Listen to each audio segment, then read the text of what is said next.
More than 100 personnel and 41 agencies have been involved in the search for Wells since she was reported missing from her home in the Beech Creek community Tuesday night. Summer Wells was reported missing from her home on Ben Hill Road in the Beech Creek community of Hawkins County around 6:30 p.m., according to authorities. Sheriff Ronnie Lawson said she was last seen wearing a pink shirt and gray shorts. Lawson later said that around 60 to 80 people participated in the initial search Tuesday night. The Tennessee Highway Patrol's Aviation Unit and Ballad Health's Heart Air Service provided aerial support.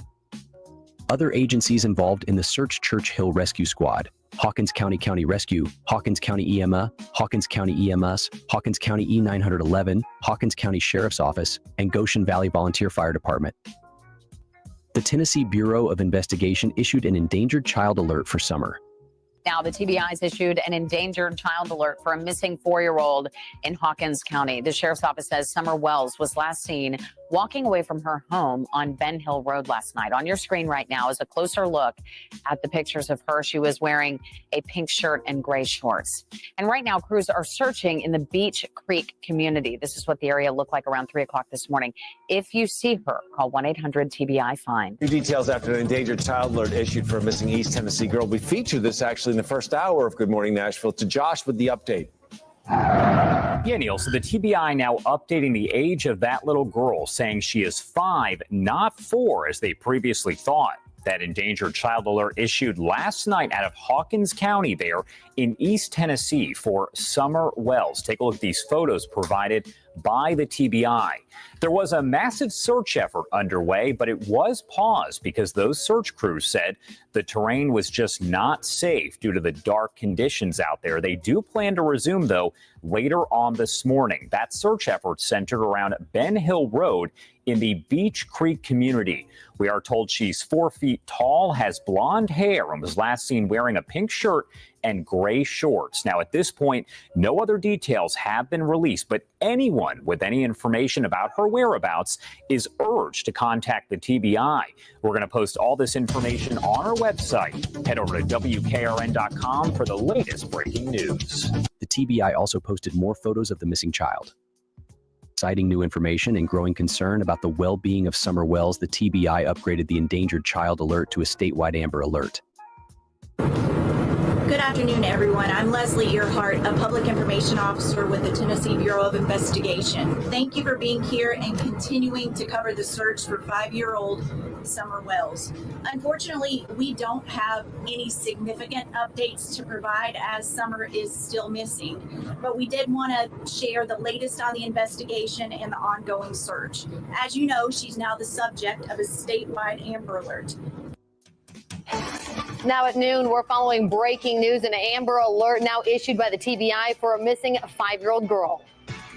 Right now, the search continues for Summer Wells, the missing 5-year-old girl from Rogersville. And breaking news this afternoon, that endangered child alert now upgraded to an Amber Alert by the Tennessee Bureau of Investigation.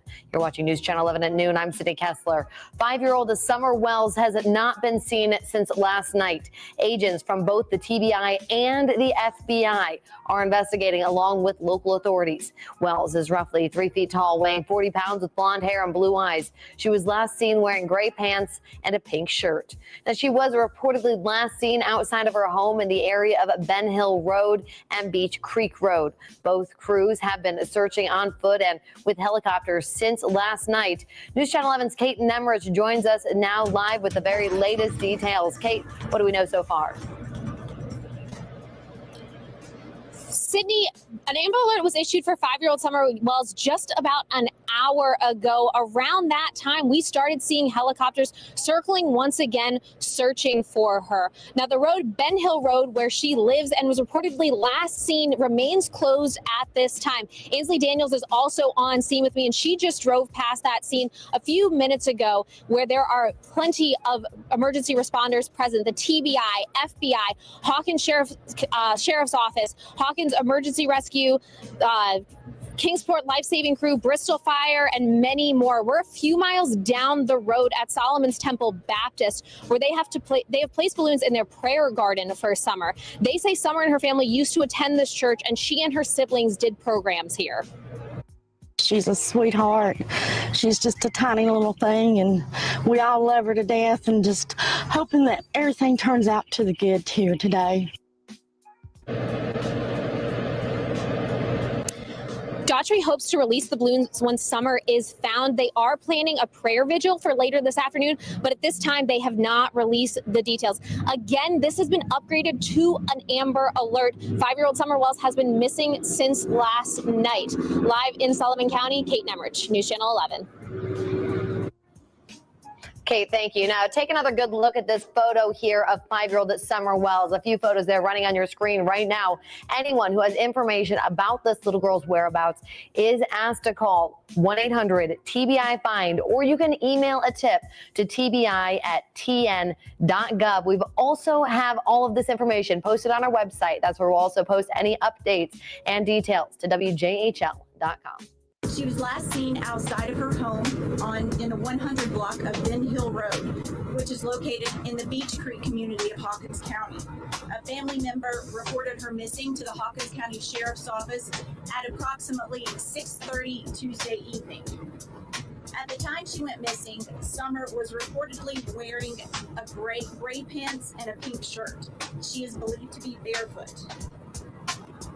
We do want to encourage the public, especially residents living in the area of Ben Hill Road, to check any trail cameras or security cameras that they might have that could have captured Summer on video or in photographs. We also encourage residents to check any crawl spaces, outbuildings, or sheds that would make for good hiding places. As we mentioned, the search is ongoing. There are a number of agencies involved. I'm going to turn it over to Sheriff Ronnie Lawson to talk more about the search and the conditions that authorities are up against. Sheriff. Thank you. It's been a very intense 21 hours. A lot of searching, a lot of investigation by 19 different agencies. Last night, we had approximately 60 to 80 people searching in the woods. A number of law enforcement officers doing the investigation also. Today, we've had over 100 people in the woods searching throughout the whole region. We also have agents with the TBI and the FBI assisting my office. We jointly investigating this whole circumstance. Our main goal is to find Summer, find her safe. We have plenty of help. We don't need any assistance from the local people. We have the professional people out searching, and we just appreciate everybody, their contributions. It's been a tremendous outpour from the community with the water, the food, and the snacks. It's just overwhelming, and it's a very intense investigation. I know the public needs to know things, but it's ongoing, and we will release things as we can, when we can. Our main goal right now is to find Summer. We'll take a couple of questions, but keep in mind we can't discuss specifics of the investigation. Absolutely. It's very dense. The terrain is tremendously hard. We have virtually no cell phone service. The radio systems we use, which is not that good, we have very little radio communication. We do have several command posts setting up, but what makes it so hard is the communication between the boots on the ground and searching the woods and the different agencies and officers, and it's very hard to communicate. And we're not like, you're in these small towns or in towns where you got a lot of cell service. And just for instance, when we get texts from the media, you may text and we may get it an hour later, and we have no way to reply to it. And the same way with the officers and the ECOM Central Dispatch has done an excellent job. TBI has their command post. It should arrive soon, and we're going to continue on until we find Summer and put this case to rest. Do Public Safety Committee took a long-awaited step tonight in getting the county back on track after a system failure where the towers linking the communications radio network failed at the end of last year. That system's made up of several radio towers that send and receive frequencies across Hawkins County. Ainsley Daniel was at a heated meeting earlier today. Josh, that system failure causing continuous issues for first responders and rescue squads across Hawkins County. Tonight, several spoke up in a heated Public Safety Committee meeting. In an emergency, it's the lifeline.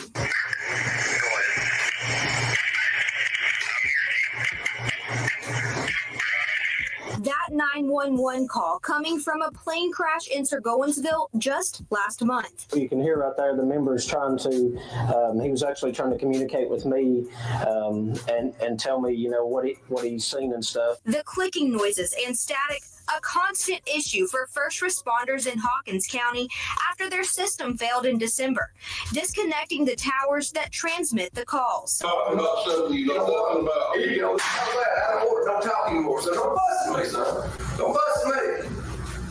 You know nothing about it. You know what I know? But we've been waiting for 6 months to find somebody to buy it. Wednesday, that issue coming to a head where the Public Safety Committee approved spending up to $30,000 to restore the system with the original provider, AMK, while also exploring other options. One, a digital system costing more than $900,000. The other, a state-operated radio system with a price tag of over $4.5 million. The licensing, we were just told, could take anywhere from a couple of months to a couple of years. So we just was looking at it to go back like it was, prior November, so that we can get people at least back as safe as they were then. Emergency Management Director Jamie Miller says now the issue is countywide with all first responders. Our goal with fixing this system was not to take the system to where it was in November. Our goal with this was to take communications in this county to a place it's never been. Those working the front lines worry today's vote for a temporary solution could become the permanent fix. No matter what, we have to be able to talk. That's our lifeline to dispatch, to be able to talk. And so, we've got to have a reliable communications everywhere that we cover throughout the county. Today's vote will go to the full commission at their meeting next Monday, June 22nd at 6 p.m. at the Hawkins County Courthouse. Sarah?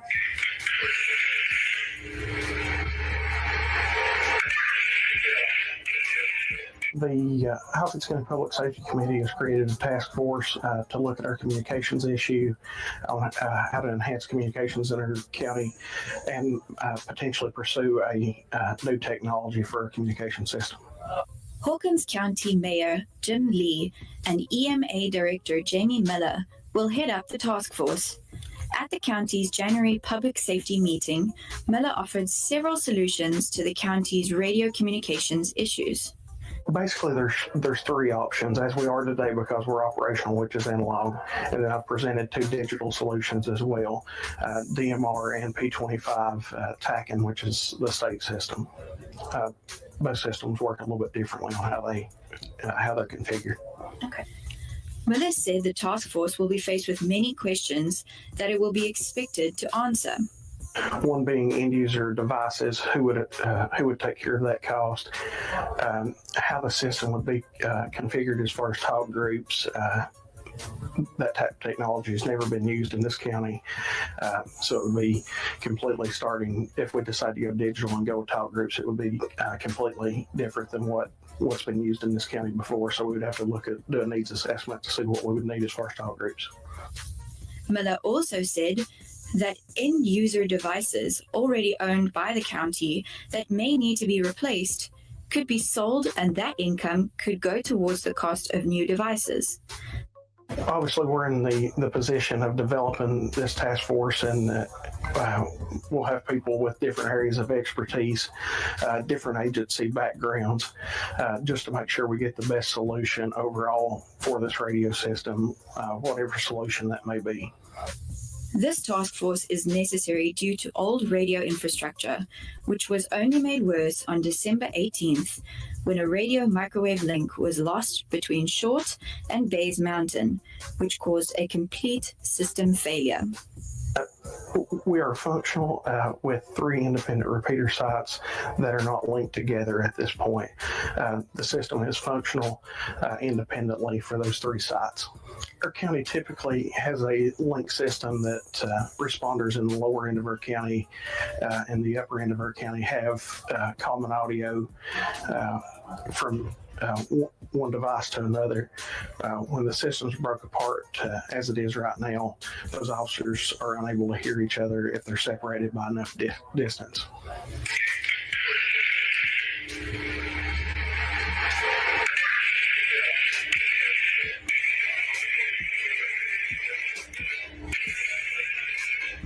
If you listen very closely to the beginning of this clip, audio clip, you'll hear a click. That click is an officer trying to communicate with his chief, and you'll only hear a click. We have end users that start on one end of our county on their shift and end up on a completely different end of our county within 45 minutes.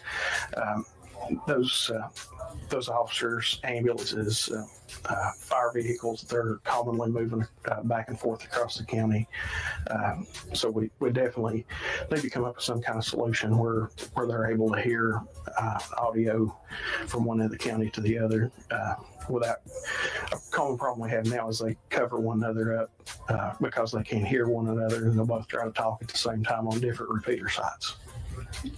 The county's Public Safety Committee will hear from the task force on February 5th at the County Administration Building on Washington Street. In Hawkins County, I'm Bianca Murray for News Channel 11. Opinions about what's going to be best and what's not going to be best. I just ask everybody to keep an open mind. There are things that are better than others, and there are things that cost money that we're not sure how we're going to pay for just yet. So I'll say that. The Hawkins County Public Safety Committee met at a special called meeting Wednesday to find the best solution for the county's failing emergency radio system. In the last meeting of the Hawkins County Public Safety Committee, we were asked to develop a task force to look at the different options for our radio system. That task force came back with a recommendation, which was TACAN as the number 1 choice. The number 2 and number 3 choices were full replacement of our system or DMR, which tied. Today's meeting, the different vendors come in and talk to the county and ask for a full quote to be put in with coverage studies for the county of the exact cost of what it would be as a quote instead of an estimate. The task force was necessary due to the failing of radio systems in December. A sheriff's deputy might start out in Mooresburg and go all the way to a call in Mount Carmel. So now currently you have to switch to 3 different channels to do that.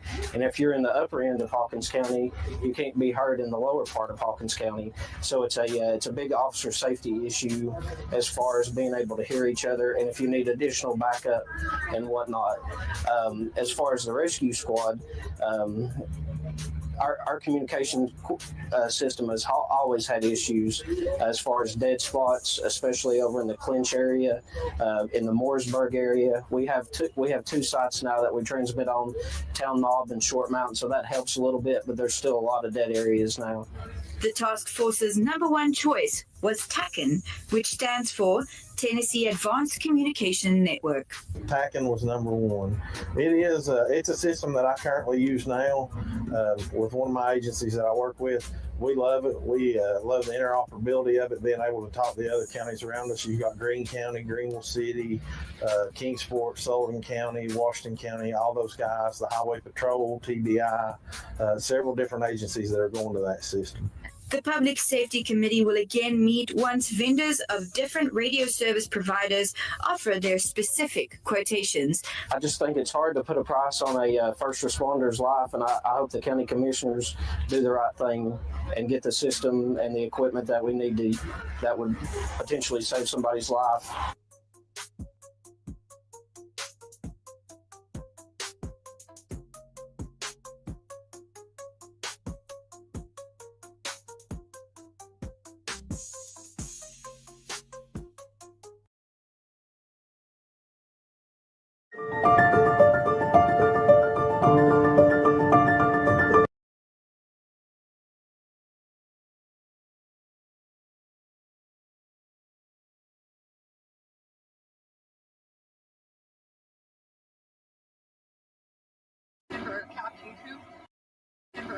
Captain Coop.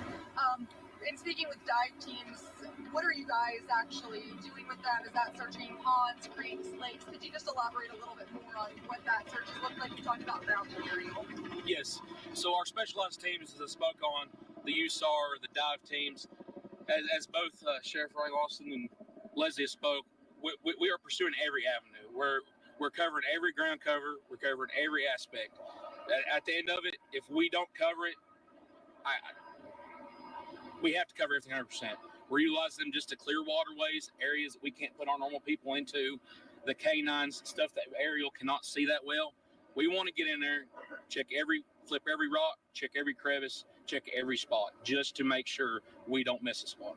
Are there a lot of streams back in this area or ponds? Yes. Can you give us, I know we can kind of see some of the lush vegetation and what's happening in the sky, but what's it like back there for you all? Yes, there are numerous streams and creeks that run back out of the mountains on both sides of Beach Creek Road, along with Beach Creek itself.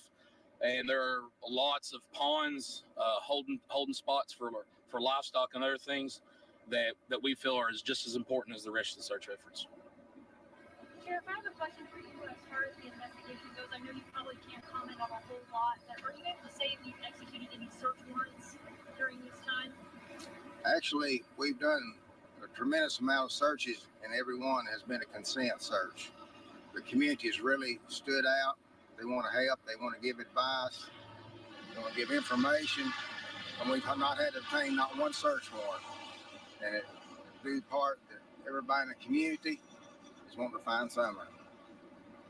And Leslie, I know you talk about credible tips and kind of go into what is a credible. If you have information about Summer, if you saw Summer the day she went missing, anything like that, if you captured a photo on a trail camera or surveillance camera, that's a credible tip. Anything that would assist us. Something you see on social media that you know is somebody's opinion or just speculation, that's not a credible tip. And in fact, that just bogs law enforcement down by having us, we have to go through and check that information and then mark it off. So please, credible tips, we welcome information, but just don't share speculation and rumors that you see on social media. I have a question. I'm kind of looking to ask you, but is there a point in this search when you all will come to the conclusion that this is not a lost child anymore? This is possibly abduction. Is there an amount of time or amount of territory? Well, at this time, the circumstances leading to Summer's disappearance are very much under investigation. So currently, it's an active and ongoing investigation. We're not going to stop until we determine what happened to her, and we're just taking it one day at a time. What has the interaction been like with the child's parents? I know that they've spoken with us on Adult Record about interactions with law enforcement, especially polygraph tests and so forth. Can you speak to us a little bit about the interaction with the parents and how they've helped or not helped with the investigation? All I can say in that aspect is that they're currently cooperating. For me, also spoke with Mr. Long, you mentioned some police being followed up on local sex offenders as well as people in this area who are on drugs. Can you confirm those details on what's happening? I cannot. I can just tell you that any information we have, any lead that comes in, we're going to follow up on that, and all avenues are being explored. How are crews feeling right now? Again, back to Captain Coop and Sheriff Lawson. How are they handling this right now, especially with we've kind of seen an increase in temperature outside? So, as stated before, the outpouring of community and businesses in this area, they are very limited on the time. Once they get certain areas of covered, they are being required to come back to the command post and staging area to rehab. Plenty of water, Powerade, Gatorade, food, protein bars, stuff to keep them hydrated and nourished during this whole entire time. And as one stated before I left, they are also 100% involved. They said we will not stop. As far as the law enforcement aspect, well, you know, we have the TBI system in my office and the FBI, and it's a partnership and a joint operation where if somebody comes in with a tip, just whichever agent standing there, whichever officer, whether it's mine, one of the TBI or FBI agents, they jump on it. It doesn't matter who solves the case, whatever. We just want to find Summer. That's first and foremost. One more question. I actually have one last question regarding something that your father told us yesterday. You were saying that she would never leave their sort of hills where they live, and he highly believes that this is an abduction. Is there anything that you can say that maybe could point to that? He mentioned something about the canines going along a trail that runs dead. So is there anything that you guys have seen that proves this, or is there any sign that that may be true? We're exploring all avenues. So at this time, we can't confirm that. However, in the event that we do develop that information and confirm it was an abduction and have information to share, you will be the first to know. And we want to reassure the community that we will let them know immediately. That's information that we would want to get out to the public as quickly as possible. Thanks, guys. I appreciate you being here. We'll continue to update you as updates become available. Thank you.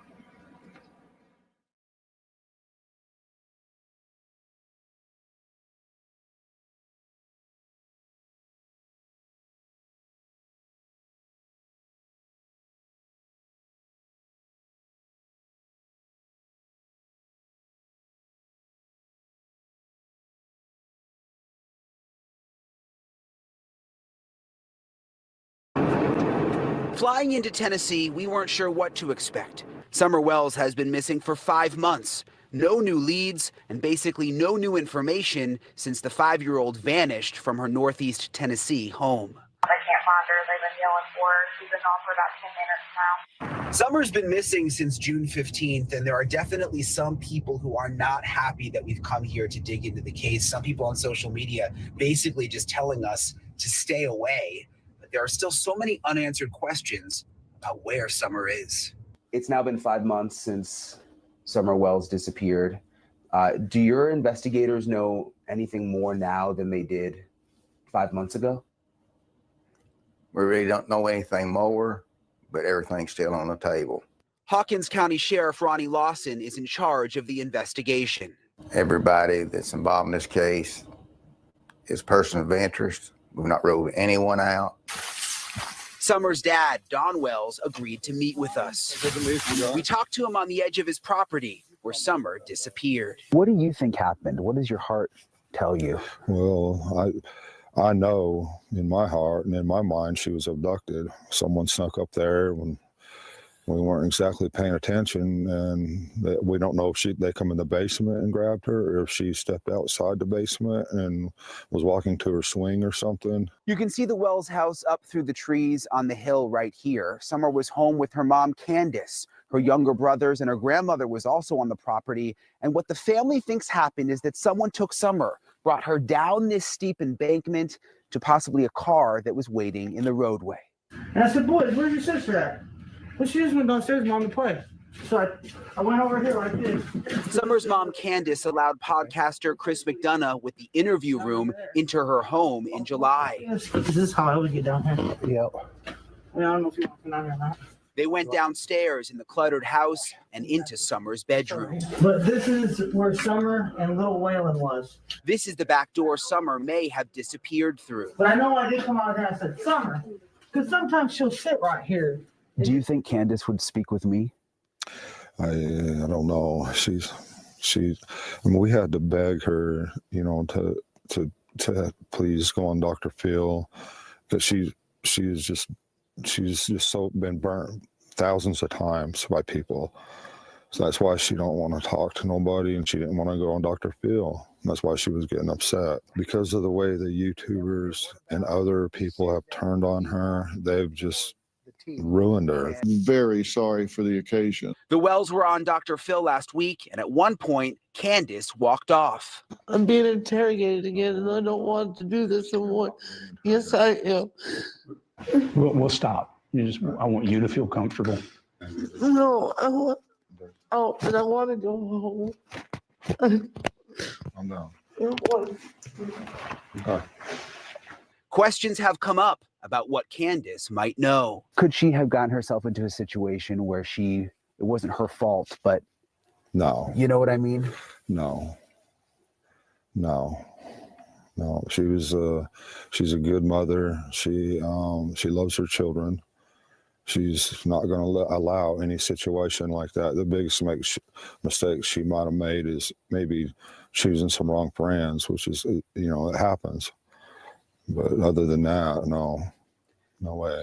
Do you think any of those wrong friends could have something to do with it? We don't know. I know you all have had some ups and downs in your past with alcohol and drugs. Do you think one of those people that came around could have? No, we can't go there. Wells says he's limited in what he can say after social services took Summer's 3 brothers from the home earlier this year. Would you mind just quickly maybe taking us for a little drive around? Just me, Sure. even just so I can. I know you don't want me up there walking around, but maybe you could just drive me around. Yeah. Is that okay? Yeah. Okay. Awesome. Thank you so much. Sir, thank you, I appreciate it. Thank Appreciate you. guys. He initially agreed to take me on the property, but then changed his mind. He says he wants the focus to remain on Summer and finding whoever took her. We love our daughter with all our hearts. We miss her. We'd do anything to have her back in that church with us that she so loves. The sheriff says the Wells are cooperating, but that there's no evidence at this point that Summer was kidnapped or abducted. Is it possible that Summer's parents, Candace and Dawn, had something to do with this, or have you ruled that out? We haven't ruled anything out. Everything's possible. And right now, detectives say they are looking for a red or maroon pickup truck that may have been in the area around the time that Summer Wells went missing. But even the sheriff today said they have no confirmation that the truck was actually there. They're not even for sure it is definitely connected. There are so many pieces to this puzzle they just haven't figured out yet. But another interesting thing, Marnie, he did confirm for me today that both of Summer's parents did pass a polygraph test. Which is something I know a lot of people have wondered. Brian, the sheriff says everything is on the table. Everyone is a person of interest. They are not ruling anything out. So one theory out there is this thing called the cornbread mafia that we're seeing a lot on social media. What is it? What's the sheriff saying? So the cornbread mafia is sort of rumored to be this underground mafia network in this area of drug dealers and people who pass drugs around and that kind of a thing. The sheriff says he's not totally aware of it. The Wells family says they had never even heard of it. But what was interesting on Dr. Phil is when it was brought up, that is what sparked Candace Wells to have that emotional moment and walk off screen. I'm Laura Spicer at the WKRN.com alert desk. The reward for a missing girl from Hawkins County has now surpassed $70,000. 5-year-old Summer Wells has been missing since June, but overnight, WJHL says the Churchill Rescue Squad announced the reward fund now stands at $70,915. Less than a month ago, it was still a little below $60,000. Well, since June, the Tennessee Bureau of Investigation has conducted dozens of aerial searches. Canine teams, dive teams, and other search methods have been utilized, but Summer Wells still yet to be found. To find out how you can donate to the reward fund, head to WKRN.com. Well, today, for the first time, we're learning the lead investigator in the Summer Wells case is speaking out. The pressure has been immense on the Hawkins County Sheriff's Office to figure out what happened to a little girl who reported missing back in June. Ansley Daniel has been following this case closely. She has an update. Ansley? Josh and Sarah, there was frustration, some anger, and the presence of a heavy burden when I sat down with the detective John Pruitt with the Hawkins County Sheriff's Office. He's led this investigation into Summer's disappearance. He told me that as difficult as this case is to work, he is nowhere near giving up. It is a lot to shoulder, it's a lot to burden. We have a missing child that we haven't found yet. Almost 10 months and so much heartache. And investigators aren't immune from that hurt. The question of what happened to Summer Wells still has no answer. There haven't been very many cases like this. I have never worked a missing child case with all these different entities and agencies involved. The lead investigator on the case says his days are devoted to finding her. My day, I check tip line and voicemail when I first get here. I do phone calls and follow-ups on any credible leads I've got. I follow up on anything that I didn't get to a good conclusion the day before. Then I go into my normal caseload of any new cases I've got, follow-ups on them. They've received nearly 2,000 tips. I will follow up on everything I can to try to bring closure for this. Self-proclaimed online investigators and social media sleuths have turned this case into a mess of ideas. And tips have come in from everywhere across the U.S. and even overseas. That help, Pruitt says, has led to little more than time wasted. If these people want to help so much, we always accept applications to certified individuals. He says the investigation has led to the continued thought that if Summer is found, it will be nearby.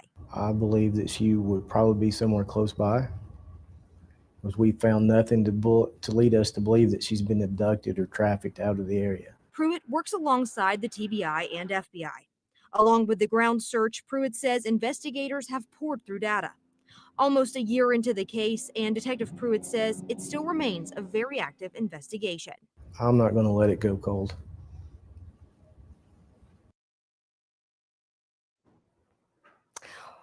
Well, Detective Pruitt assures that what happened to Summer Wells is still being investigated daily. Tonight at 6, he walks us through each day and what it is like for a case that is like no others for all the investigators involved.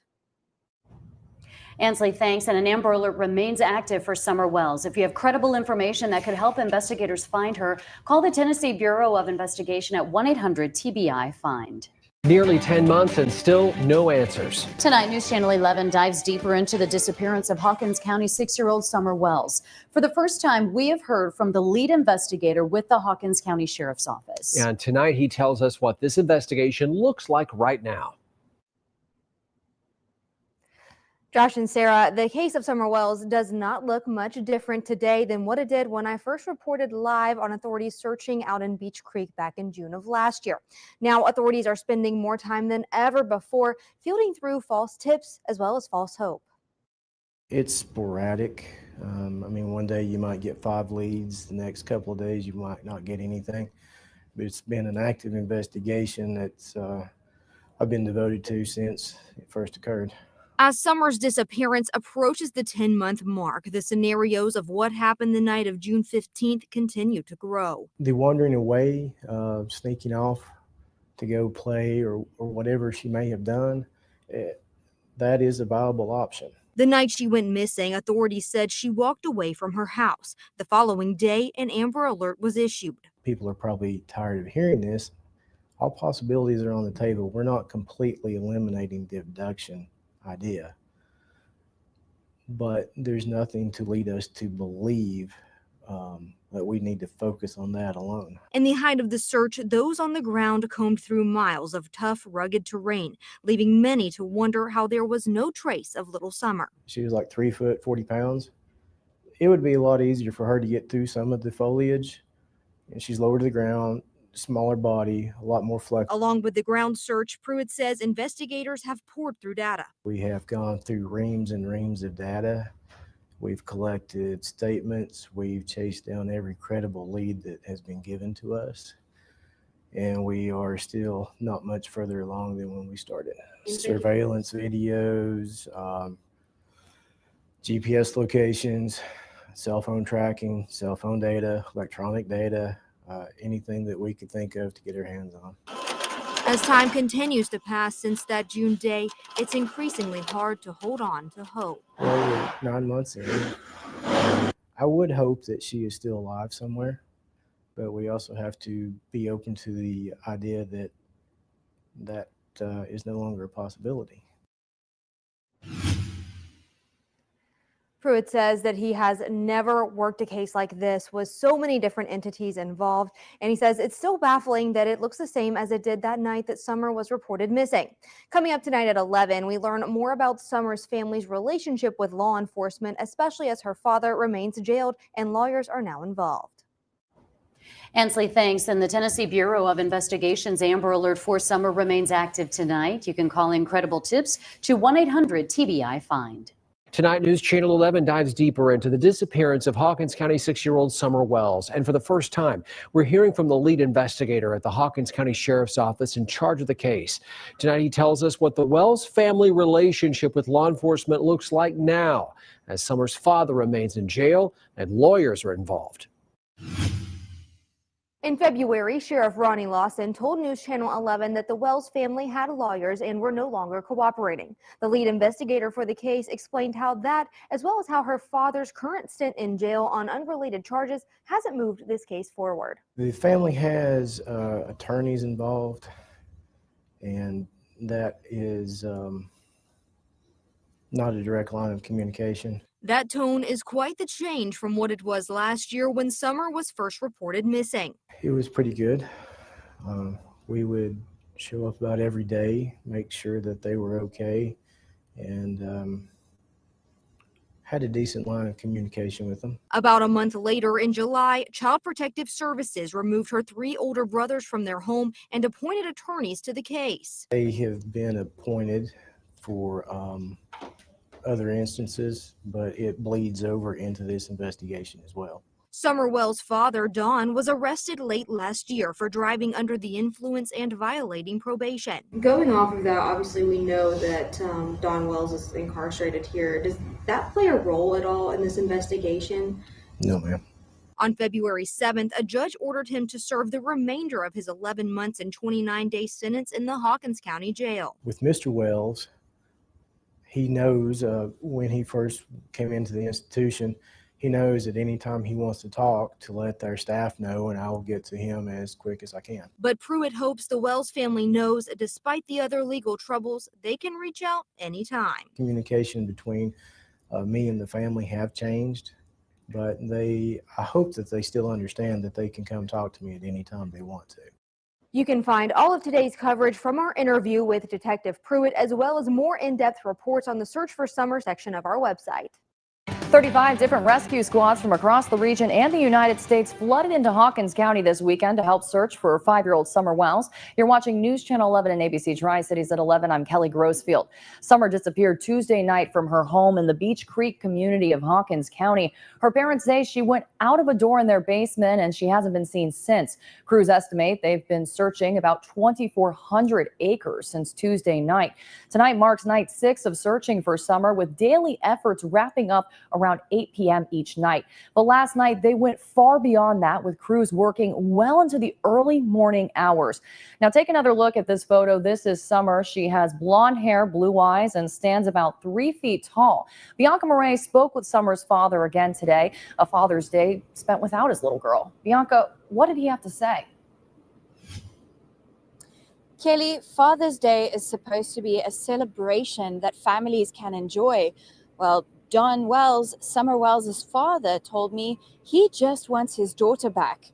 And unfortunately, he told me his wish goes ungranted this evening. I think it's really tough on all the people out here that are missing Father's Day, and it's making them a little bit edgy, and we're a little bit edgy. My wife is real edgy, and it's getting tougher, I think, for everybody. Since Summer went missing Tuesday night, Don Wells says the Department of Children's Services has helped their family work through the trauma, but he says Summer's brothers are not doing too well. They kind of fighting more than usual and stuff, and they got into it first thing this morning, and the team come up running up the hill. They heard screams, and so I've been trying to keep it down. Summer's siblings aren't the only ones struggling. Her father tells me her mother is also worried about the 5-year-old little girl. She'd be frantic. I mean, she's having a hard time, and she'll be okay for a little bit, and then she's up and down. This Father's Day, Wells tells me his worst fear has been realized. Do you think at this point that she is still alive? I really don't know. Hopefully, yes. Depending on how bad or what's going on with her. I mean, there's always hope.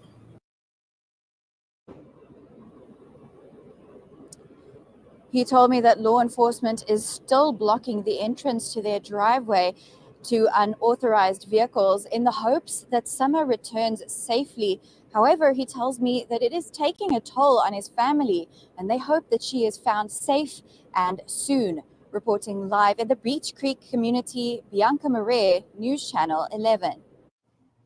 Bianca, thank you. As of this afternoon, TBI has received 137 tips in this case. Officials tell us they're following up on all credible leads. If you have a credible tip or information that could lead to finding Summer Wells, contact the TBI immediately. That information is on your screen. Welcome back. If you're just joining us, we're continuing to follow the search for Summer Wells, the Hawkins County 5-year-old who disappeared Tuesday night. This weekend, the search efforts stretched far beyond the TBI and Hawkins County resources. Bianca Murray is live in the Beech Creek community where she's been following the efforts for today. Bianca, who else is helping in the search and what's the latest out there? Kelly, night 6 in the search for Summer Wells just wrapped up around 8 o'clock tonight.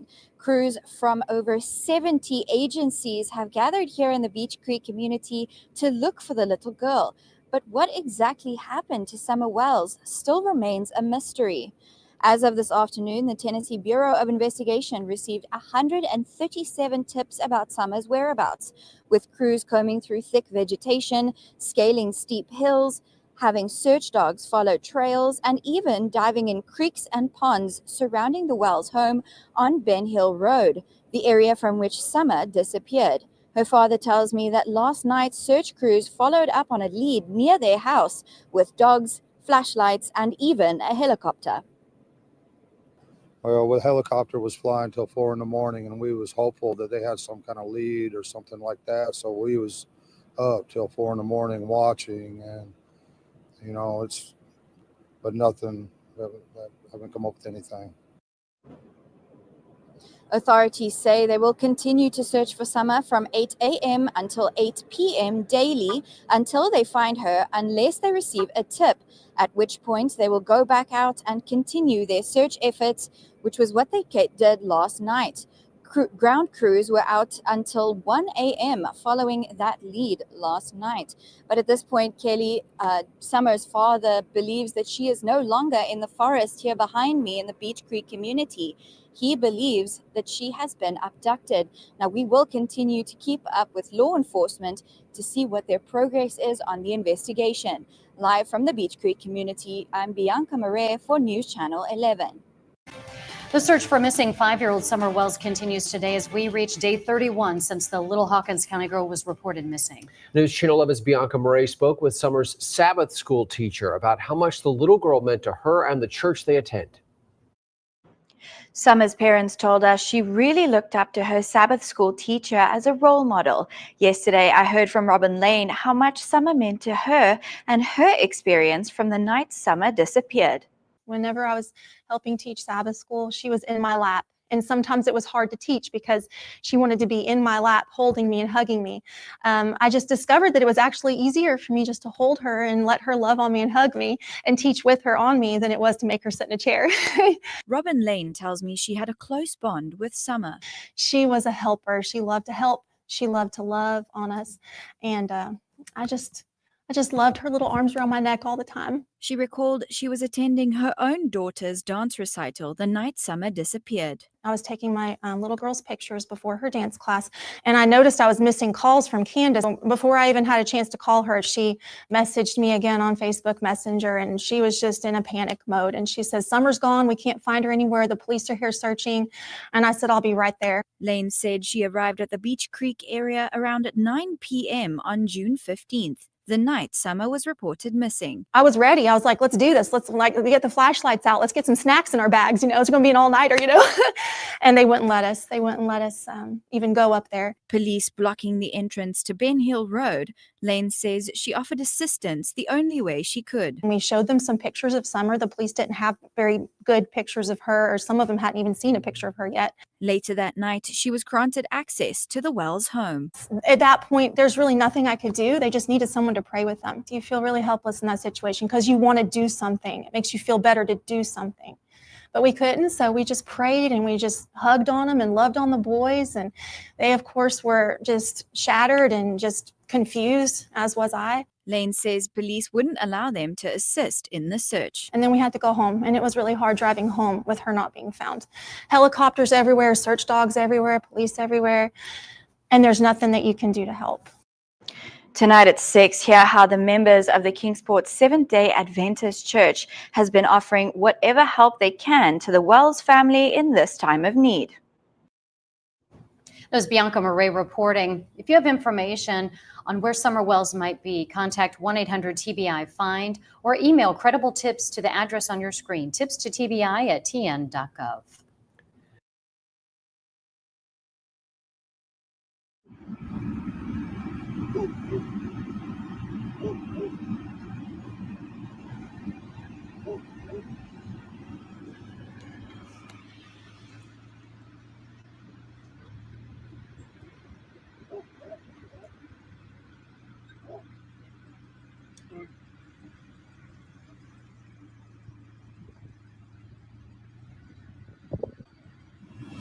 Okay, this is Jeff Bobo with the Kingsport Times News, and I'm in the I'm at the staging grounds for the rescue effort for 5-year-old Summer Wells.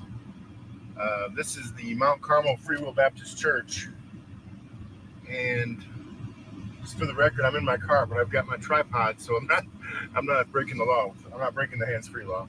But I just wanted to give you an idea of the territory, the grounds that they're covering here. This is the command post, command center, where they've been since Tuesday evening. And so from there, this is Beach Creek Road. This is basically the end of Beach Creek Road on the way to Sullivan County line. And I'm going to give you an idea of the terrain, the territory, the distance that we're talking about. The command post at the Mount Carmel Free Will Baptist Church on Beach Creek Road, that's where we just pulled out of. Now we're going about 45 miles an hour, and you'll see what the terrain looks like and how far it is to the Ben Hill Road area where Summer Wells was missing and where the rescue efforts are taking place. They had to make their command post at that church because there was enough flat ground and room for them to have all the rescuers come and park their vehicles. And they've been busing, for the most part, rescuers up here to Ben Hill Road, which we're approaching. As you can see, there's a lot of vacant ground, hayfield. There's not very many residences here. Very sparsely populated part of the county.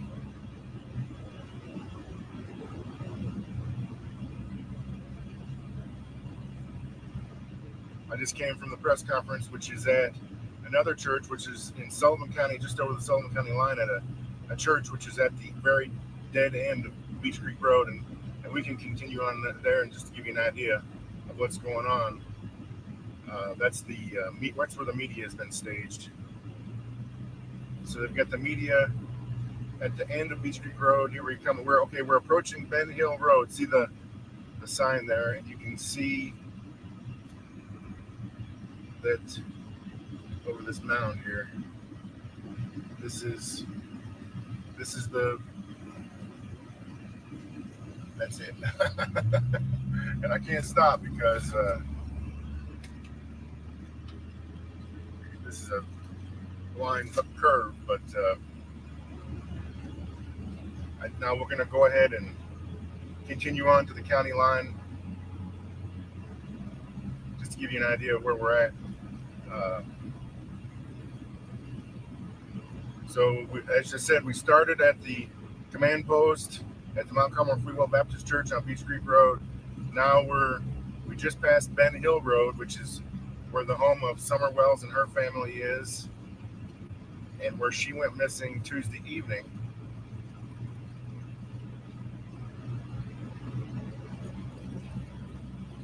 And we're approaching the Sullivan County line, just to give you an idea of what the geography of this community.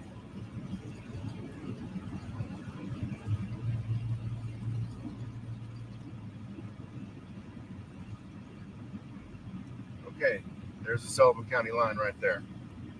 And then if you continue on, and you can see up ahead here, This is the dead end of Beach Creek Road, where the meteor station. We just had a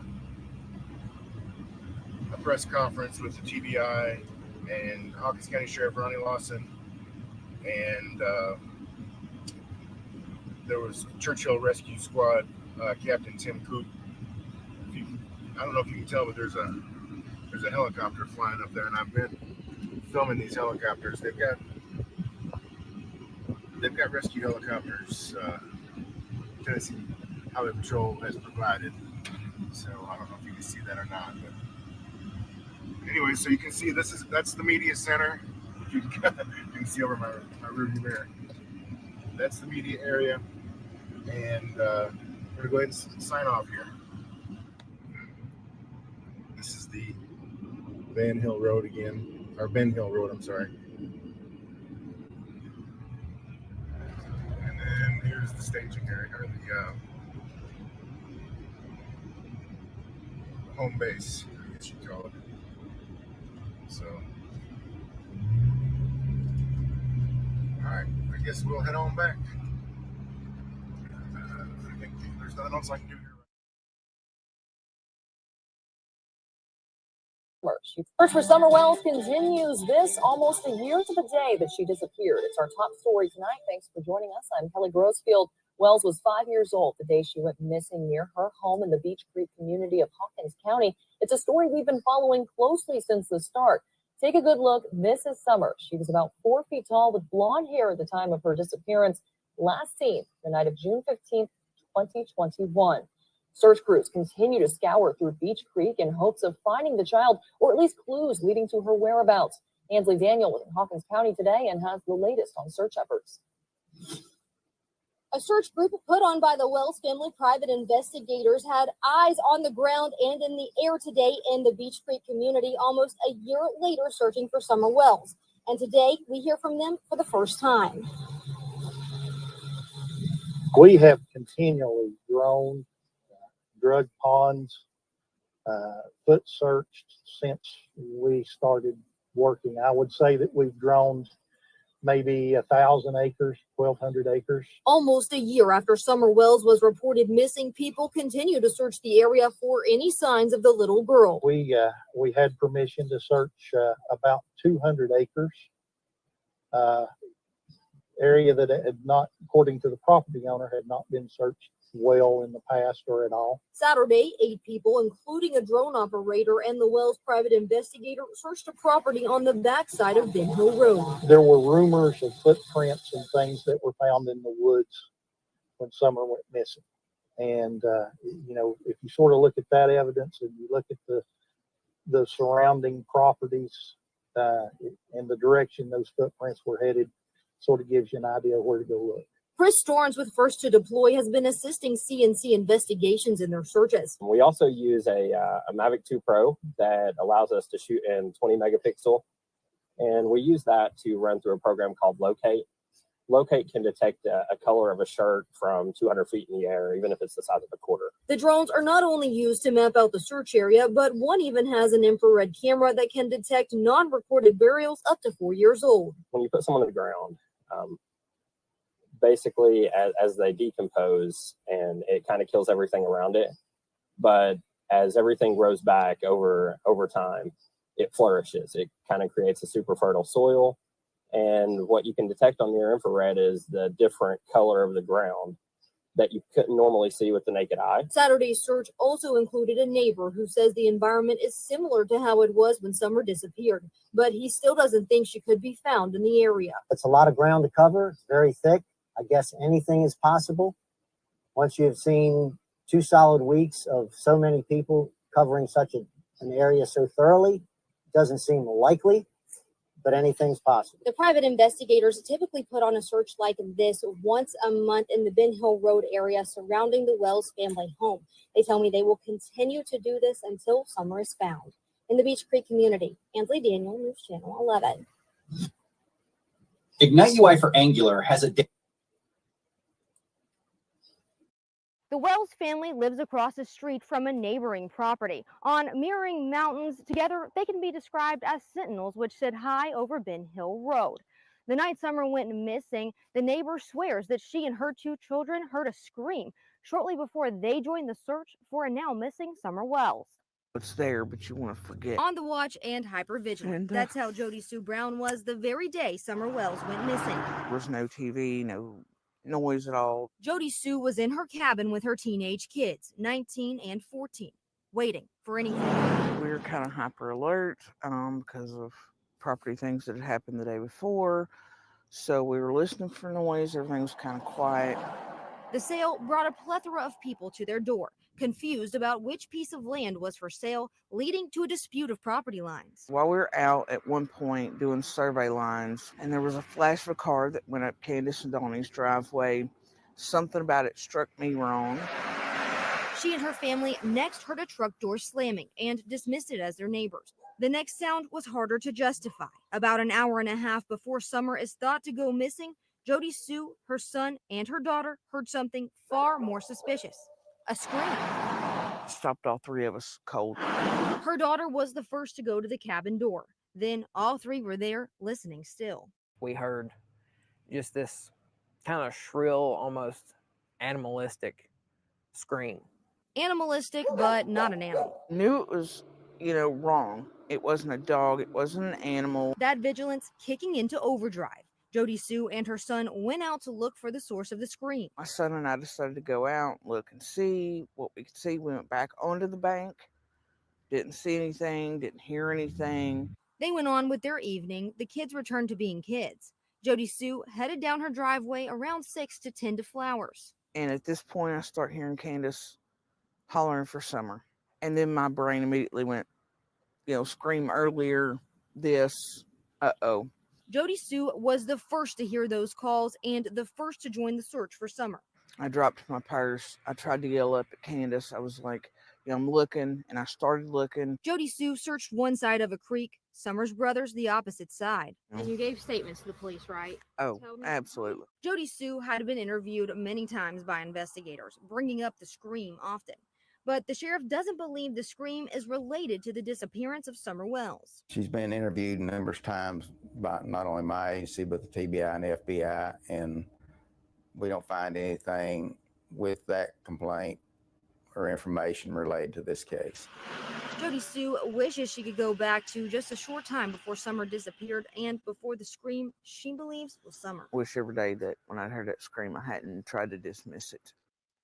Referencing the work of the FBI, TBI, and his own deputies, Hawkins County Sheriff Ronnie Lawson reiterated in an interview the same week as Jody Sue's that investigators have found absolutely no proof that an abduction has taken place in the Beech Creek community. Ansley Daniel, News Channel 11.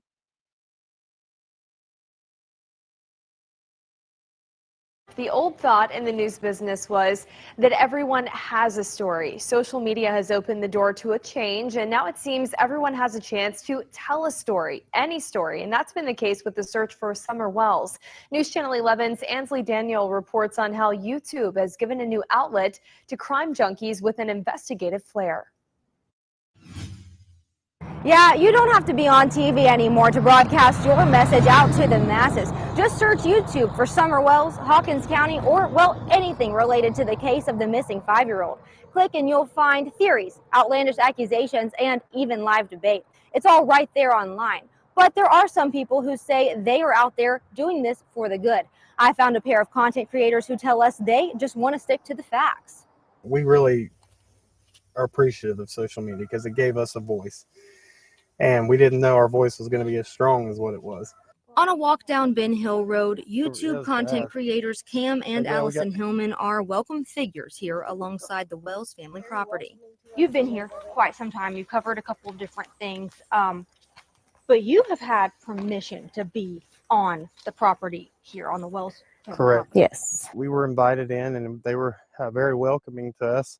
Okay, guys, we're right here where the flowers are. Their channel is Cracking Cases. They've had complete access to the Wells property and covered ground their online competitors haven't. So we came out here and we filmed the trails that lead onto and off of the property. Some of them We covered the dog trail, which is one place that's been talked about a lot in this case. For your average person, this is interesting, yes, but it isn't a hobby. They say it's all work and helps to keep Summer's story out there. It's a lot of good that goes into it. It's a lot of work. It's a full-time job. You know, you said we'll go into the negative parts of it too, which are very stressful and strainful. Interest in Summer and competition for clicks goes well beyond our community. Regular posts from other content creators come from as far away as the West Coast or even England.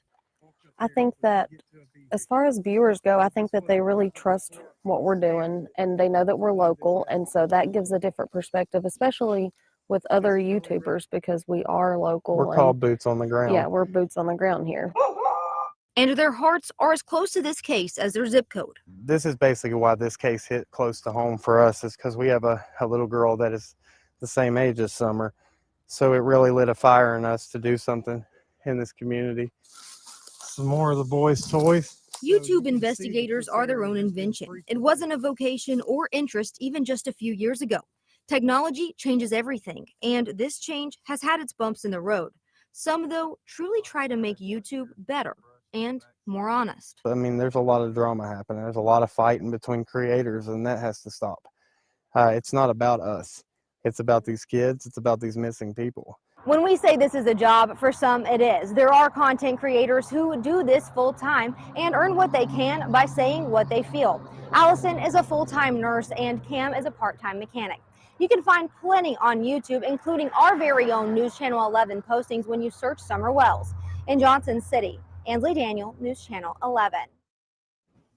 Ansley, thanks. Our all-day special coverage on the search for Summer Wells continues tonight on News Channel 11 at 11. Tonight, from YouTube videos to events, flyers, now even billboards, people in our community have rallied and are now shepherding efforts to keep Summer Wells' name and information on the forefront of people's minds.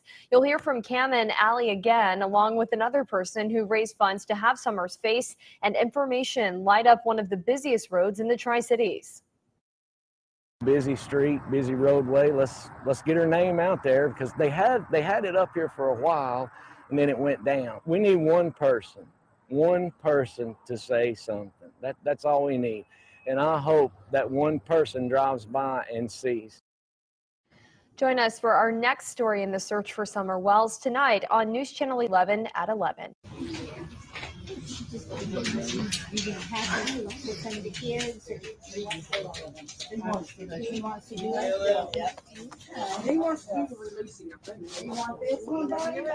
He's got one on his own. He wants to do this.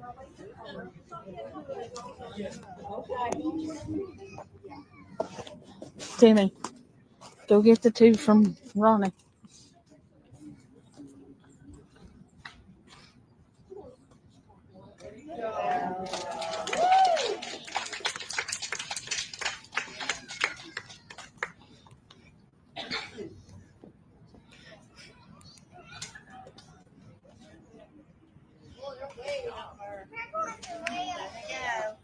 Wow. Hey, that one made it right. Star wine. Oh, they're getting way out of that.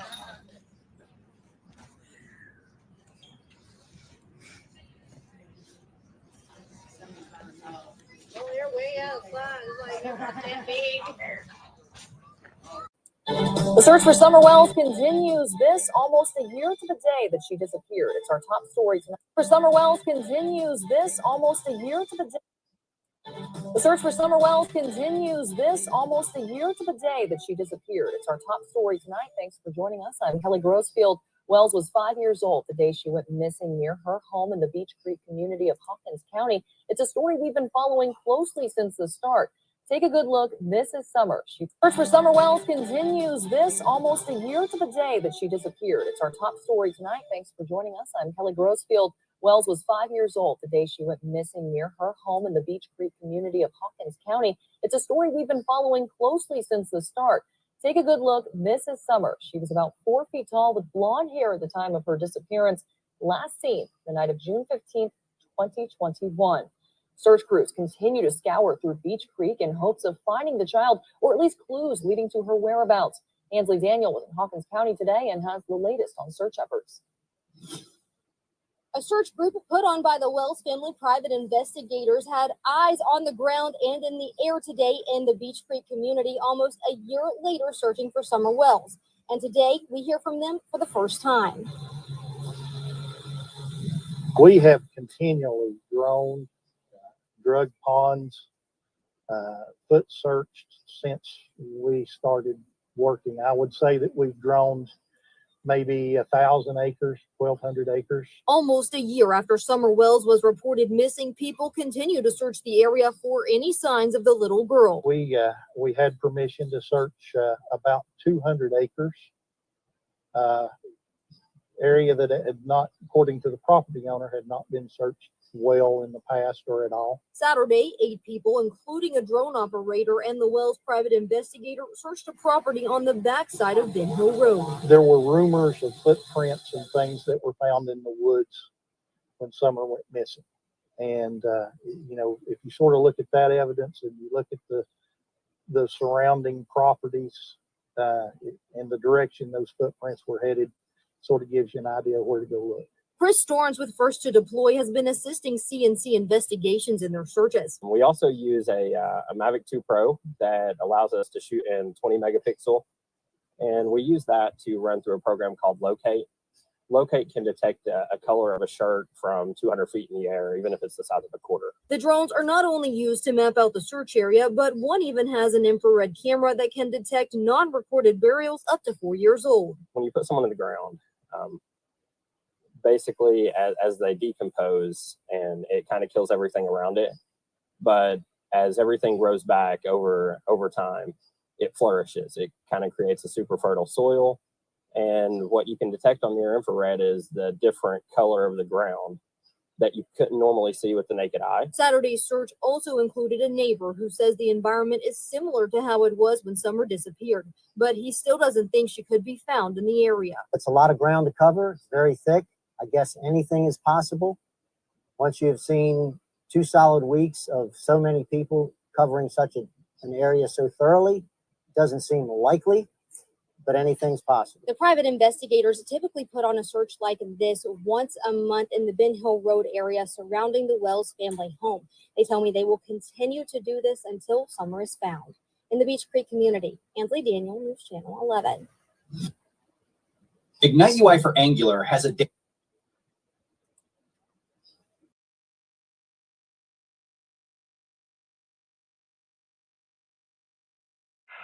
we still got our God, and we still, he's, I mean, you know what I mean? He's got to put our faith and trust in him. He's the only one that knows where she's at. Right.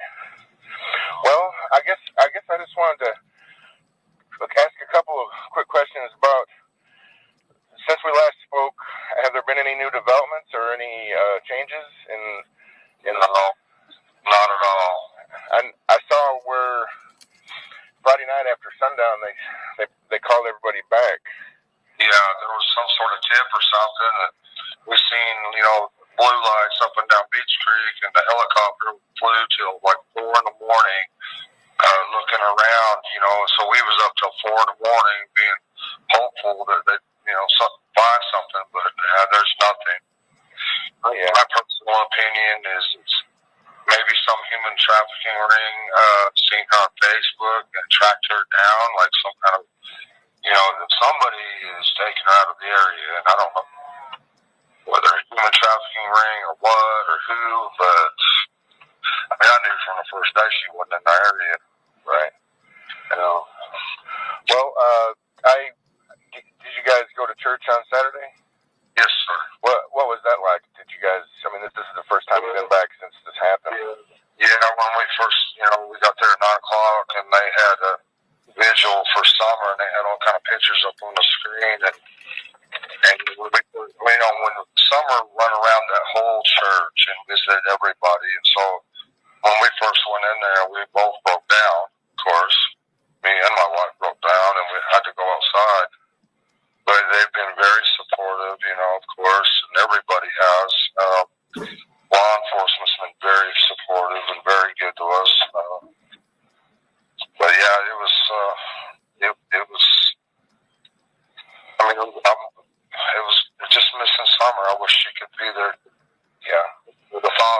not being able to be there with us and with the people that she loves so much is heartbreaking. Right. You know. Go ahead. I'm sorry, I didn't mean to interrupt you. You're fine. Go ahead, buddy. Well, I was just going to see. One thing I neglected to ask you last time we spoke was just, can you tell me a little bit about Summer? What kind of a child is she? What is she like? Well, I have a video, and it's on TikTok. That the last video that my wife made of her, and she's got a couple more, and I really like to share them with the public. Okay. But I don't know how to do that. Yeah. You could. Are we allowed to go up to your house now? No, but you know, I could get her maybe to meet you at the church, but she don't want to do no interviews because everybody's turning this into, you know, I don't know if you guys have been reading Facebook, stuff like that, but there's some pretty negative stuff on there. And they're calling her the Boswell something. I can't remember what it was exactly, but it's pretty bad. I guess, that's another thing I was going to ask you is and I don't think that the media has been disrespectful, and I have tried not to be. But I know that in this age of social media, which we're probably close to the same age, and we didn't grow up like this, but in this age of social media, everybody can get online and say anything they want. And I was just wondering how that has affected you and your family. Are you trying to stay away from it, or have you read it? My wife can't help us to be on there because she's looking for clues. Yeah. She can't help it. Right. But this negativity, you know, is tearing her apart. And that's why she don't want to do any interviews, because she's afraid they lash out on her even more. Yeah. I don't follow it as close as I should. What kind of things are they saying? They're calling her I can't remember, the Boswell something, but I can't remember what it was. You know, they're comparing her to that, and just all kind of negative stuff. You know? How does that make you feel when you see that kind of stuff? Well, to me, I just hang on to, I hang on to what good people say. I don't listen. We've been dealing with, you know, even in Tucker Drywall, we deal with all kinds, and you know, and of course, I've been to prison. I mean, I try to I try to be around good people. I listen to what they say and what God says. The rest of them can, you know what? Yeah. You know. Yeah. I guess it's got to be hard on your wife though to have to see that stuff. You know, she's not taking it well. She's having a hard time. She's up and down, and then, I mean, yeah, she really is. She needs some support, and of course, they're not. Our church members try to come up there, and they're just not letting anybody up there. Right. And I guess you guys are. I don't know what that road looks like, but if it's anything like where I grew up, it's pretty spread out up a holler. Not a lot of close neighbors to talk to. They've been all through there with a fine-tooth comb. Yeah. Several times over. She's not in the area. Yeah. I just can't imagine who would be bold enough to go up a holler, a blind holler that, you know, unless they had done some research or something and knew what they were looking for. I know. And then they have to time it right. Yeah. It just seems, it's hard to believe that something like that can happen. Well, to be someone pretty desperate for money or whatever, or I don't know what their angle is, but yeah, I mean, it'd be pretty desperate. Well, I guess, how are the kids doing? How are your sons doing? It seems like they handle it better for some odd reason that I don't understand. My oldest boy, though, he'll stop from time to time and say he misses his sister, you know, stuff. But, you know, your mind has a way of forgetting every now and then. I find myself doing it too.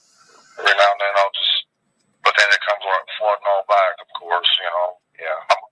I might get away from it for about 15, 20 seconds, but it'll all come back. That's the first thought on my mind when I wake up. Well, do you remember what your last memory was of summer, what you all were doing?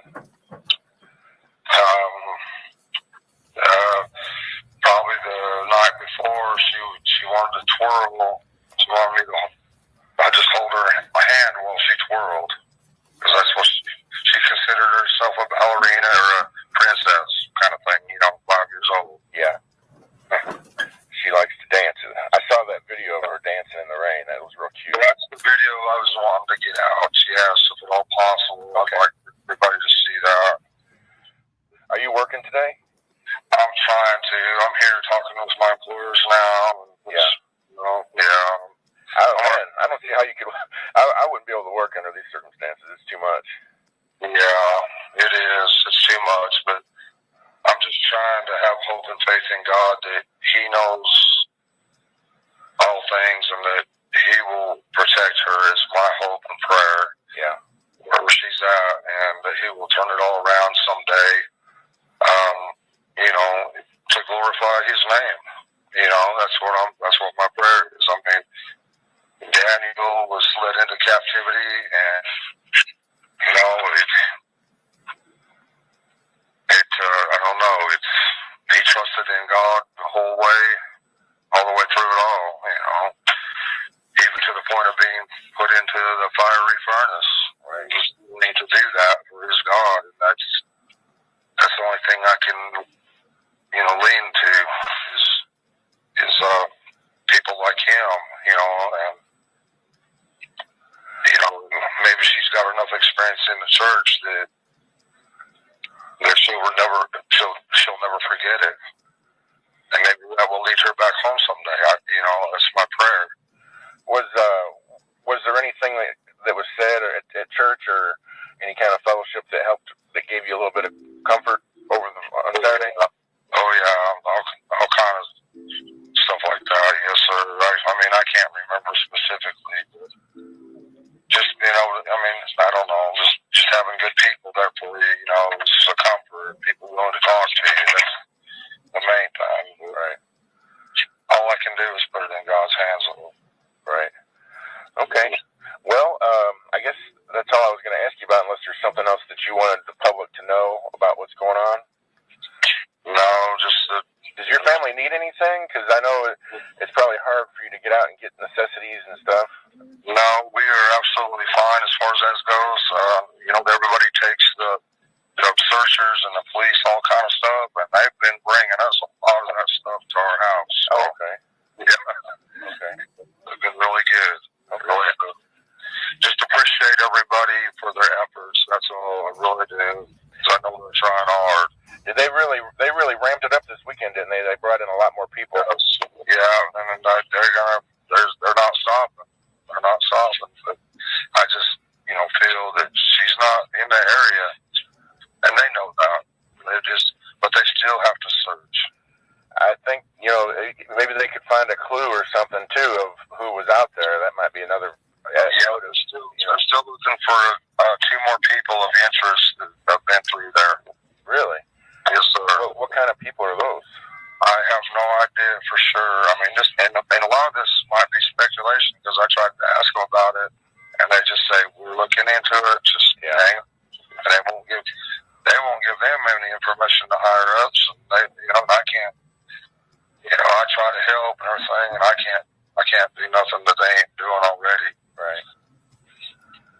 Okay. Well, I continue to pray for you, and my wife prays for you. We know this has got to be the most horrible time, and it's just like it's unimaginable. Statewide Amber Alert. She was last seen outside of her home in the 100 block of Ben Hill Road, which is located in the Beech Creek community of Hawkins County. A family member reported her missing to the Hawkins County Sheriff's Office at approximately 6:30 Tuesday evening. At the time she went missing, Summer was reportedly wearing a gray pants and a pink shirt. She is believed to be barefoot. We do want to encourage the public, especially residents living in the area of Ben Hill Road, to check any trail cameras or security cameras that they might have that could have captured Summer on video or in photographs. We also encourage residents to check any crawl spaces, outbuildings, or sheds that would make for good hiding places. As we mentioned, the search is ongoing. There are a number of agencies involved. I'm going to turn it over to Sheriff Ronnie Lawson to talk more about the search and the conditions that authorities are up against. Sheriff. Thank you. It's been a very intense 21 hours. A lot of searching, a lot of investigation by 19 different agencies. Last night, we had approximately 60 to 80 people searching in the woods with a number of law enforcement officers doing the investigation also. Today, we've had over 100 people in the woods searching throughout the whole region. We also have agents with the TBI and the FBI assisting my office. We jointly investigating this whole circumstance. Our main goal is to find Summer and find her safe. We have plenty of help. We don't need any assistance from the local people. We have the professional people out searching, and we just appreciate everybody, their contributions. There's been a tremendous outpour from the community with the water, the food, and the snacks. It's just overwhelming, and it's a very intense investigation. I know the public needs to know things, but it's ongoing, and we will release things as we can, when we can. Our main goal right now is to find Summer. We'll take a couple of questions, but keep in mind we can't discuss specifics of the investigation. Can you talk about the area back here? Absolutely. It's very dense. The terrain is tremendously hard. We have virtually no cell phone service. The radio system we use, which is not that good, we have very little radio communication. We do have several command posts setting up, but what makes it so hard is the communication between the boots on the ground and searching the woods and the different agencies and officers, and it's very hard to communicate. And we're not like here in these small towns or in towns where you got a lot of cell service, and just for instance, when we get texts from media, you may text, we may get it an hour later, and we have no way to reply to it. The same way with officers, and the ECOM Central Dispatch has done an excellent job. TBI as their command post. It should arrive soon, and we're going to continue on until we find Summer and put this case to rest. Do you believe there was foul play involved, and is there any history to this family?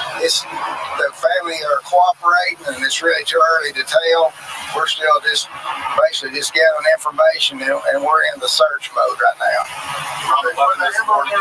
Switch from missing child alert to Amber Alert. What goes into the decision of putting that Amber Alert out? Can you clarify that? Sure. After the initial search, and as we developed more information as part of the investigation, our team made the decision to elevate the alert to an Amber. And what was the difference? An endangered child alert is a mid-level alert where a child could potentially be in danger. An Amber Alert is, we issue those when we believe a child is in imminent danger of bodily harm or death, and it's the most severe alert. It appeared to me that she walked away from her home. Why was it upgraded to an Amber Alert? Clarify that a little bit more. Well, the bottom line is we don't know where she is at this time. Again, there was the initial search. We acted, and the sheriff's office acted on the information available at the time. And as we learned more in the first several hours into today, it led us to issue an Amber Alert. Well, when the Amber Alert was issued, you said there was new information that led you to believe that Summer might be in more danger. Can you expand on that a little bit? I can't. That's part of the investigation. Sheriff Lawson mentioned earlier that he's asking the community folks that if you have enough resources here, what's your message to the community that they feel like they want to help in some regard? How can they help us? If they see something or know something, they need to tell somebody.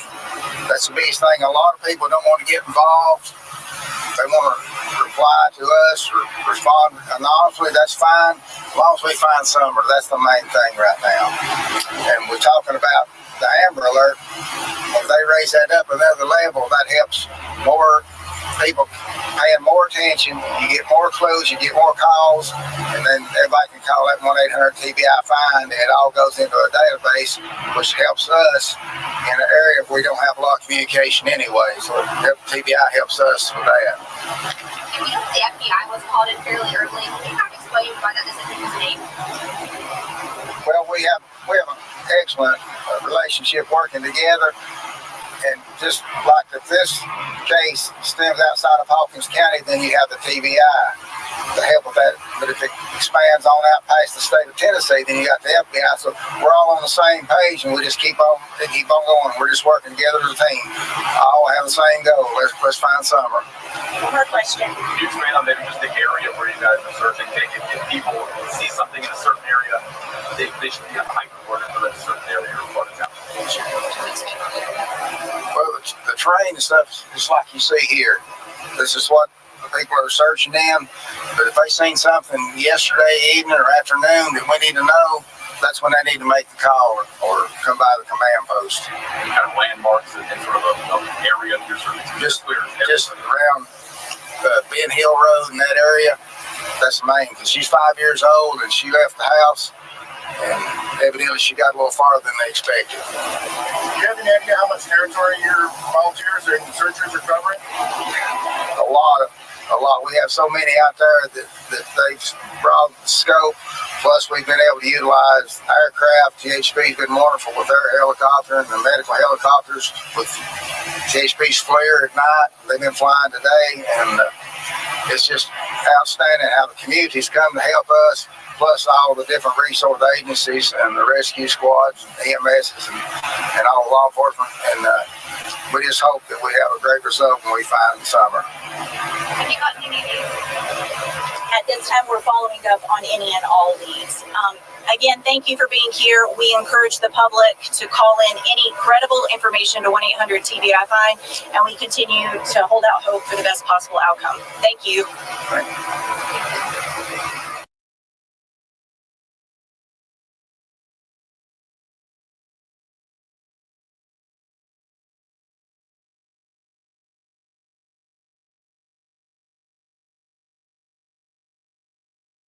Of the reasoning behind the transition from an endangered child alert to an Amber Alert in Summer Wells' case, especially considering the absence of a vehicle.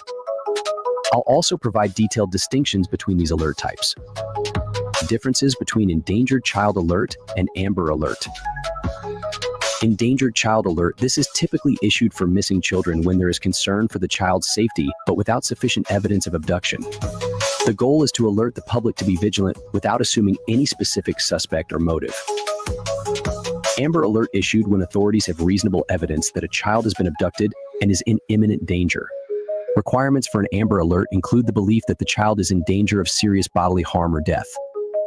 This alert aims for swift public engagement to locate a child in immediate risk.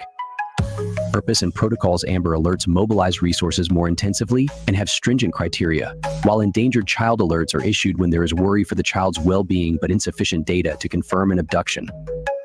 Activation process. The transition from an Endangered Child Alert to an Amber Alert may happen as new information is gathered or concerns about imminent risk escalate, even without identifying a suspect or vehicle. Public engagement level. Amber Alerts use wider reaching networks, including highway signs, media broadcasts, and more detailed, urgent public warnings, aiming for maximum public assistance. Possible reasons for the shift from Endangered Child Alert to Amber Alert without a vehicle. Escalation in perceived risk. After assessing the details surrounding Summer Wells' case, investigators may have concluded that she was likely taken by someone, despite a lack of suspect or vehicle, warranting an Amber Alert. Timeline gaps or new evidence. By June 16th, investigators might have encountered gaps in the timeline, suggesting higher risks than initially thought. Physical and geographic vulnerability. Summer Wells was a young child in a rural, secluded area, which could indicate that she was vulnerable to exploitation, increasing urgency. Media and public pressure. Heightened media attention and community concerns may have influenced authorities to amplify the alert status to ensure extensive public engagement. Family and environmental factors. Details about Summer's family and environment might have raised red flags, supporting a shift to an Amber Alert as officials re-evaluated the case's potential for criminal elements. Search efforts progression. If extensive searches failed to reveal her presence nearby, authorities may have inferred that she was taken from the area, justifying an Amber Alert. Law enforcement strategy sometimes. Increasing the alert level is a tactical decision to use heightened resources and rapid media coverage. Amber Alerts with higher visibility can attract more attention to generate leads. Child's age and physical characteristics. Given her age, Summer would have had limited ability to evade danger independently, raising fears that she had been taken, leading to the Amber Alert status. Previous suspicious activities or calls. Law enforcement could have received previous tips about strange activities near the Wells residence, and without vehicle information, an Amber Alert could ensure all leads were followed. Local and national trends. Given rising concerns about child trafficking and exploitation in the U.S., law enforcement may have chosen to err on the side of caution. Reassessment of endangered status. Initially, authorities may not have considered the risk sufficient for an Amber Alert, but further investigation could have indicated a possible abduction. Absence of concrete leads. When investigations yield minimal progress or promising leads, law enforcement may elevate the alert level, especially in cases of vulnerable young children.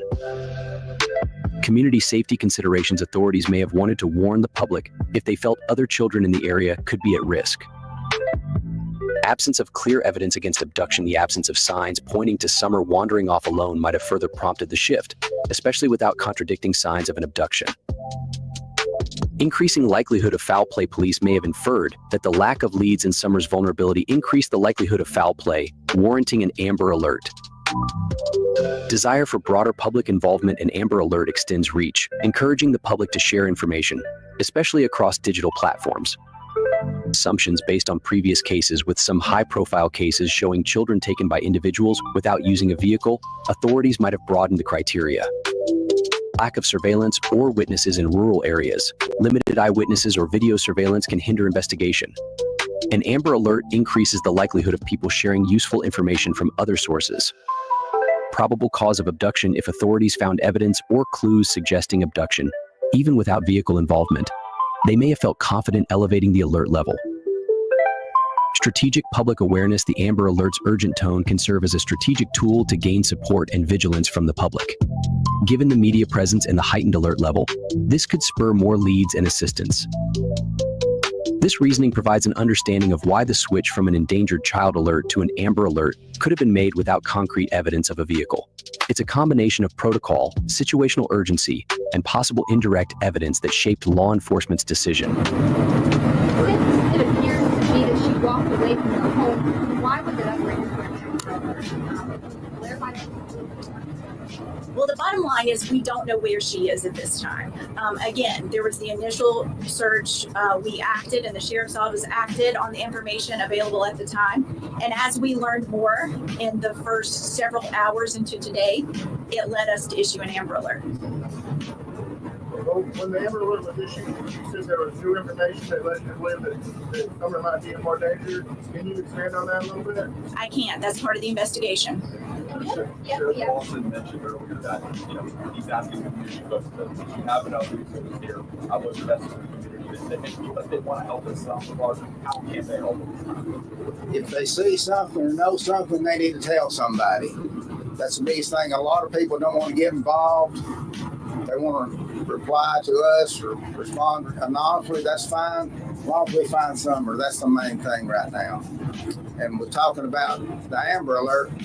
When they raise that up another level, that helps more people paying more attention. You get more clues, you get more calls, and then everybody can call that 1-800-TBI-FIND, and it all goes into a database, which helps us in an area where we don't have a lot of communication anyway. So TBI helps us with that. The FBI was called in fairly early. Can you kind of explain why that decision was made? Well, we have an excellent relationship working together, and just like that this case stems outside of Hawkins County, then you have the TBI to help with that. But if it spans on out past the state of Tennessee, then you got the FBI. So we're all on the same page, and we just keep on going. We're just working together as a team. All have the same goal. Let's find Summer. The FBI's Child Abduction Rapid Deployment Card Team assists in cases of child abductions regardless of whether there is evidence the child crossed state lines. Their involvement isn't solely limited to situations where an Amber Alert is issued or when an interstate abduction is suspected. The CARD team provides specialized support in any case where abduction is suspected, including cases confined within a single state. Here's how it works.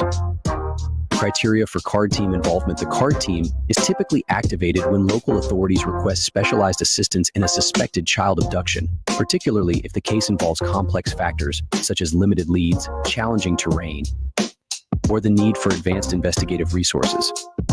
Scope of involvement. The team's deployment isn't dependent on whether the child has crossed state lines. They're often brought in to leverage their expertise in handling high-stakes cases involving potential imminent danger, even if the investigation remains local. Amber Alert, not a requirement. The presence of an Amber Alert can coincide with the CARD team's involvement, but isn't a prerequisite. The team may be called in regardless of an Amber Alert if the situation warrants intensive investigation. Focus on immediate and critical threats. The CARD team specializes in quickly mobilizing resources and investigative techniques that are especially crucial in the early stages of a child abduction case, prioritizing any child believed to be in immediate danger. In essence, the FBI's CARD team steps in when their specialized support is deemed valuable, focusing on abductions with imminent danger or urgent, complex investigative needs, regardless of whether an Amber Alert is issued or there's suspicion of interstate travel. Can you expand on maybe just the area where you guys are searching? Maybe if people see something in a certain area, they should be on heightened alert if they're in a certain area or part of town. Sure. Well, the terrain stuff is like you see here. This is what people are searching in. But if they seen something yesterday evening or afternoon that we need to know, that's when they need to make the call or come by the command post. Kind of landmarks and sort of an area you're sort of just around Ben Hill Road in that area. That's the main, because she's 5 years old and she left the house, and evidently she got a little farther than they expected. Do you have any idea how much territory your volunteers or searchers are covering? A lot. We have so many out there that they've broadened the scope. Plus, we've been able to utilize aircraft. GHP's been wonderful with their helicopter and the medical helicopters with GHP's FLIR at night. They've been flying today, and it's just outstanding how the community's come to help us, plus all the different resource agencies and the rescue squads and EMSs and all the law enforcement. And we just hope that we have a great result when we find Summer. At this time, we're following up on any and all leads. Again, thank you for being here. We encourage the public to call in any credible information to 1-800-TBI-FIND, and we continue to hold out hope for the best possible outcome. Thank you. The tweet. The TBI said it does not have a suspect or a vehicle description in connection to Summer's disappearance. However, the agency said it developed such information it would share it with the public immediately.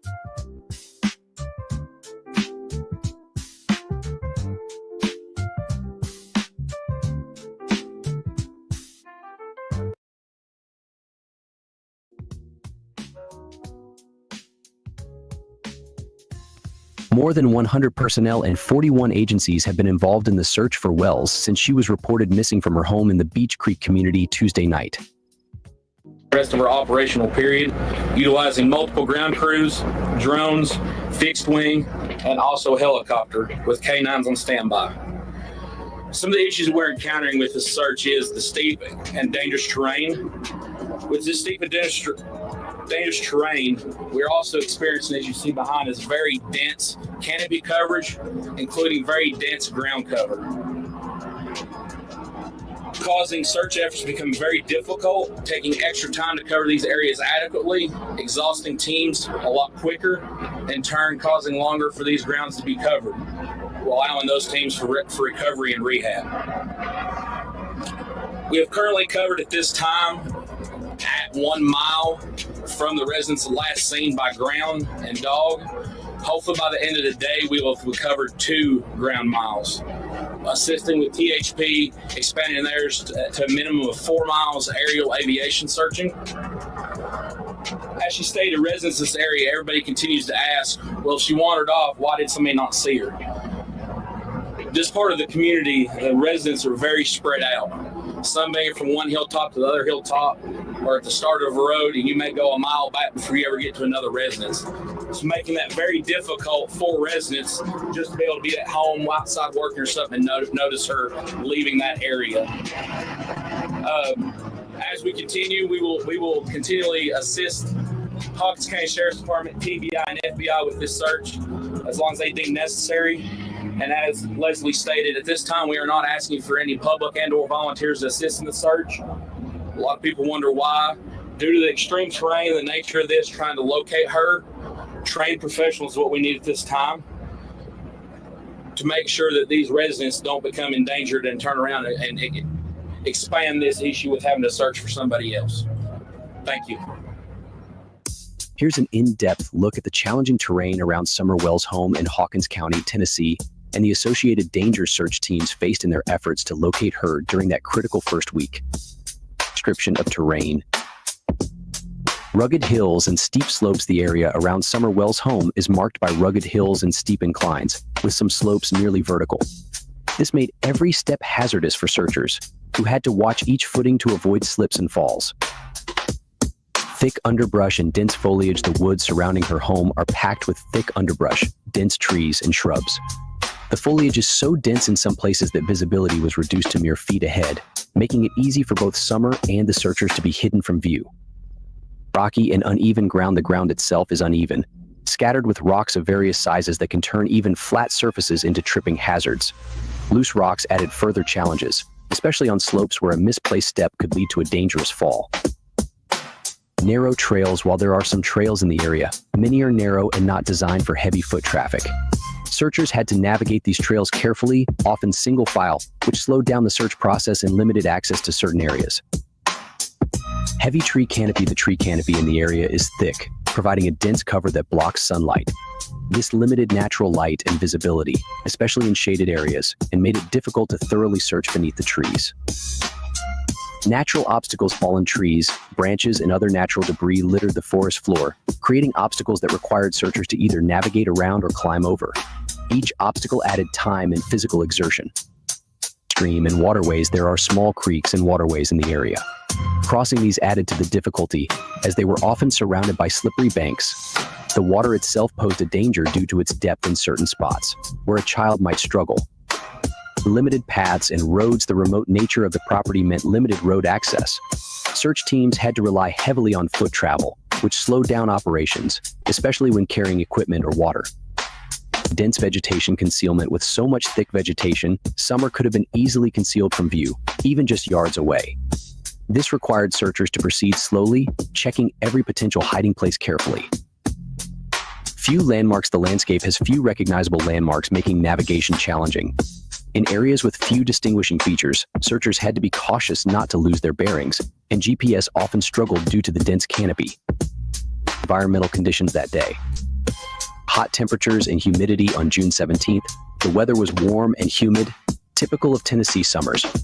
These conditions added to the physical toll on searchers, who were already exerting themselves over difficult terrain.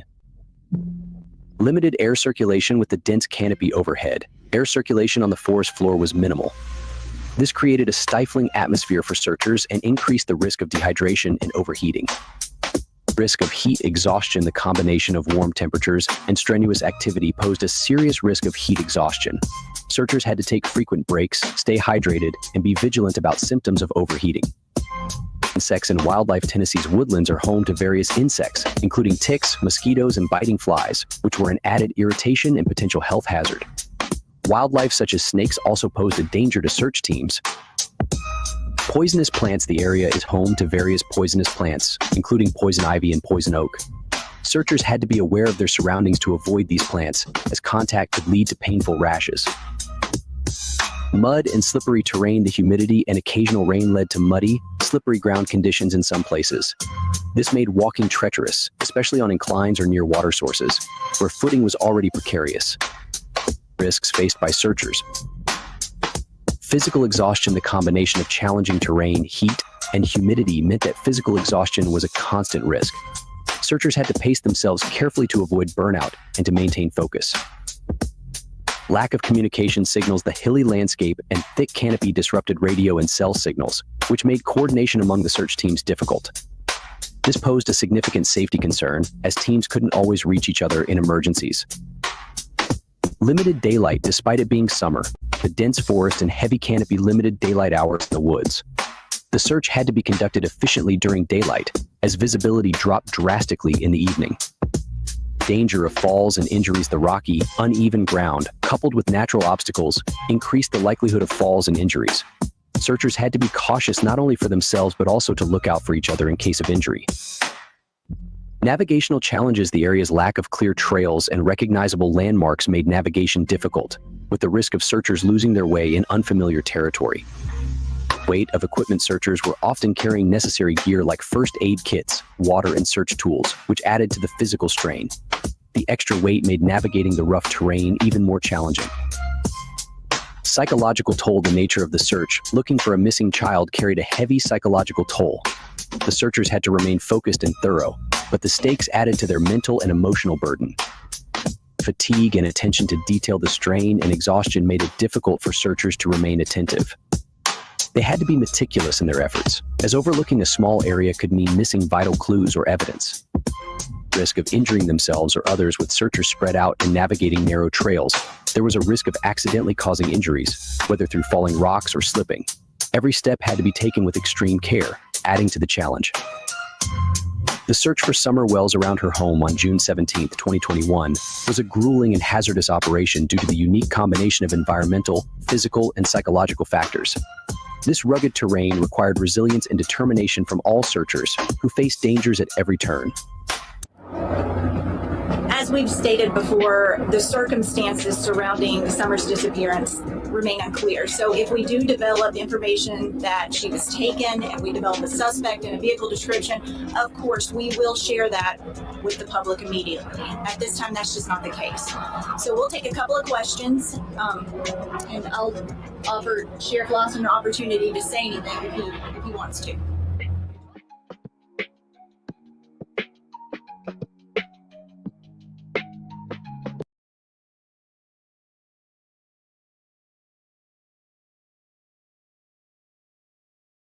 The family still cooperating? I know you said obviously Dawn's there, but like the mother and all those other people, are they still cooperating? No, they're not cooperating right now.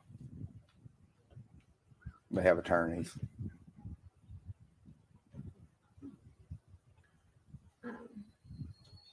Is there anything else on that front you wanted to say or speak about? Not right now.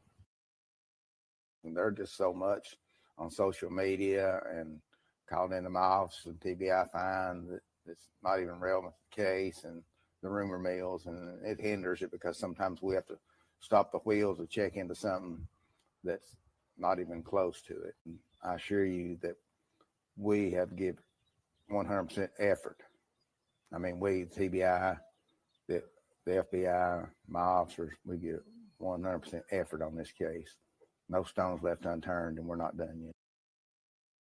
Sheriff is talking about details in the Summer Wells investigation. He hasn't done it yet until now. Her father is also showing us a path he claims, a little used path, he claims a kidnapper used to abduct his daughter and then disappear without a trace. Our Erica Lunsford walked that trail with Dawn Wells and sat face to face with Sheriff Ronnie Lawson in a WVLT exclusive interview. Now 114 days after the little girl was reported missing. Erica, you've learned a lot. Tell us more. That's right. Summer's father tells me he believes the trouble started at the basement door, a door he says her brothers often left unlocked and wide open. And we'd get on them a lot, and so you can't do that, but it just, you know, we'd always find it open a lot of times and stuff. And so we tried to control that, but to know, you know, they couldn't control it 100% of the time. Dawn Wells tells me Summer was last seen going to the basement to play with her toys. Her three older brothers upstairs, her mother and grandmother in the yard facing away from the basement door, and Dawn Wells at work. We don't know if someone was waiting in the basement or if she come outside here and went to the swing. All we know is she went down the basement. Wells says he believes someone was lurking at the top of the dog trail, just feet away from the basement door. He says the predator somehow managed to snatch Summer, then raced down the steep hill as she struggled. I guess you guys want to walk down through here. The trail was not an easy walk. To get down the rugged hill, Wells and I had to hold on to trees. I struggled not to trip or even fall on tree roots. And you can slide a little bit. So the dogs kind of came down this trail here. Yeah. It's pretty steep. Yeah. And I didn't know the dogs even had a trail down through here till the police dogs followed it all the way to the road. Will says he overheard authorities say search dogs followed Summer's scent down the trail to the road before losing it. He painted a vivid picture of a kidnapping, telling me a neighbor likely heard Summer scream. I think whoever grabbed her probably had her mouth covered, and I think she was gasping for air by the time she got down through here somewhere, because our neighbor heard a scream, a really funny scream. I think they just carried her to a vehicle and threw her in there and took her somewhere far away from here. Hawkins County Sheriff Ronnie Lawson has not publicly commented on specifics of the case until now. I asked Sheriff Lawson about Wells' claims. Did dogs follow Summer's scent down the trail to the main road? The sheriff says yes. The dogs had a pretty good trail, a track for a little while, but then it disappeared. But they lost scent when they come to the road. And sometimes canines, they will lose the scent when it changes different type, where they maybe went from the gravel to the pavement. And did a neighbor hear a scream? Best I recall, it's been a couple months ago. I think that was unfounded. Wells tells me the family home on Ben Hill Road is surrounded by drug dealers and buyers. You get all kinds, with the drug trade, and we've seen quite a bit of stuff surrounding the meth thing. We've parked our neighbors caught them parked at our road in our driveway in the middle of the night or early in the morning and stuff like that, and run them off, and they get mad and they raise Cain, and we've had quite a bit of problems. But Sheriff Lawson tells me Wells lives on a quiet street. I've heard rumors of, there is maybe a drug dealer on that road, but it's just like anywhere. Ben Hill Road is no different than any other roads in Hawkins, Sullivan, or any other county, as far as even Knox County. We all have drug problems, but no, that's not that problem. That's not correct either. It's not like a hot spot. No, it's not a hot spot. And it's a dead end road, so there's very little traffic, if any. Don Wells says he doesn't know why anyone would take his daughter, but isn't shocked by the disappearance of a child. There's a lot of missing children. But Sheriff Lawson says children don't just go missing, especially in Hawkins County. No, ma'am, we don't have any other missing children. At Summer's Hilltop home, Wells showed me a refrigerator he says Summer played on. I don't know what else she did. But what in the world is that? And we walked to Summer's swing. This is her favorite. That's her favorite. Yeah, she liked to twirl. Don Wells is pleading for his daughter's return. Whoever has her will have mercy, and please let her come home. Sheriff Lawson says investigators remain committed to finding Summer. Everyone in Summer's case is still a suspect. Don Wells tells me he didn't know the dog trail existed until after Summer disappeared. Erica, you've talked to Summer's mother before as well. She was not a part of this story. Where was she when you were doing these interviews? Candace Bly was at the home during the interview, but she didn't want to talk and she stayed inside. What about this, Erica? Does the sheriff still believe that the public can help find Summer? Sheriff Lawson says he wants people in the Beech Creek area to keep looking for signs of Summer, especially pieces of clothing that could still turn up in fields. Investigators also need help finding that red Tacoma truck seen in the area near the time of Summer's disappearance. It has a ladder rack and white buckets in the bed. Still haven't found that. All right. Eric.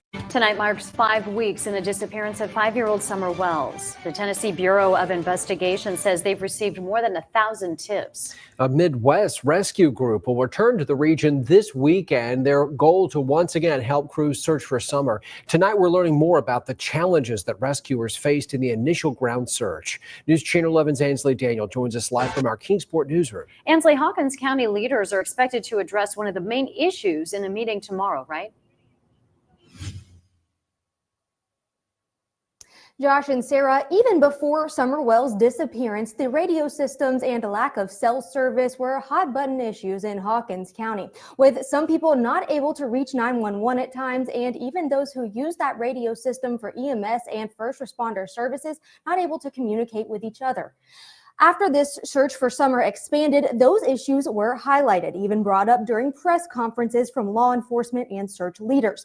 The operations on the ground have been a topic for county officials in several different meetings now, and tomorrow, how those issues impacted that ground search is expected to dominate the conversation at a public safety committee meeting.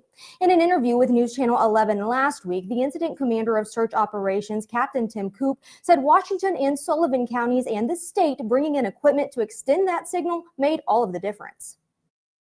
The only thing that hindered this search operations at the start for the first several days was radio communications. Beforehand, there's no way we could have done the search operations and covered the amount of ground we covered with the peace of mind knowing that if something happened, we could get them help. The command structure could get them help until that radio system was there. While there have been issues for years, in December of 2019, that radio system failed. And after that, those who used the radio systems reported clicking and static noises during phone calls. Neither the Public Safety Committee chair nor the county's EMA director were available for interviews today. While the search for Summer Wells is not an agenda item tomorrow, it is expected to come up in each director's report. That meeting is set for tomorrow at 3 p.m. Live in the Kingsport newsroom, Ansley Daniel, News Channel 11. Ansley, thanks. Now, if you have any information that can help investigators, call 1-800-TBI-FIND or email the address that's on your screen. New here at 5, an update to the investigation into Summer Wells' disappearance. The Hawkins County Sheriff says the child's parents, Don Wells and Candace Bly, are not cooperating in this ongoing investigation. And is the family still cooperating? I know you said obviously Don's there, but like the mother and all those other people, are they still cooperating? No, they're not cooperating right now. Meanwhile, today marks the second day officials are putting boots back on the ground, searching for answers after Summer's disappearance. You know, yesterday we told you TBI agents and Hawkins County deputies were near Summer's home in the Beach Creek community, focusing on previously identified areas of interest. We actually have not stopped looking for Summer. This is just another part of it that we are looking over some ground we've been on before and maybe some new ground we hadn't covered, and just trying to turn up anything we possibly can to find this little girl. Summer was reported missing in June. The Amber Alert for her is still active. Enforcement agents have covered nearly 5 square miles in the search for Summer Wells in East Tennessee. It has been a week now since a statewide Amber Alert was issued for her. News Channel 5's Aaron Cantrell joins us live from the TBI headquarters this morning. And Aaron, I know hundreds of leads have come in, and now there's reward money. Yeah, Amy, in fact, 221 leads have come in about Summer Wells, but the TBI has not been able to locate her. And they tell us that about 70 agencies from Tennessee and surrounding states are helping in the search efforts. But this is what we know. She was reported missing from her home last Tuesday around 6:30 from the Beach Creek community of Hawkins County. Summer's parents and relatives are said to be cooperating with investigators, and now we are learning more about the Wells' family history. The CBS affiliate WVLT reports that last year, Summer's mother, Candace, filed for an order of protection against her husband, Donald. And just a few days later, Candace changed her mind, asking the court to have the order of protection dismissed. Now, authorities have not named the father nor anyone else as a suspect at this point. Now, Tim Coop, the incident commander for ground search operations, says the search for Summer Wells will continue today with a focus on specific areas using specialized teams. Every day until we find Summer Wells, we will have specialized search teams, whether it be K9, specialized man track and USAR teams that we've already utilized to go back into these areas. Once we get a lot of these people out, it may make this area calm down a little bit, but we will have people in the Beach Creek community from one end to the other, working tirelessly day in and day out, be able to keep fresh crews coming in and still continue to search until we find Summer Wells. Now, the Johnson City Press reported that a Kingsport man is offering a $25,000 reward for anyone that has information or that leads them to Summer Wells. And they're asking folks that live in that Beach Creek community to check their properties for areas that a child might hide in. So if you have any information, call police or the TBI at 1-800-TBI-FIND. Reporting live in Nashville, Aaron Cantrell, News Channel 5. Well, my wife was just left the district attorney's office with the FBI, and she passed her lie detector test, and then they told her to hurry down to the command center because they just got a tip. So we're freaking out right now. She's trying to. No one has been named a suspect, and authorities have not ruled Summer's disappearance as an abduction. But tonight, her parents have one plea. Please find it in your heart, have mercy, and find a way of letting her go, and where we can get her back. Please bring her back home. Just let her come home, please. We miss her so much. Her brothers are so devastated that they wake up every morning crying for their sister. And as a mother, it really hurts to see your other children crying. Today, the TBI said they've received 650 tips from the public. And despite those tips and despite searching 3,000 acres, search teams say they have yet to be able to find the little girl. Search crews told us that though they're no longer searching round the clock, they are still following up on every lead that comes in. Bianca Murray reports Summer's parents do not believe she's in the woods near their home. I know she didn't walk away from this property by herself or off this yard by her swing. I feel in my heart that somebody has came up here and took her, has lured her away from here. The parents of missing 5-year-old Summer Wells saying they never thought she was in the woods near their home, but that they believe she was abducted. Search crews combing through nearly 5 square miles around the Wells home. We have to do one step at a time, I guess, but I'm sorry that they had to spend so many man hours in these woods and everything. I've seen them limping and everything else, and I feel for them. Summer not the first girl to go missing in her family. When my sister went missing, I was in between Arkansas and Tennessee. I don't know all of what happened or what did happen, but I hope that they find her too. When you see cases like that, that's why I lose hope on Summer. I want to keep hope, but sometimes I lose hope. Lose it. Fear beginning to spread through the Wells home as Summer remains missing. And then it really bothers me to find out that we've had sex offenders living within 8 minutes of my house. Keep a close watch on your kids. Yes. Don't let them out of your sight. Summer's parents saying they wish they could search every structure in America if it could help lead to finding her. Now that we know she's not in the woods anywhere, I wish we could focus on finding her. I don't know what, or I don't know.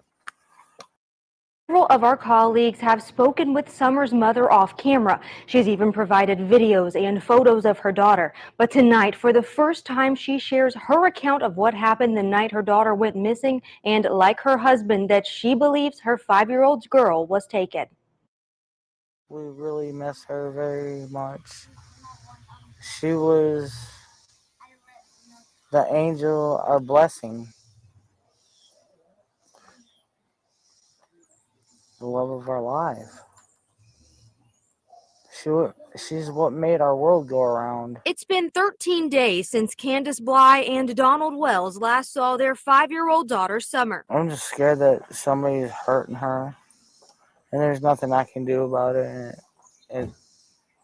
It smothers me. As the almost 2-week-long search through the rough terrain scales back, Summer's parents say they believe someone took their daughter. Personally, I think someone came up here and grabbed her and ran down the hill. I think so and too. Threw her in a car and drove as far away as they could from this area. I know she didn't walk away from this property by herself or off this yard by her swing. I feel in my heart that somebody has came up here and took her, has lured her away from here. Around 6:30 in the evening on June 15th, her father called to report her missing, but he wasn't home yet from work. Me and my mother and her were planting flowers. And we went in after we got done washing our hands, and she got a piece of candy from Grandma, and she wanted to go back over and see her brothers. And I said, okay. And I walked her all the way over to the porch, and I watched her walk into the kitchen where the boys were watching TV.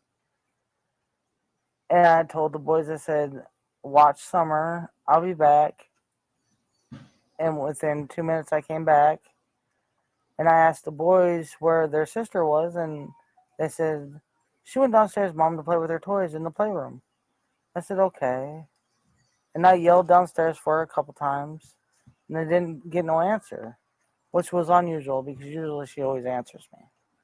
And so I went down there to check, and she... No one has been named a suspect, and authorities have not ruled Summer's disappearance as an abduction. But tonight, her parents have one plea. Please find it in your heart, have mercy, and find a way of letting her go and where we can get her back. Please bring her back home. Just let her come home, please. We miss her so much. Her brothers are so devastated that they wake up every morning crying for their sister.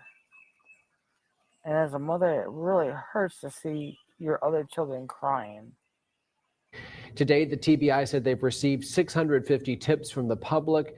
And despite those tips and despite searching 3,000 acres, search teams say they have yet to be able to find the little girl. Search crews told us that though they're no longer searching round the clock, they are still following up on every lead that comes in.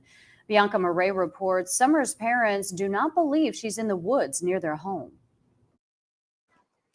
It had to do a lot with Dr. Phil. The way it came out on Dr. Phil when she was out there. I was not out there. I think it hurt Candace in a way. I don't know if it's helped or not. I don't believe it has. Maybe it's gotten more attention out everywhere. I'm Sarah Diamond. Officers spent a third day in the Beach Creek community searching for Summer Wells, but no significant results. An Amber Alert to find the missing 6-year-old from Hawkins County remains active. And we're hearing more about what happened the day about that day from her grandmother. Here's Ansley Daniel. Josh and Sarah, as officers spent another day in Beach Creek searching for Summer, I was out there yesterday and spent some time at the Wells family home on Ben Hill Road. Now, that's where Summer was reported missing from on June the 15th. I actually had the chance to speak with the missing girl's mother, Candace Bly, who again did not want to speak on camera with us, but I did have the opportunity to sit down with her grandmother, Candace Hare, who told me she wants people to hear about her family straight from the source. That's why I come on camera, because I am sick and tired of the lies. Missing Hawkins County 6-year-old Summer Wells' grandmother, Candace Hare, says it was hard to speak on camera as she's been reliving a familiar nightmare. Rose has been missing for 12 years. I miss her dearly.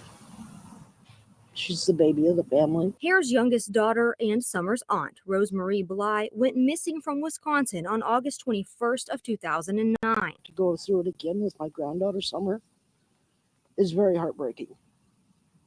And that's what a lot of people don't understand, is what a parent goes through, what a grandmother goes through. It's the not knowing is what tears us up.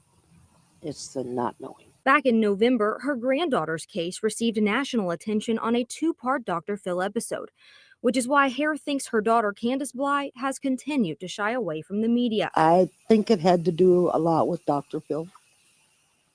The way it came out on Dr. Phil when she was out there. I was not out there. I think it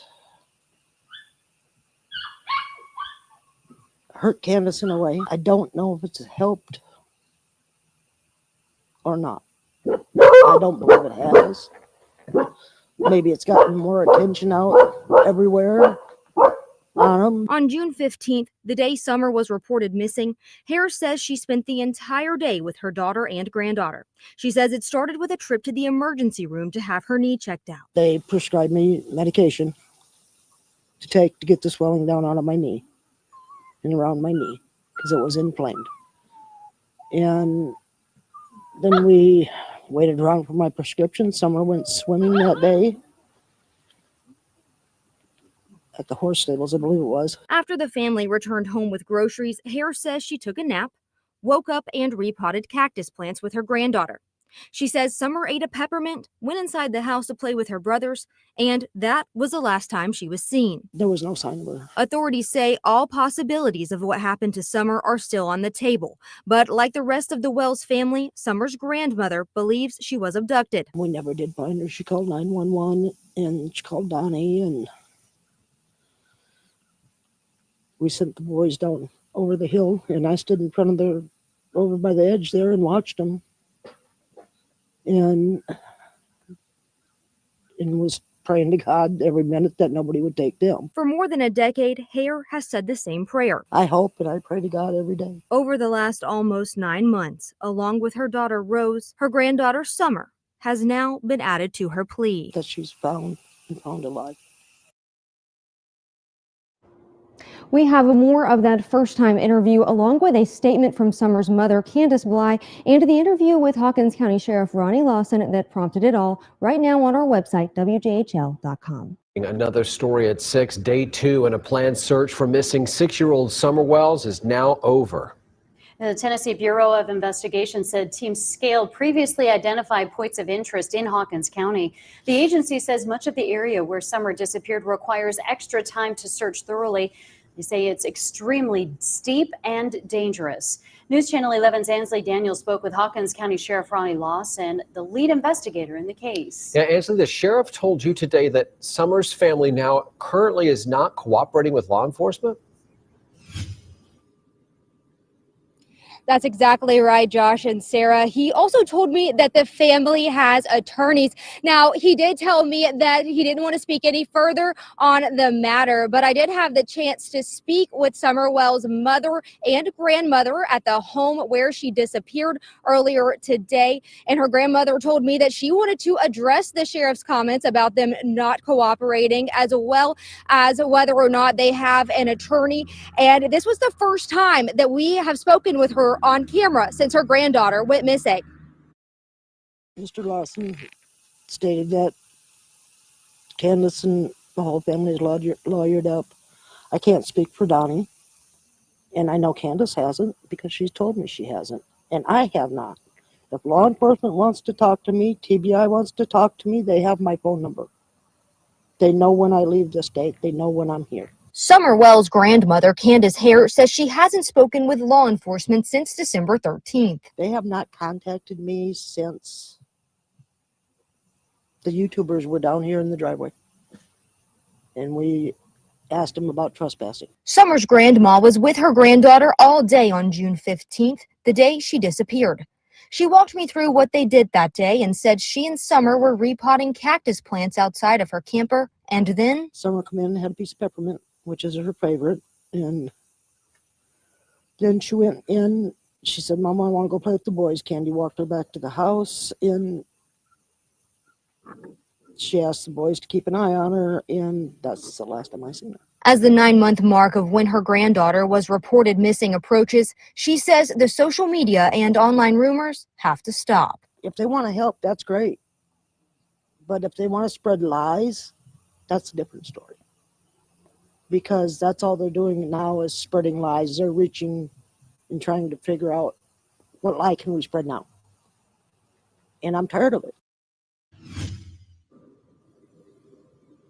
Now, Summer's mother, Candace Bly, did not want to go on camera. However, she did write this statement for us on my notepad. You see it right there on your screen as well. It says, "I've never stopped talking to law enforcement. No, I have not lawyered up. I don't understand why this is being said. I can't speak for Dawn, and we are willing to do whatever to bring our daughter Summer home. Thanks for all the searchers."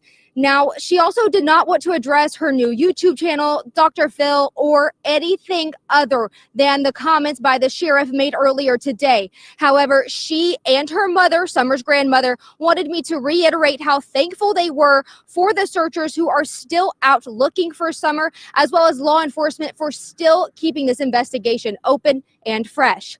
Live in Beach Creek, Ansley Daniel, News Channel 11.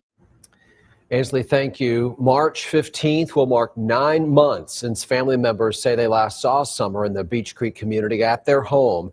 The TBI statewide Amber Alert for Summer remains active tonight. They're waiting for calls with credible information to 1-800-TBI-FIND. Last night, we heard for the first time from Candace Bly, Summer's mother. She spoke with News Channel 11's Ansley Daniel. And tonight, Ansley talked about that interview on Court TV, a national TV channel. Ansley was able to give some insight on the case with the hope tonight's program could spark some new leads. I got to think that zip code's probably pretty spread out. It's not like there's 40 people right next door.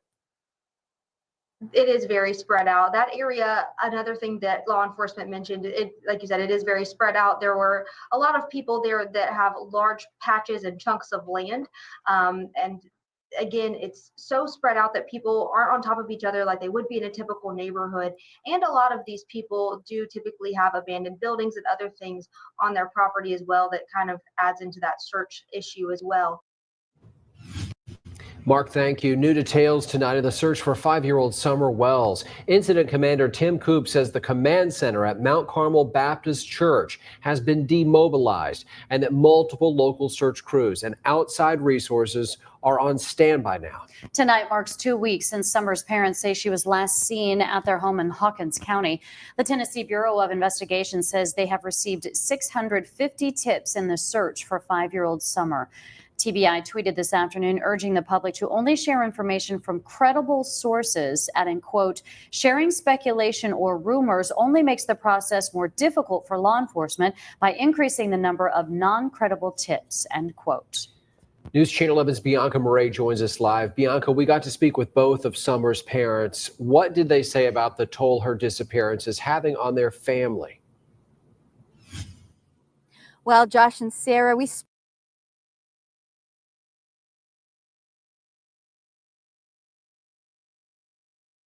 with the Summer's parents yesterday, and they said that she is an absolute force of nature in their home. But now that she's missing, they say it's like every member of their family has lost a little bit of their heart.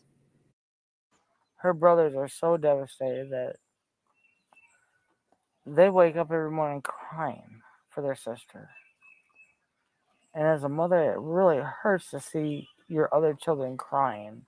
Summer's parents say her brothers are having a hard time coping with their sister disappearing. 12-year-old Josie, 11-year-old Wyatt, and 9-year-old Waylon. And he misses his sister so much because he played with her all the time.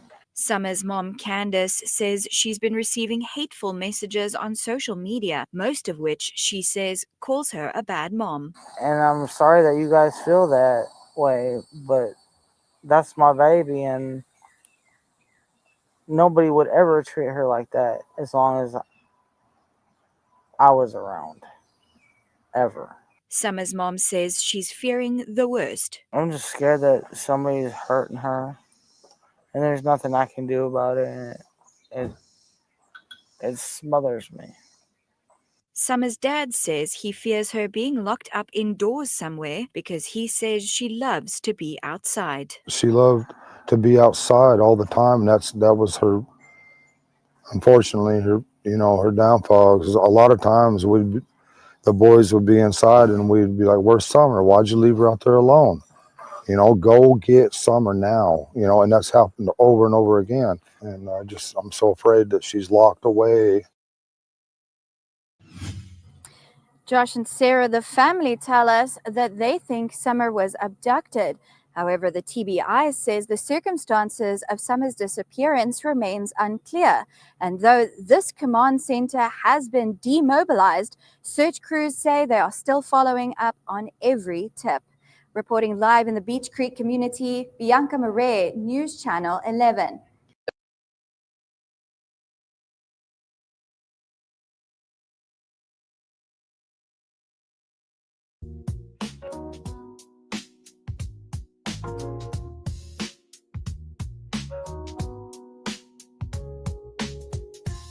More than 100 personnel and 41 agencies have been involved in the search for Wells since she was reported missing from her home in the Beach Creek community Tuesday night. What time was she last seen and who reported her missing in the family?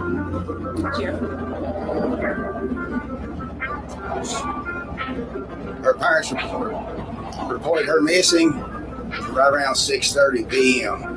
But when was she, did they say when she was last seen? I know that she was reported missing around that time. Was she last seen earlier in the afternoon or in the day? Do you think? That time is varied because they were searching for their child themselves. I have a question for Captain. Just wanted to see, are you asking for assistance from other agencies? I know yesterday you all mentioned 19 agencies helping out with the quick turnover in personnel. It sounds like that are searching. Are you all looking for other agencies in the surrounding counties to help? And what is the hours that you all are searching? Yeah, so hours of operation at this time are 8 a.m. to 8 p.m. We have, like Leslie stated yesterday, we have utilized at this time 19 different agencies throughout the state of Tennessee. We also have multiple agencies outside of our jurisdiction in burning states, and also expanding to Middle Tennessee to having these teams on standby. You talked about getting tips. Can you give me an idea of the magnitude of tips that you've gotten so far, and with the amount of time that's passed? Is there concern, that it's less likely to find it? Of course, the longer this goes, the more concerned we get. At this stage, we've received nearly 50 leads. None have panned out so far. Yes, approximately 50 at this point. Who does Summer live with? And is there any history with this family with law enforcement or anything that you're aware of? Sure. Summer lived with her parents and 3 siblings. Are these her biological parents, mother and father? Yes, ma'am. Is there any history of your 1 second. Sorry. history of your office going to their home or anyone in the home with any criminal history with family members? The father has a criminal history. Can you elaborate on that? I don't have it with me. There are 2 aspects to this case: the search for Summer and the investigation into how she disappeared. Part of that investigation has involved looking into the family. As we reported earlier this week, Summer's father, Donald Wells, was arrested last year for domestic assault. News Channel 11's Amy Cockrum has been looking into Wells' criminal past and found he has also previously faced charges in other states. Josh and Sarah, I spent the day looking into Donald Wells' previous charges in Utah, Arkansas, and Tennessee. The Arkansas charges include possession of controlled counterfeit substances without a prescription and burglary. Those charges occurred between 2006 and 2007. In Utah, Wells faced multiple charges from 1990 to 2001. He pled guilty to attempted aggravated assault, interfering with a public servant, forgery, burglary of a dwelling, and theft. When we asked Wells earlier this week if he would like to address his criminal history, he said, quote, "It's in the past and we'll leave it there," end quote. We also asked Wells about charges in Hawkins County. According to police reports, Wells was arrested in October 2020 and charged with domestic assault, possession of a handgun while under the influence, and unlawful possession of a weapon, following an incident with Summer's mother. We've worked it out. She's apologized to me. She's went to the district attorneys. She even talked to the judge and told him that she made a serious mistake, and that's the end of it. This past April, Wells pled guilty to possession of a handgun while under the influence. The other charges were dismissed. Josh and Sarah? Amy, thanks. And we want to point out here that TBI says the Wells family has been very cooperative with investigators throughout their search efforts. Friends of the family tell us they're doing their best to keep their spirits up on day 9. Charge details for Donald Wesley Wells. Violation 1. Charge burglary residential. Statute 539-201A. Class B felony. Violation date August 22nd, 2006. Age at violation 41. Plea not guilty. Disposition January 25th, 2007 null prosequi, which means the charge was dropped and the prosecution did not proceed with the case. Sentence information: no sentence information found for this charge. Violation 2. Charge possession of controlled counterfeit substance without prescription Schedule I or II, third offense. Statute 564-401C2D, Class C felony. Violation date April 3rd, 2007. Age at violation 42. Plea guilty. Tabor. Disposition May 14th, 2007. Sentence probation for 48 months, 4 years. Details: the charge was classified as the third offense for possession of a controlled counterfeit substance without a valid prescription, which was a violation involving a Schedule I or II substance. This third offense elevated the charge, resulting in a Class C felony and probation sentencing. Explanation of charges in detail. Burglary residential discharge, a Class B felony, involves unlawful entry into a residence with the intent to commit a crime, typically theft or another offense. The disposition of nolle prosequi means that the prosecution decided not to pursue this charge further. This could be due to a lack of evidence, cooperation from witnesses, or other factors, resulting in the charge being dismissed without a conviction. Possession of controlled counterfeit substance without prescription. This charge indicates possession of a counterfeit drug resembling a controlled substance classified under Schedule I or II, which are categories for drugs with high potential for abuse and dependence, e.g., narcotics or stimulants. The term third offense implies prior convictions for similar charges, which increases the severity and classification to a Class C felony. The sentence was probation for 48 months, meaning that Wells avoided prison time but had to comply with specific probationary terms, such as regular check-ins and refraining from illegal activities during this period. Domestic with assault, 110 Ben Hill Road, 110 Ben Hill Road, off Beach Creek Road. 10-4, is there any lower end guy that can get that? 6. We're practically on scene right now with the shooting. Can you get out to 110 Ben Hill Road off Beach Creek? Have a domestic with assault. 10-4 been around. 4336, go. Parties are intoxicated. The female is refusing to leave the residence. They're in a verbal at this time. A unit route to Ben Hill Road. We're advised that there are 4 small children in the residence. There's also a couple other parties. She's in the back bedroom because there's not a door that locks. I was advising the male may be walking down the road, gray shirt, blue jeans. Possible direction, correct? Not sure if I see very intoxicated. Female laid the phone down, walked away from it. Sounds like the male's back in the residence. She's yelling, ow, and stop. The city's coming in at prepared a copy of Bolo. Bolo for a white GMC Sonoma Utah tag. But from 110 Ben Hill Road, headed towards Church Hill. Reference to a domestic. Male intoxicated. He was called back in. Their sergeant advised was to clear the perimeter. Describe abuse. Use additional sheets of paper if necessary and attach to petition. Describe abuse. Stalking or assault include, if applicable, information about abuse or fear of abuse to your child, personal property, or animals. He drinks and throws things. I'm afraid of being hurt. He is abusive physically and mentally toward me. I am afraid for my children and myself. My mother fears he is going to hurt her, cause she is staying in her camper on the property. Where and when did this happen? 110 Ben Hill Road, Rogersville, TN 37857. Describe any weapons used. Blank. I asked the court to make the following orders after the hearing. Check all that apply.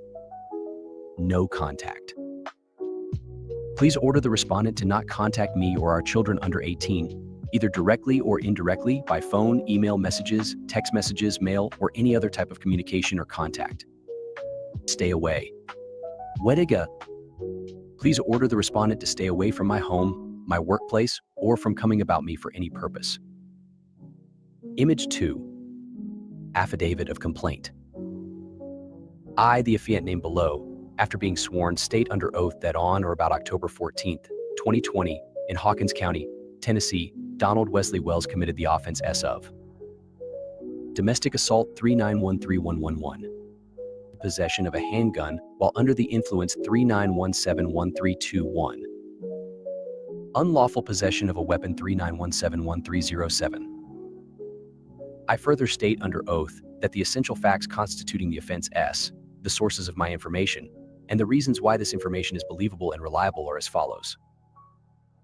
On 101420, deputies were dispatched to 110 Ben Hill Road, Rogersville, TN 37857, for a domestic with assault.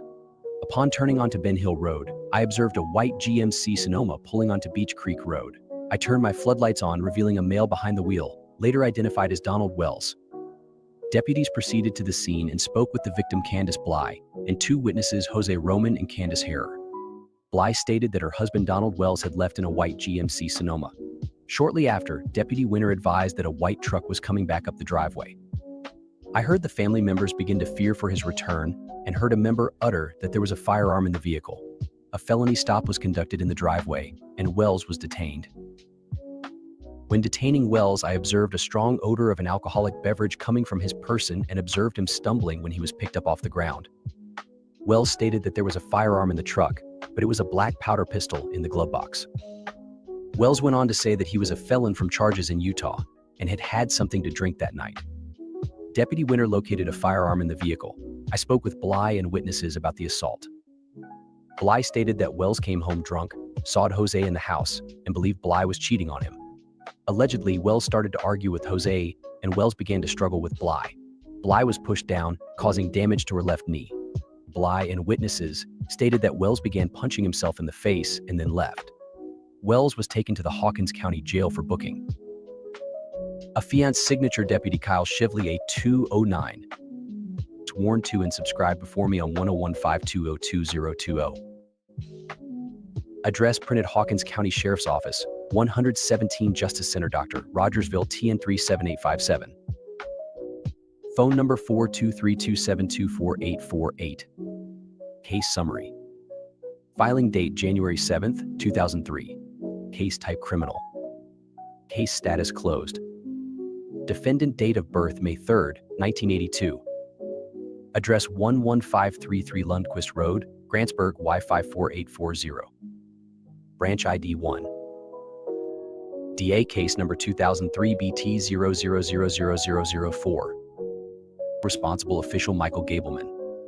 Prosecuting agency district attorney. Prosecuting agency attorney Angela Baranek. Defendant owes the court $0. Charges. A. Count 1.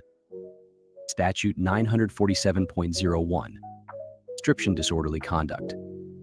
Severity misdemeanor B. Disposition guilty no contest. Count 2. Statute 941.21c. Description intentionally point firearm at person. Severity misdemeanor A. Disposition dismissed on prosecutor's motion. Count 3. B. Statute 941.21c. Description intentionally point firearm at person. Severity misdemeanor A. Disposition dismissed on prosecutor's motion. Count 4. Statute 946.411. Description resisting or obstructing an officer. Severity misdemeanor A. Disposition dismissed on prosecutor's motion. Explanation of charges in detail.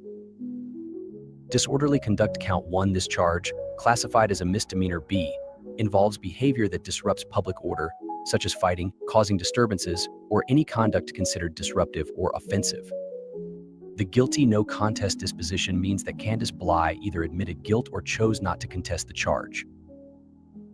Intentionally pointing a firearm at a person counts 2 and 3. These charges, classified as misdemeanor offenses, involve intentionally aiming a firearm at another individual, which is considered a serious offense even if the weapon isn't discharged. Both counts were dismissed on the prosecutor's motion, likely due to lack of evidence, cooperation, or other legal considerations.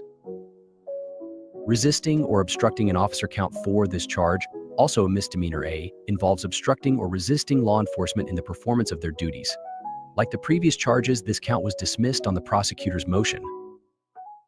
The dismissal suggests that these charges were not pursued further in court. The guilty plea for disorderly conduct, however, indicates acceptance of some level of accountability for disruptive behavior. We begin tonight with new information. information just into the newsroom. The father of Summer Wells has been arrested for driving while under the influence. According to the Hawkins County Sheriff's Office, Donald Wells was driving in the wrong lane while intoxicated last night. During the traffic stop, Wells admitted to officers that he had been drinking following an argument with his wife. During the stop, officers found an open container in his vehicle and he failed a field sobriety test. He was released from the Hawkins County Jail earlier this morning. Wells' daughter, Summer, has been missing since this past May and has been the subject of national attention ever since. Is breaking news from News Channel 11. The father of missing Hawkins County 5-year-old Summer Wells was arrested on Saturday night. Thank you for joining us on News Channel 11 and ABC Tri-Cities this morning. I'm Ansley Daniel.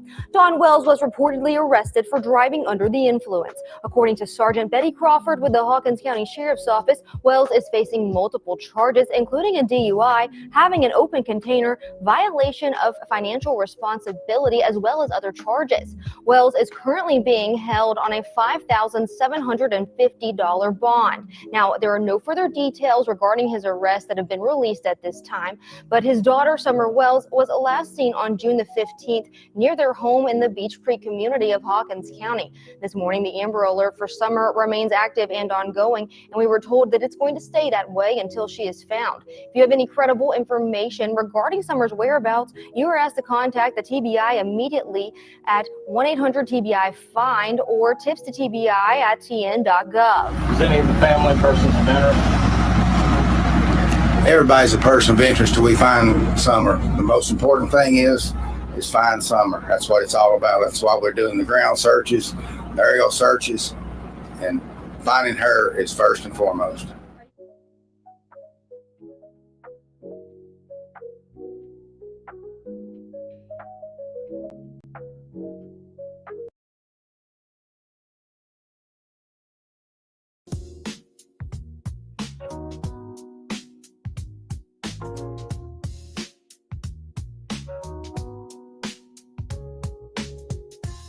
More than 100 personnel and 41 agencies have been involved in the search for Wells since she was reported missing from her home in the Beech Creek community Tuesday night. Concerned that this could be an abduction at this point after so much time has passed. Everything's on the table. I mean, we're looking at everything, crossing every T, dotting every I, and turning every stone. That's why we have two different operations. Captain's operation is search and rescue. Law enforcement operation is to look into this incident and find Summer. Is the father's criminal record relevant in this investigation? No, sir. I've also heard there's been speculation of the siblings in the household. Just wasn't sure if you're able to elaborate on the siblings at all. They have three others besides Summer. Older, younger, Older. sisters? Older. Okay, one more question, guys. Anybody have another question? Okay. I had a question. We've heard about issues with communications between search teams regarding lack of cell coverage as well as the radios. Can you elaborate on that? What those issues have been and how they've impacted the search? Well, Captain, he can relate to that as far as law enforcement. We can't hardly communicate at all on the radios, and cell phones are out of the question, but thanks to AT&T and Verizon, he can tell you about that. They've been a big help to us. Go ahead. Elaborate on that real quick. AT&T and Verizon both have bought cell phone service boosters to our command post to help try to utilize cell phone coverage, which is still very spotty for most of the area. Radio communication between ground crews and also aerial aviation has been very difficult due to the state that our radio system's in at this time. For ground crew operations, we're having to utilize anywhere from 4 to 6 different radio channels to make sure we have the coverage where everybody's accounted for. Just real quick, when you said that the search area you covered was about a mile, did you mean a square mile or a radius around the residence? That is going to be a radius from around the residence from the last point of her household. Thanks everybody for being here. Just to clarify, ground search efforts end around 8 o'clock. However, if we do receive any phone calls giving us a credible lead, we do follow up on those leads throughout the night. Thanks for being here. Any updates will be posted on our Twitter feed, and we'll update you again as soon as we have something available. Thank you. Tonight marks 5 weeks in the disappearance of 5-year-old Summer Wells. The Tennessee Bureau of Investigation says they've received more than 1,000 tips. A Midwest rescue group will return to the region this weekend. Their goal to once again help crews search for Summer. Tonight, we're learning more about the challenges that rescuers faced in the initial ground search. News Channel 11's Ansley Daniel joins us live from our Kingsport newsroom. Ansley, Hawkins County leaders are expected to address one of the main issues in a meeting tomorrow, right? Josh and Sarah, even before Summer Wells' disappearance, the radio systems and lack of cell service were hot-button issues in Hawkins County, with some people not able to reach 911 at times, and even those who use that radio system for EMS and first responder services not able to communicate with each other. After this search for Summer expanded, those issues were highlighted, even brought up during press conferences from law enforcement and search leaders. The operations on the ground have been a topic for county officials in several different meetings now, and tomorrow how those issues impacted that ground search is expected to dominate the conversation at a public safety committee meeting. In an interview with News Channel 11 last week, the incident commander of search operations, Captain Tim Coop, said Washington and Sullivan counties and the state bringing in equipment to extend that signal made all of the difference. The only thing that hindered this search operations at the start of the first several days was radio communications. Beforehand, there's no way we could have done the search operations and covered the underground we covered with the peace of mind knowing that if something happened, we could get them help. The command structure could get them help until that radio system was there. While there have been issues for years, in December of 2019, that radio system failed, and after that, those who used the radio systems reported clicking and static noises during phone calls. Neither the Public Safety Committee chair nor the county's EMA director were available for interviews today. While the search for Summer Wells is not an agenda item tomorrow, it is expected to come up in each director's report. That meeting is set for tomorrow at 3 p.m. Live in the Kingsport newsroom, Ansley Daniel, News Channel 11. Ansley, thanks. Now, if you have any information that can help investigators, call 1-800-TBI-FIND or email the address that's on your screen.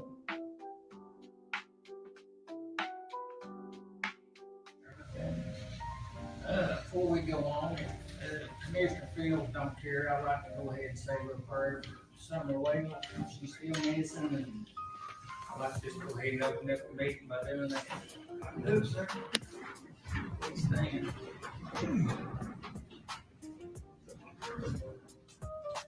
For large-scale fish creek operation, which still continues, the initial call came out for that on June 15th. Some questions on that we obviously won't be able to answer at this time, with that being an ongoing investigation and ongoing operation. Anyway, as far as my staff, we never lost communications on the ground.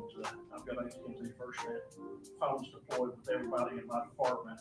I was out of town when the event first happened, was able to stay in contact with my employees on the ground continuously throughout that in the initial few days.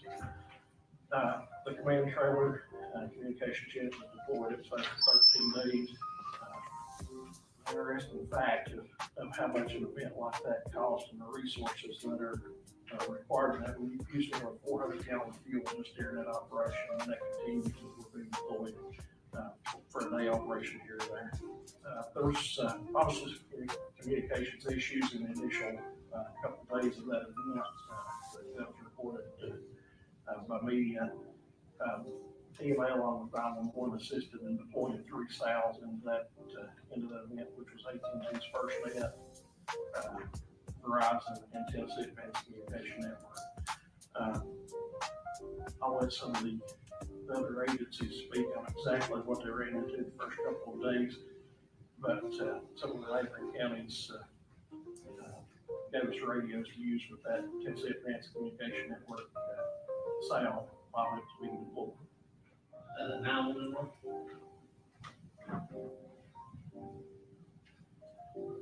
I'll be quick.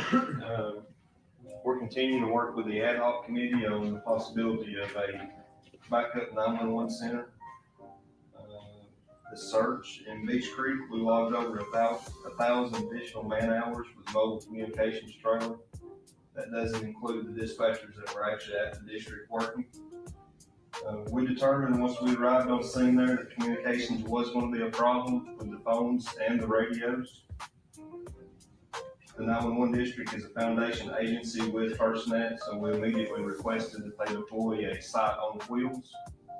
They generally require about a 24-hour response time for that, and they were on scene within 12 hours of us requesting that. So that anybody that had AT&T service or FirstNet, they gave them service at the search site. Radios were also an issue. We tried to do some patching with Hawkins County Rescue Squad with their communications trailer and their event repeater, but that was on the same band, VHF, so we couldn't do that. It was causing some problems. So we requested that TACN deploy a site on wheels as well, and they deployed that and actually put it in Beach Creek. Team of Sullivan County EMA provided us with a cache of approximately 50 radios to hand out to the responders that were on scene. If it hadn't been for them providing those radios, we would have been in a mess in Beach Creek. We would have had no communications with all these people. So if we get to the point of looking at purchasing radios, that's something that we need to look at, is having a cash on hand for events like this. And I think, And of course, one thing that it kind of Jamie hit on, and also Lynn, one thing this county really needs to, and Jamie in his office has put timeless hours in the radio system. If it wasn't for Hawkins County having their mobile event repeater, they were able to deploy there at the command post, we wouldn't have had radio communications hardly at all the first night. At one point, we were actually moving one of our rescue squad vehicles on Ben Hill, because at one point we'd have radio communication with Central Dispatch, at one point we wouldn't. They deployed that assisted greatly. Orchestrated right there close to the command post on the Ben Hill Road, very spotty limited radio communication. With the assistance of, like Jamie stated, Sullivan County, the state bringing in and attacking SAL that was deployed there at the Joint Information Center where all media was staged at. At that point, I believe we only had one or two areas that we had issues with radio communication, and it was as simple as those groups would literally step to the side, move a couple feet up down the hill somewhere, and the dispatchers then provided, we had radio communication with everybody.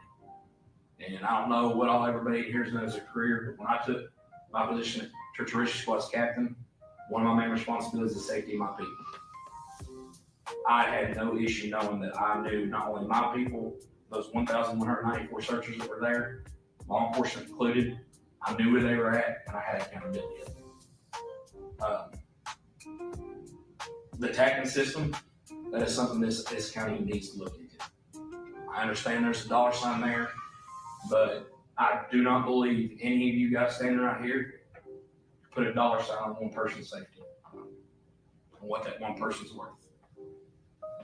If you've not been through Beach Creek and pulled off Beach Creek Road and pulled on the Ben Hill Road, Fields Road, Bell Road, any of those roads through there and start looking at terrain, one ill step, seriously injured a kid. We had 1,194 people searching that area. So, guys, I can't stress enough. I don't want to go to one of my members. I'm sure Hawkins County Sheriff's Department, Rescue Squad, EMS, you guys don't have to make that door knock on the phone going. Your child's father, mother, brother, sister, they're not coming home because of lack of communication and safety for these guys that are doing this as a volunteer for free. Yes, sir. Prior to this, when we had the communications meetings, yes, sir. There was a gentleman here from TACN. Yes, sir. And with the DMR, he stated that we had like 78% coverage. Mm-hmm. In his own words, he said if we added TACN, we would only get maybe 80%. That 80% kept my searchers out of state and the people here locally safe. I'll address that. That's all right, we can. Go ahead.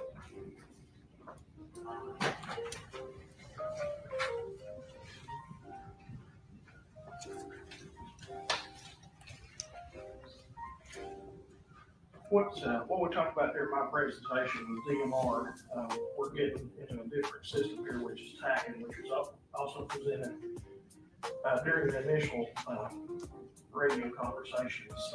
TACN owns their own frequencies. They're not limited. TACN can be built out as big as you can afford to build it out. They can provide that if you have one spot that doesn't have coverage, you're willing to spend the money to fix that site or that area, that they can fix it, but that comes at a great cost. And their flexibility there is on their own frequency. So some of those numbers were by how much money we were willing to put into that system. But it also gives advancements in the future. In 10 years, if we decide to build that site, or if they decide to build that site, they have frequencies to do it.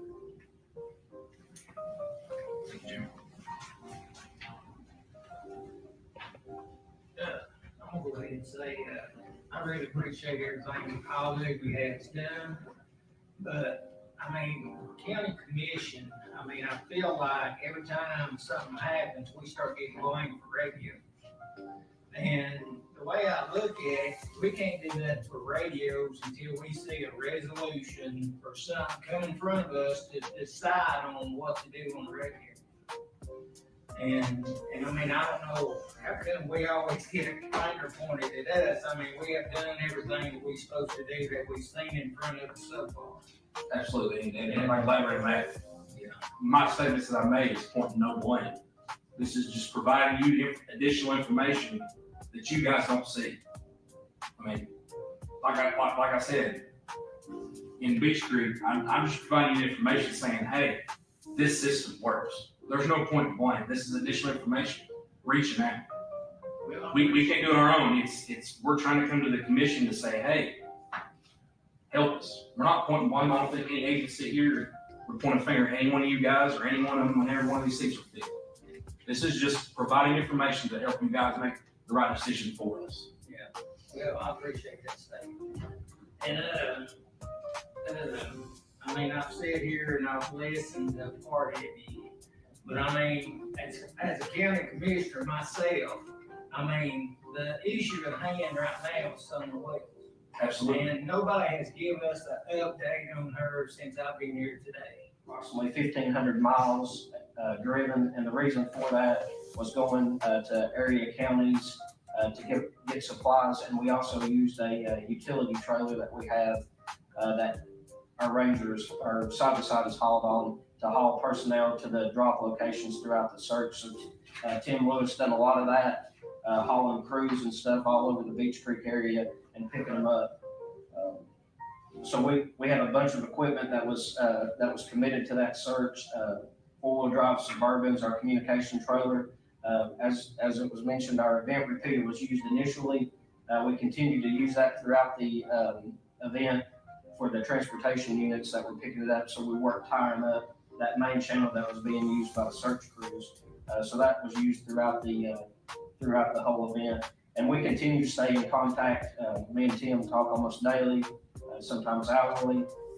And we have equipment ready to respond if there was a reactivation with food and supplies that we would need to go back up there. So we have all that ready as well as our members. So does anybody have any questions on our involvement with the Ben Hill search?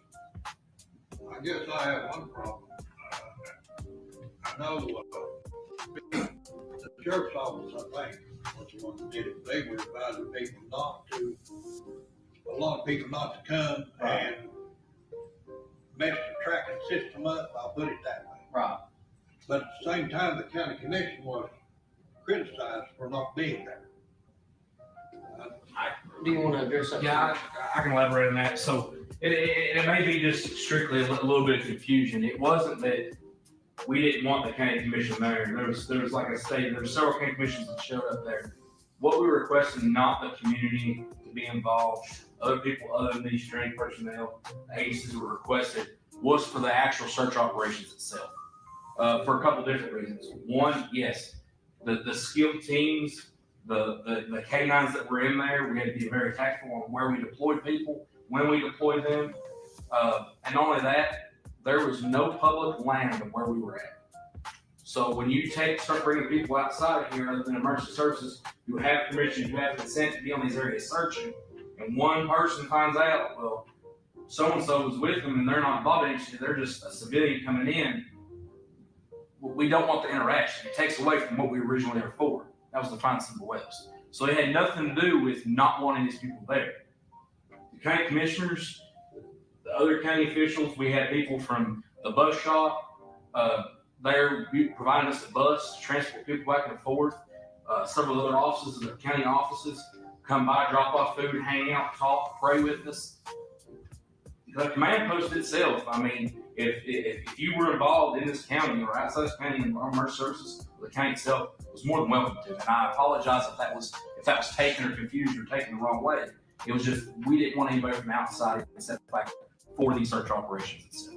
Well, it was on the phone that, you know, a lot of commissioners didn't get a lot of support from commissioners, but I also know some people that go to church there at Carmen, where the command post was. Yes, sir. I believe. Yes, and they were telling us they didn't want people in there at the time because of the fact, you know, that Baxter, and I guess they were saying that they didn't want them there doing the search. Yes. You know, like you're saying, it might have been good to come by the command post and offer your support. Absolutely, and then like I said, and that was another thing. The church there where we had the command post. Yeah. That's another favor my agency or this county as a whole can never put a money value on. I know. And those people that went to that church were there, provided us food, they provided us everything. Like I said, they were there. Those people were phenomenal, and it was strictly just for the search operations.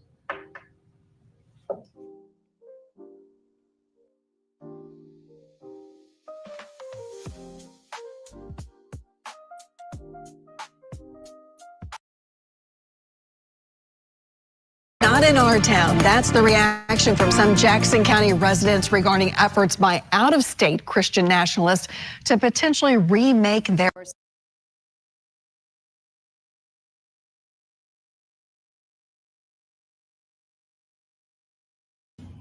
120 agencies from 6 states, more than 1,100 searchers, nearly 14,000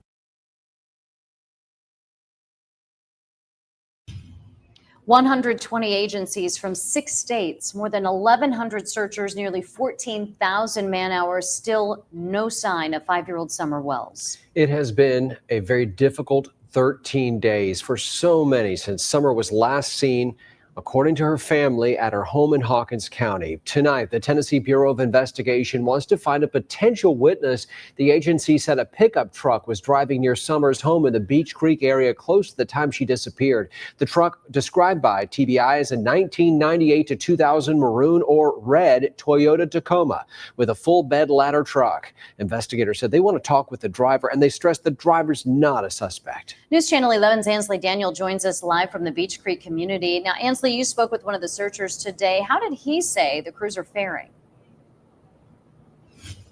Josh and Sarah, the rescuer I spoke with earlier today told me that this has been one of the hardest few weeks for them. He says that the news that the crews are starting to scale back was tough to hear, but he says that he is hoping more information comes soon so that they can find Summer. But again, he says that having this scaled back effort was a difficult decision for crews to make.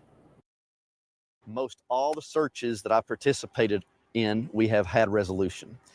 There are several cases, though, that I've worked that are heartbreaking because you don't have that resolution. Jeff Wadley is on the Backcountry Unit Search and Rescue for the Great Smoky Mountains National Park. The search for Summer was a typical rural search here in East Tennessee. High heat, humidity, thick underbrush, steep terrain, rocks, crevices, things like that. He's been involved with search crews for 43 years and says most of his searches typically don't last more than 2 days. When a search like this for Summer does not have an immediate resolution, there's all kinds of emotions about that. As efforts are now being pulled back, those emotions are hitting home. You question yourself, have I done all I can do, all that sort of thing. But what I've seen in the participating in this search is that the search management, all the individual searchers from all the different agencies did a tremendous job but we just don't have that very last page in this mystery novel. And lessons learned from this search will carry over into the future. What happens is people who are in search and rescue will end up becoming better searchers because of this search, because they are so determined to find Summer. The incident commander of search operations assures that even though operations are being scaled back and that search crews might not be as visible, they are doing everything they can and continuing to search for Summer until she is found. Live in the Beech Creek community, Ansley Daniel, News Channel 11. News Channel 11's Ansley Daniel joins us live from the Beech Creek community tonight. Ansley, people have been asking about a reward fund in this case, and you have information on that tonight. Yes, Josh and Sarah, last week, if you remember, we introduced you to two men who were offering up thousands of dollars for information leading to Summer Wells. Well, today we're told that an account has officially been set up through the Churchill Rescue Squad. Captain Tim Coop, who is also serving as the incident commander of search operations here on the ground, said that reward fund is now open for donations.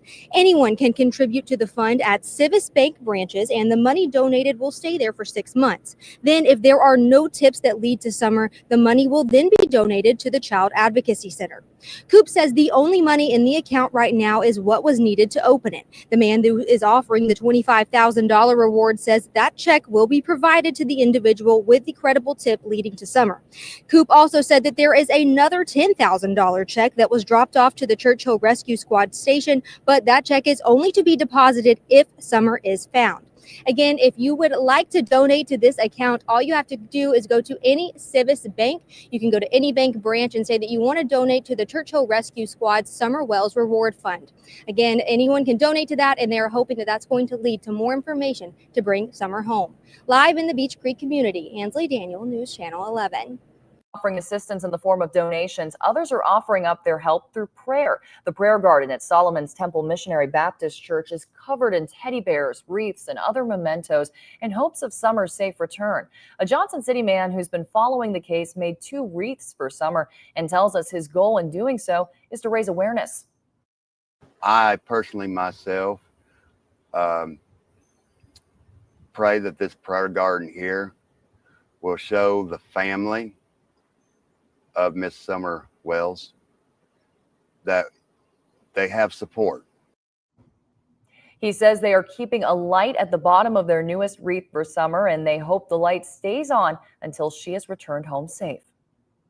Crews are scaling back the search efforts for missing Hawkins County 5-year-old Summer Wells. This as we quickly approach the 2-week mark since she went missing. You're watching News Channel 11 at 11. I'm Kelly Grossfield. Incident Commander Tim Coop made the announcement earlier this afternoon and added that crews are physically and mentally exhausted from the rough terrain and extreme conditions. But he says scaling back does not mean the search is over. He says, quote, just because we may not be seen as such a large presence in and throughout the area, rest assured that we have not quit and won't quit until we find Summer Wells. Despite search efforts being scaled back this morning at the command center, it was busier than it has been in the past few days, with crews still coming in from out of town to help search. Also, new information from the TBI this weekend, officials are looking for the driver of a Toyota pickup truck who was seen in the Beech Creek community either Monday or Tuesday of last week. The pickup is possibly a 1998 to 2000 model maroon or red Toyota Tacoma with a full bed ladder rack. They're looking to speak with the driver and want to stress that they are not a suspect but could be a potential witness. It's been 11 days since Summer disappeared. Amy Cockrum spoke with community members who are helping with the search in any way they can. Anybody be on lookout. We've been looking for that Toyota ever since we got the news. You know, just keep your eyes open, look in fields. It could be anywhere, everywhere. Just don't close your eyes, not looking. After over a week and a half of searching, people are still coming out to the Beech Creek community to do whatever they can to help find 5-year-old Summer Wells. First responders say they've been grateful for the outpouring of community support during this time, especially when it comes to donations. And they've received so many donations from people right now, officials are having to put a temporary pause on taking in any more supplies. But people in the community are still hoping they can help in any way. We just come down here to offer if we can go get drinks, food, if we can look and search, whatever can help. Kingsport resident Amy Levacy is a mother and grandmother. She says she can't imagine losing one of her own. You know, I have a granddaughter that's 6, so it's close to her age, and just imagine her being gone. Levacy's 12-year-old son also came with her to help with the search for Summer. He says he can't believe something like this happened so close to home. First thing I thought is where and why, and just why her? Community members, law enforcement, and search teams are all hoping little Summer Wells is found safe. Just hope she comes back, and my support is for the family. Praying all the time for her. In the Beech Creek community, Amy Cockrum, News Channel 11. As of yesterday, the TBI received near 400 tips in the search for Summer Wells. You're urged to call or email with any credible information you have that can lead to finding Summer. The number and email are listed right there on your screen. You can remain anonymous. Officials with the TBI say they're looking for the driver of a Toyota pickup truck who was seen in the Beech Creek community either Monday or Tuesday of last week. The pickup is possibly a 1998 or 2000 maroon or red Toyota Tacoma with a full bed ladder rack. They're looking to speak with the driver and want to stress that they are not a suspect, but can be a potential witness. Meanwhile, Hawkins County EMA Director Jamie Miller took to social media this evening to announce that they expect a large group of responders to be on site tomorrow morning. They'll be helping in the search, continuing to trek through acres and acres of rough terrain near the home where Summer went missing from on Tuesday night. TBI officials say in the process of speaking with neighbors about the night Summer disappeared, officials are looking for the driver of a Toyota pickup truck who was seen in the Beech Creek community either Monday or Tuesday of last week. The pickup is possibly a 1998 to 2000 maroon or red Toyota Tacoma with a full bed ladder rack along the white buckets in the truck bed. They're looking to speak with the driver and want to stress that they are not a suspect, but can be a potential witness. Summer went missing the night of June 15th from her Hawkins County home, and crews have been working day and night searching for the child, but still her whereabouts remain a mystery. Now to the search for Summer Wells, the subject of a statewide Amber Alert. Tonight, we have new video of the 5-year-old. Take a look at Summer at Kingsport Seventh-day Adventist Church. The congregation, her church, her family attended. The church released this video taken sometime around Easter. That's her sitting in the front row there. TBI said that they have received nearly 400 tips, still no solid leads. News Channel 11's John Janko found out people in Summer's neighborhood continue to hold out hope. The long search for Summer Wells has frustrated investigators and search crews, but it has done the same for residents in the area. Michael Fontana lives in Beech Creek and knows the struggles crews are having with the area. These mountains are very treacherous, very rough. So anything we can do as a community to help them, it doesn't bother me at all. He says his family donated 20 bags of ice a few days ago at the Mount Carmel Church Command Center down the road. He wishes he could join the search himself, but can only do what law enforcement asks of the community. Fontana says search crews have not come to his property despite it only being 1.7 miles away from the Wells residence on Ben Hill Road, but he says he has heeded the advice of Sheriff Ronnie Lawson, checking this second home as well as this side building every day for any sign of Summer Wells. He says the last week has been hectic, bringing a lot more people to the area than usual. Maybe 20 cars a day pass our road, past the house here. And now it's all day, all night. You have, 40, 50, sometimes 100 police cars. You have helicopters flying around all the time. More than 50 miles away in Bristol, Tennessee, this woman is trying to bring some hope to the Tri-Cities that Summer will be found soon. She is encouraging people to install purple lights outside their home. This is something we can do to show our support throughout the community. She says she did this last year during the Evelyn Boswell search. We did it as a beacon of hope so she could see that everybody was praying, because we knew nobody could go searching for her, kind of like Summer. It was John Janko reporting. Take another look at Summer's photo. If you see her or have any information that can help investigators find her or send them in the direction, a good lead, call the Tennessee Bureau of Investigation, 1-800-TBI-FIND. You can also send them an email. The address is tipstotbi@tn.gov. Saying that they will not quit until she found. Teams continue today to search for 5-year-old Summer Wells, the Hawkins County girl at the center of a Tennessee Amber Alert. 10 days have passed since she was reported missing, And that's where we begin. News Channel 11 at 5 o'clock on this Friday. Thank you for being with us. I'm Josh Smith. I'm Sarah Diamond. Now, authorities did not hold a news briefing today in the case. They said previously there will not be daily briefings when there are no new developments. The Tennessee Bureau of Investigation posted on social media the agency has received 394 tips since family members reported Summer missing the evening of June 15th. She has blonde hair, blue eyes, and is about 3 feet tall. In the 10 days since she was reported missing, search teams from over 100 agencies, teams from 6 states have spent endless hours searching for the missing 5-year-old. And they've covered, they say, over 3,000 acres in the area near her home on Ben Hill Road in the Beech Creek community of Hawkins County, where she was last seen. And that's where Bianca Murray joins us live tonight. She's near the Search Command Center. Bianca, you spoke with Summer's mother and grandmother today. What did they tell you? Josh and Sarah, I took a trip down to Ben Hill Road this afternoon with a friend of the Wells family. Now, that's where the Wells family lives. I met Summer's mom and grandmother, neither of whom felt up to doing an on-camera interview, but they spoke to me about how much they miss Summer. In a statement, Summer's mom, Candace Wells, told me she knows Summer would never leave her home alone. Summer's grandmother, Candace Hera, told me in a statement, quote, "Bring my grandbaby home. She is a lovely baby and we're so thankful for everyone looking for her. We yelled and looked for her as much as we could. She was just gone. It's devastating." The Wells family told me today that they don't want to go on camera because they don't want to give any more reason for people on social media to spew negativity at them. And they tell me that they are getting quite a bit of negativity right now. Tonight at 6, you will hear from a family friend who is begging for compassion for the family at this point. Live in Beech Creek, I'm Bianca Murray for News Channel 11. Tonight, the radio scanner traffic from emergency dispatchers the night Summer Wells disappeared. Take a listen. Keeping around for 110, 110 Ben Hill Road off of Beech Creek should be the first residence on your right. Reference to a missing 4-year-old. The parents have called in and advised that the mother had went for a walk, came home, now they can't find her. They've been yelling for her. She's been gone for about 10 minutes now.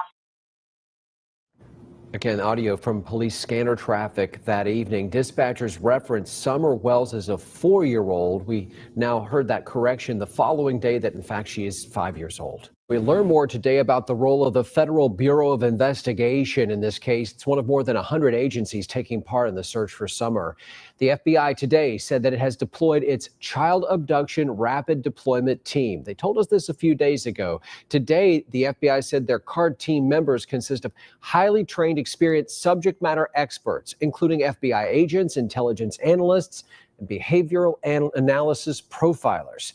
The agency went on to say that this team provides assistance during non-family child abductions, also ransom child abductions, and what the FBI called mysterious disappearances of children. From News Channel 11.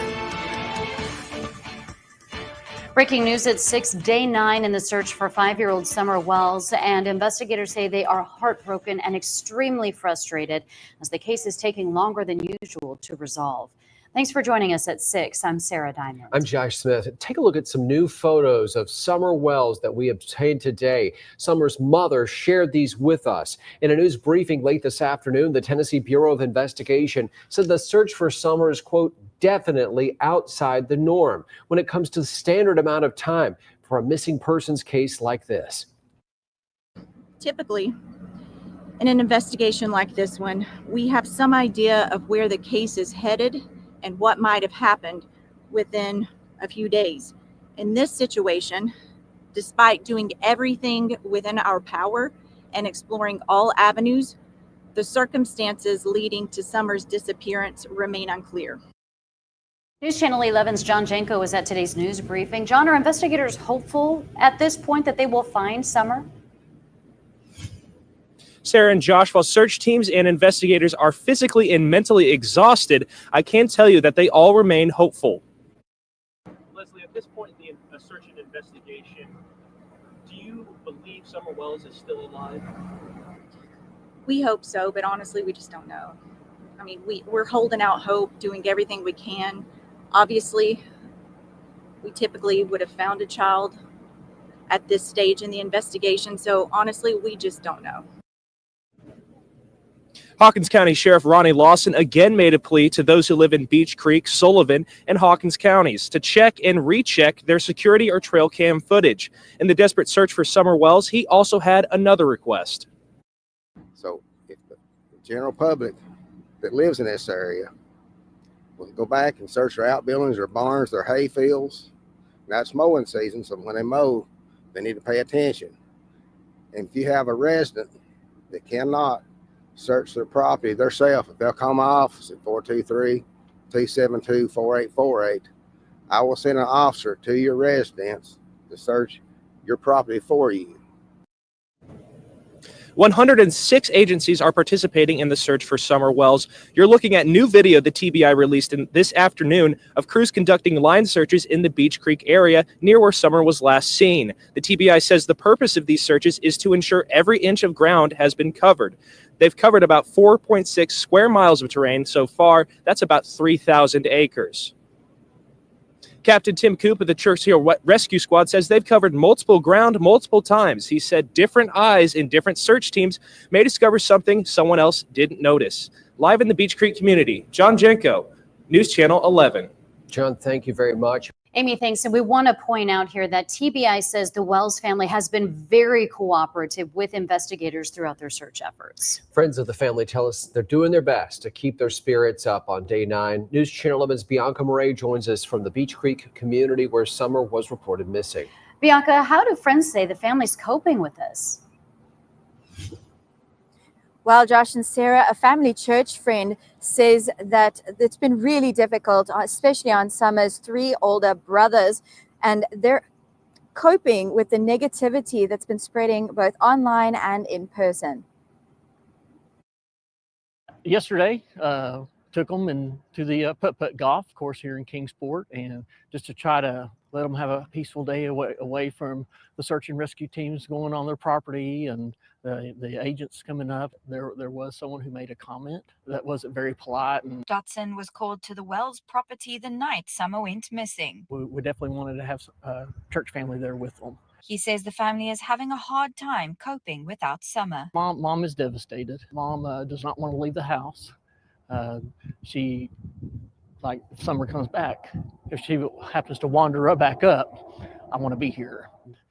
I can't imagine what they're going through, and they're just parents that they want their daughter back, and you have these 3 young boys, and they want their younger sister back. Dotson says he has a nightly ritual praying for Summer's return. I sit out at night as the sun sets and I play a song for Summer.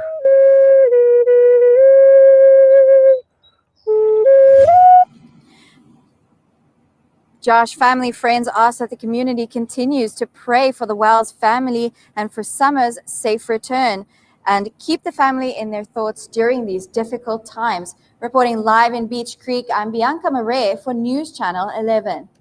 Right, Bianca, thank you very much. And to all of our crews there tonight, take another look at Summer's photo. This is what matters most. If you see her, call the TBI. Investigators tonight are asking for people to call 1-800-TBI-FIND, or tips can be emailed to tips@tbi.tn.gov.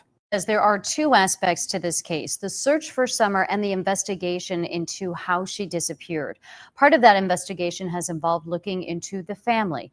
As we reported earlier this week, Summer's father, Donald Wells, was arrested last year for domestic assault. News Channel 11's Amy Cockrum has been looking into Wells' criminal past and found he has also previously faced charges in other states. Josh and Sarah, I spent the day looking into Donald Wells' previous charges in Utah, Arkansas, and Tennessee. The Arkansas charges include possession of controlled counterfeit substances without a prescription and burglary. Those charges occurred between 2006 and 2007. In Utah, Wells faced multiple charges from 1990 to 2001. He pled guilty to attempted aggravated assault, interfering with a public servant, forgery, burglary of a dwelling, and theft. When we asked Wells earlier this week if he would like to address his criminal history, he said, quote, "It's in the past and we'll leave it there," end quote. We also asked Wells about charges in Hawkins County. According to police reports, Wells was arrested in October 2020 and charged with domestic assault, possession of a handgun while under the influence, and unlawful possession of a weapon, following an incident with Summer's mother.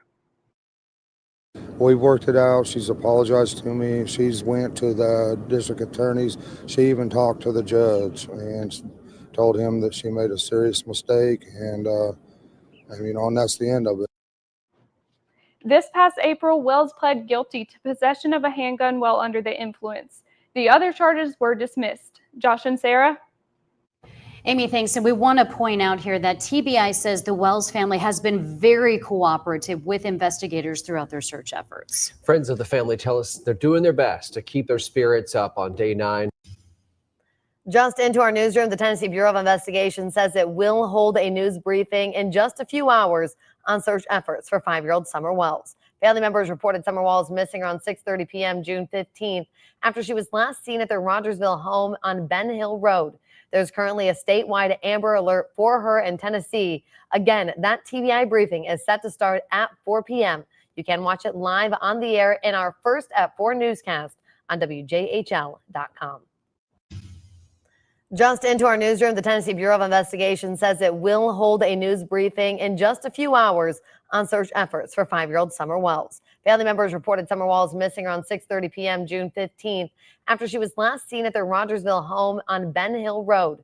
There's currently a statewide Amber Alert for her in Tennessee. Again, that TBI briefing is set to start at 4 p.m. You can watch it live on the air in our First at 4 newscast on WJHL.com. Tonight, the National Center for Missing and Exploited Children is helping to spread the word about the search for Summer Wells. I'm Sarah Diamond. And I'm Josh Smith. The agency says Summer's case is the only active Amber Alert in the nation tonight. And here's the latest on the investigation. It's day 8 of the search for the 5-year-old from the Beech Creek community of Hawkins County.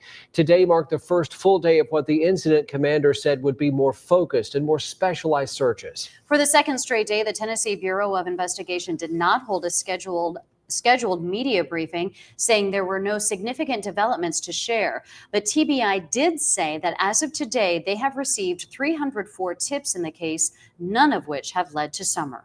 Authorities also today confirmed that Summer's aunt is missing and has been since 2009. Her mother's sister, Rosemarie Bly, is considered missing and endangered by the FBI.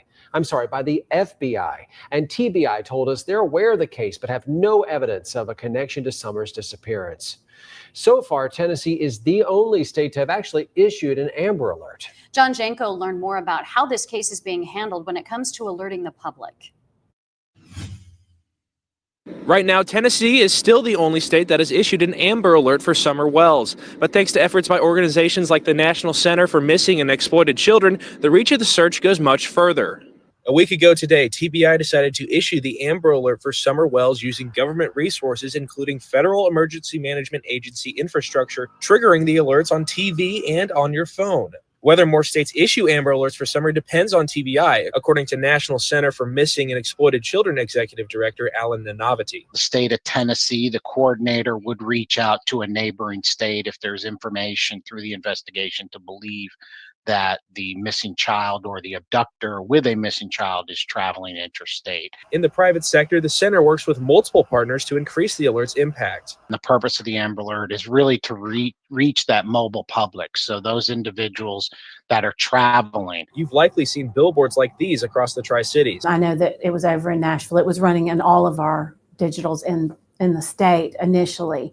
Now we've chosen here locally to keep it up longer than the 72 hours, so it's still running here at least through tomorrow. The center is able to send official photos and information to these billboards through partnerships with outdoor advertisers. Nanavati says Wells is the only active Amber Alert in the country right now, so much of the center's resources are focused on this case. Nanavati tells me the center also works with the trucking industry, social media companies, and other entities to amplify Amber Alerts. In the Beech Creek community, John Jenko, News Channel 11. We've learned today that this isn't the first time the Wells family has dealt with a missing family member. Authorities confirm Summer Wells' aunt has been missing since 2009. The Polk County Sheriff's Office in Wisconsin said they are searching for Rosemarie Bly. That's the sister of Summer's mother. TBI today said they are aware of the case, but they say they have no evidence of a connection. First, some concerned members of our community are hoping that a bit of cash will really help lead to a break in the case as the search continues for 5-year-old Summer Wells. This is News Channel 11 at 5 o'clock. I'm Josh Smith. I'm Sarah Diamond. It has now been 8 days since Summer Wells was reported missing by family members. Search teams from more than 80 agencies from across the southeastern United States have come to Hawkins County and trekked through difficult terrain in the days since in an effort to find her. The Tennessee Bureau of Investigation did not hold a scheduled news briefing today. A spokesman said that's standard in cases like this where there's no significant update to provide. TBI posted on Twitter that investigators conducted what they called a roadblock canvass Tuesday night, speaking with drivers traveling through the Beech Creek community in Hawkins County to see if they maybe saw something, noticed something unusual the day Summer was reported missing. Ainsley Daniel joins us live from the search area tonight. Ainsley, where do things stand right now as far as reward money being offered to help find Summer? Josh and Sarah, it's been more than a week since Summer Wells was last seen near her home here in the Beech Creek community. Those search efforts are ongoing, as is the investigation into what happened that Tuesday night. But now some people here in the community are saying they're hoping that if they put up some money, there will be someone that comes forward with some information to help bring her home. I believe people out there know something, and if you know something, please say something. Summer Wells has captured the hearts and minds of people in the 8 days since she has been missing. With no leads on where she could be or what happened to her, reward money is now being offered for information. And it'll get some people who have, good thoughts and interest in their community to share whatever tip they might have, if they saw anything, if they heard anything, if they've got any suggestions. They may be important. David Garahan is offering $25,000 for information that leads to Summer Wells. He gave a blank check to the Kingsport Times News. The paper reported that a rescue agency would be recruited to award the money, as the TBI and Hawkins County Sheriff's Office do not handle reward funds. The Churchill Rescue Squad is working to set up the account. The squad's chief, Tim Coop, said, quote, "We understand that the reward is an important part in the efforts of finding Summer Wells, but we are not wanting that to interfere with the search operations on finding Summer Wells." I know searches are getting pretty desperate, and I know the law enforcement officials have said the same thing. So I was hoping just last-ditch effort to find some kind of answer, hopefully before it's too late for Summer. Trevor Lee is offering $2,000. Summer's situation is close to his heart. He has a domestic and child abuse prevention nonprofit with a mission to stand up for children. Seeing this go on and how there's another child that has no voice in whatever situation's going on, it just meant a lot to try to help in whatever way I can. The Churchill Rescue Squad told us they would let us know when that reward system is up and running. But those here in the community and those who have already offered up money are becoming desperate for answers about what happened to the little girl. Live in the Beech Creek community, Ainsley Daniel, News Channel 11. Many have asked how they can assist with the search. At this time,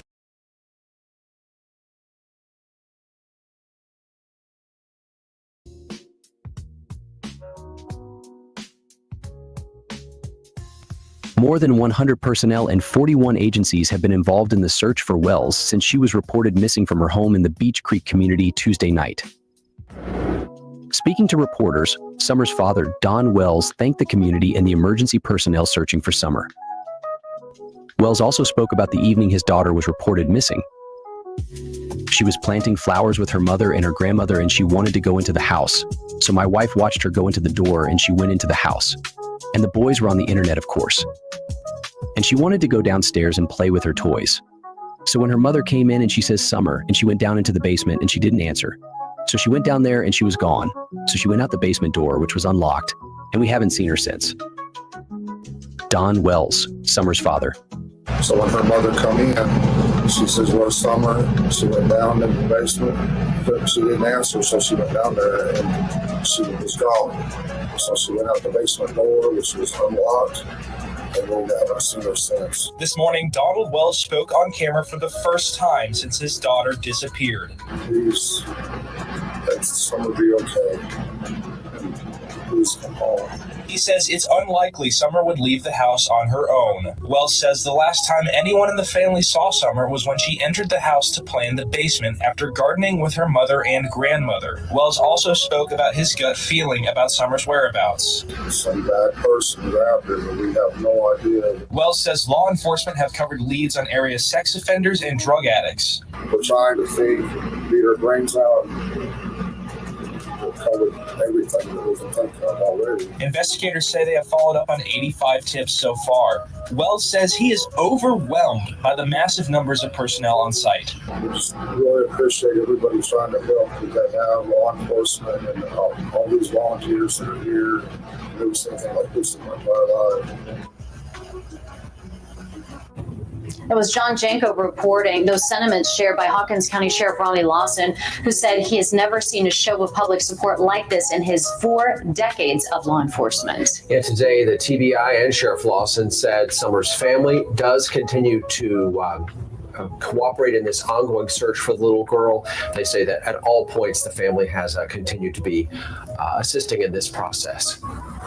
Good afternoon. I'm Leslie Earhart with the Tennessee Bureau of Investigation. We can't thank you enough for your continuing coverage and helping us get the word out about Summer. Before I turn it over to Captain Coop, I want to reiterate that there are 2 aspects of this investigation: the search and the investigation itself. You've heard a lot about the search because that's something we can elaborate on. What you haven't heard a lot about is what's happening outside of the search. Rest assured that agents and Hawkins County detectives are investigating this fully. All avenues are being explored. As of this afternoon, Breakdown of the difference between the search and investigation aspects in a missing child case like Summer Wells, how they coincide, and the detailed steps involved in each. The search aspect. Purpose of the search. The primary goal of the search is to locate the missing child. This includes a direct, physical search of the terrain, surroundings, and potential hiding places to find any trace of Summer. Search area definition. Search areas are defined based on the last known location and expand outwards. For Summer, this involved the immediate area around her home in Hawkins County, with an increasing radius as days passed. Terrain and access challenges. Searchers contend with natural obstacles, steep hills, dense foliage, and limited access roads in the Beech Creek community, which require careful planning and specialized equipment. Search teams and roles. Teams include trained personnel, volunteers, K-9 units, and specialized search and rescue professionals. Each team has specific roles, from combing dense underbrush to rappelling down steep hillsides. Methodology. The search often includes ground teams, drones, helicopters, and thermal imaging. Each method helps scan the environment, especially in difficult terrain like that around Summer's home. Use of K-9 units. Dogs are essential in tracking scents, particularly for missing children. They're used to cover large areas and can sometimes pick up a trail where humans cannot.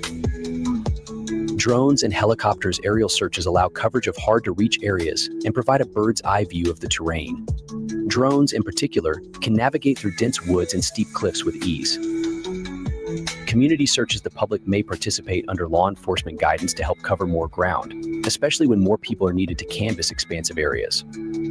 Water searches. In cases where water sources are nearby, divers may inspect ponds, lakes, and creeks, considering children can accidentally fall into water. Heat maps and search grids. Search teams often use mapping tools to mark areas that have been searched, ensuring no area is overlooked. The investigation aspect. Purpose of the investigation. Unlike the physical search, the investigation looks at underlying factors and information related to how the child went missing.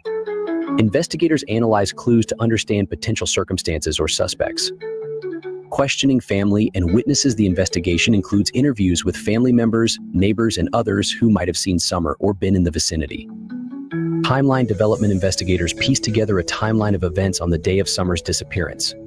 Every activity, call, or sighting helps narrow down the time frame. Background checks. Family members, acquaintances, and any person of interest may undergo background checks, examining any history that could hint at foul play or concerns. Digital forensics. Authorities may search through phones, computers, and social media accounts to gather details about potential motives, messages, or other communications. Evidence collection. Investigators gather physical evidence, like hair fibers or footprints, that may suggest foul play or a possible route Summer may have taken. Surveillance footage investigators review any available security footage from nearby areas to see if Summers' movement or any suspicious activity was captured.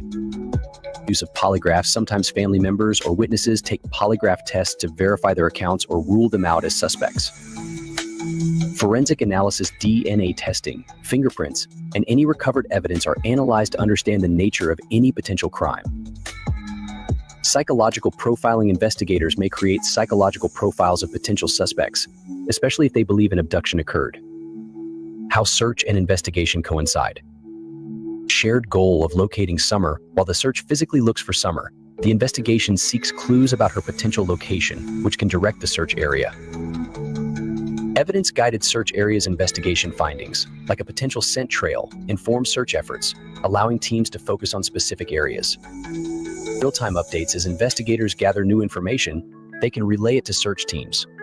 This feedback loop keeps search efforts targeted and strategic. Community coordination. Both the search and investigation may involve community assistance. Volunteers can help with the search, and community members may provide tips or witness reports.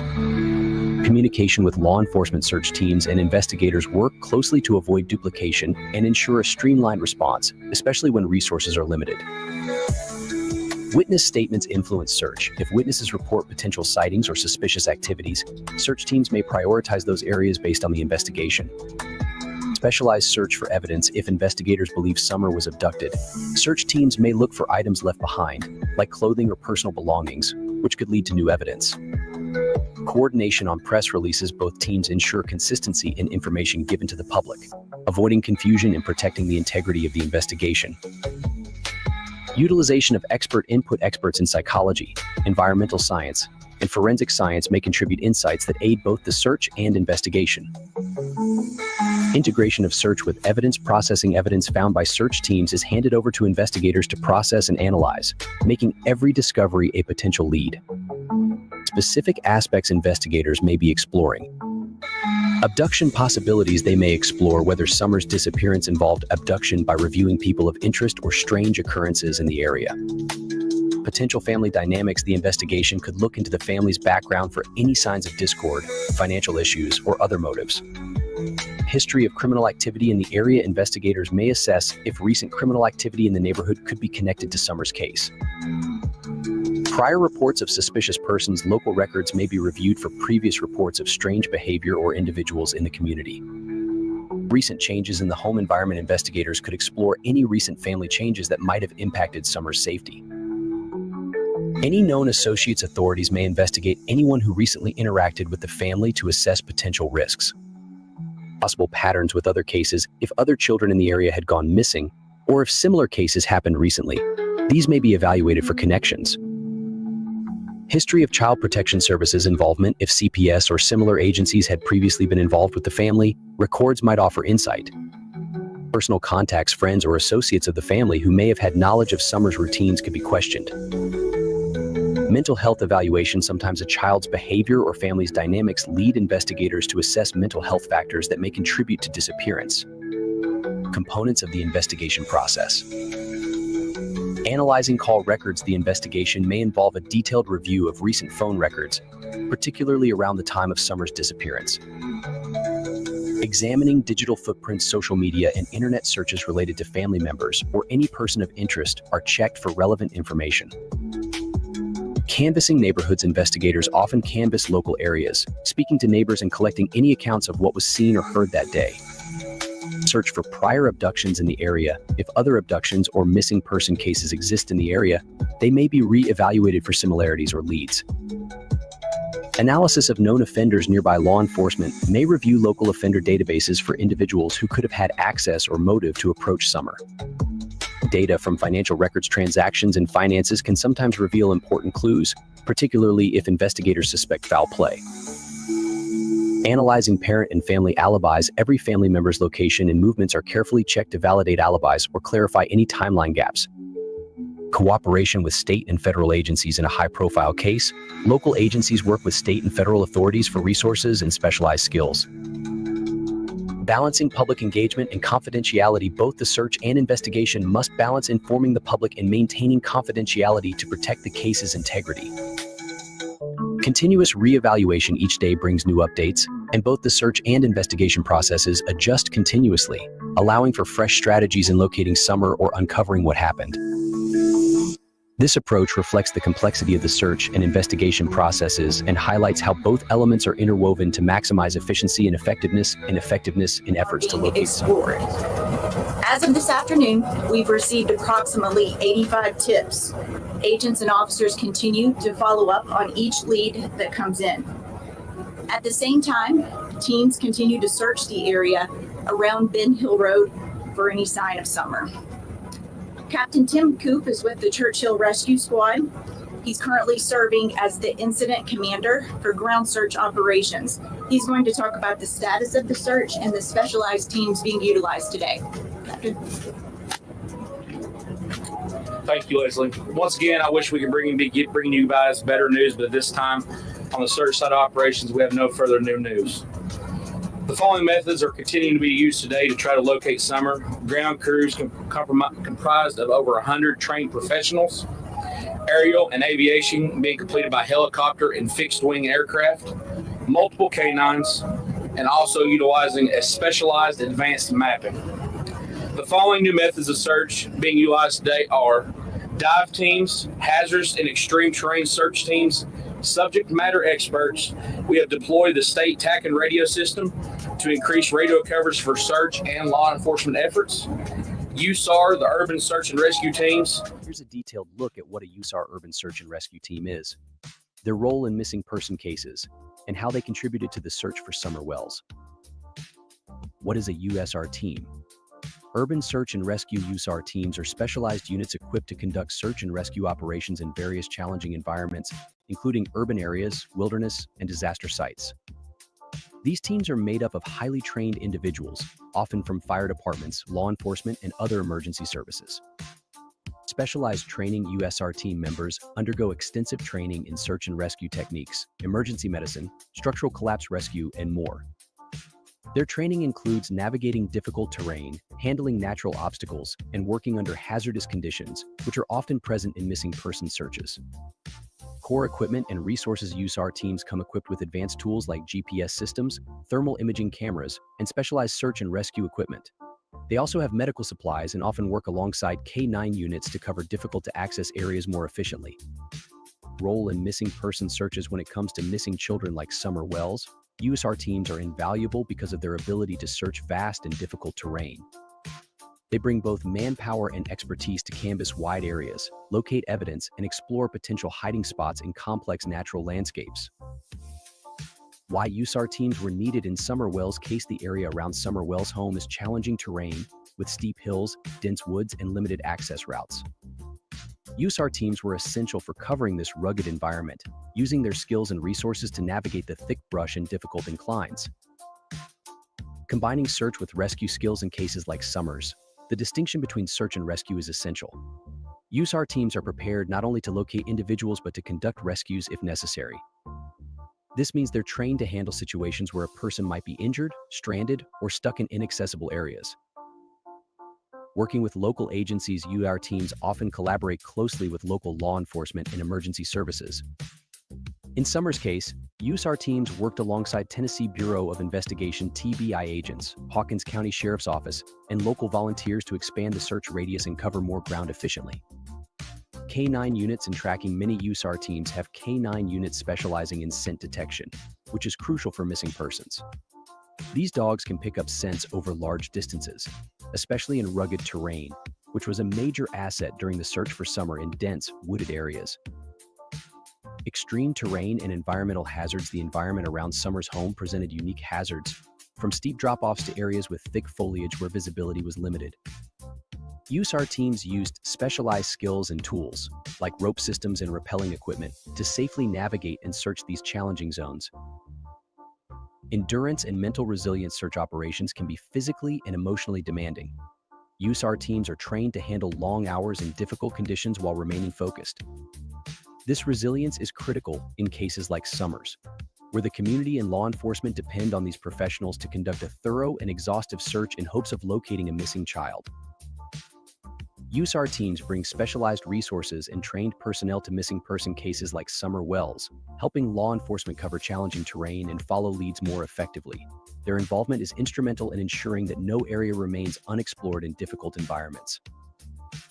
Urban Search and Rescue USAR teams are specialized units trained to conduct search and rescue operations in challenging environments, including urban areas, wilderness, and disaster sites.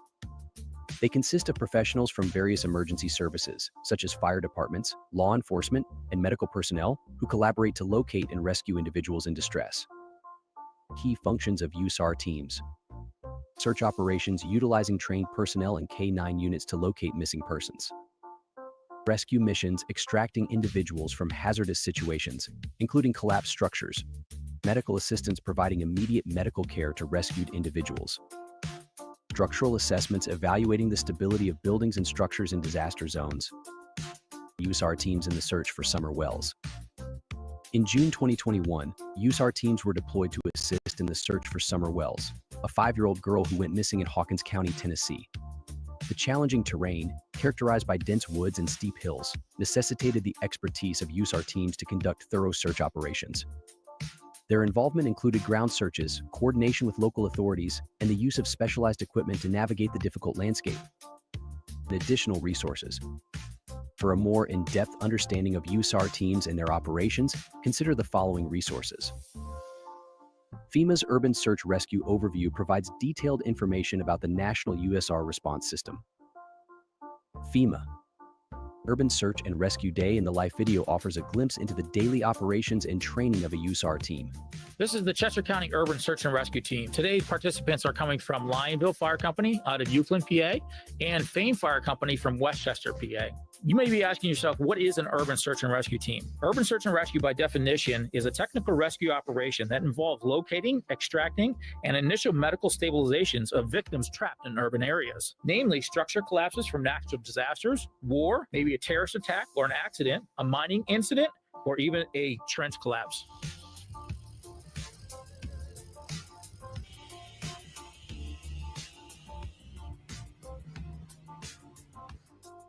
Nation's history, we've had a lot of natural disasters and man-made disasters that required urban search and rescue.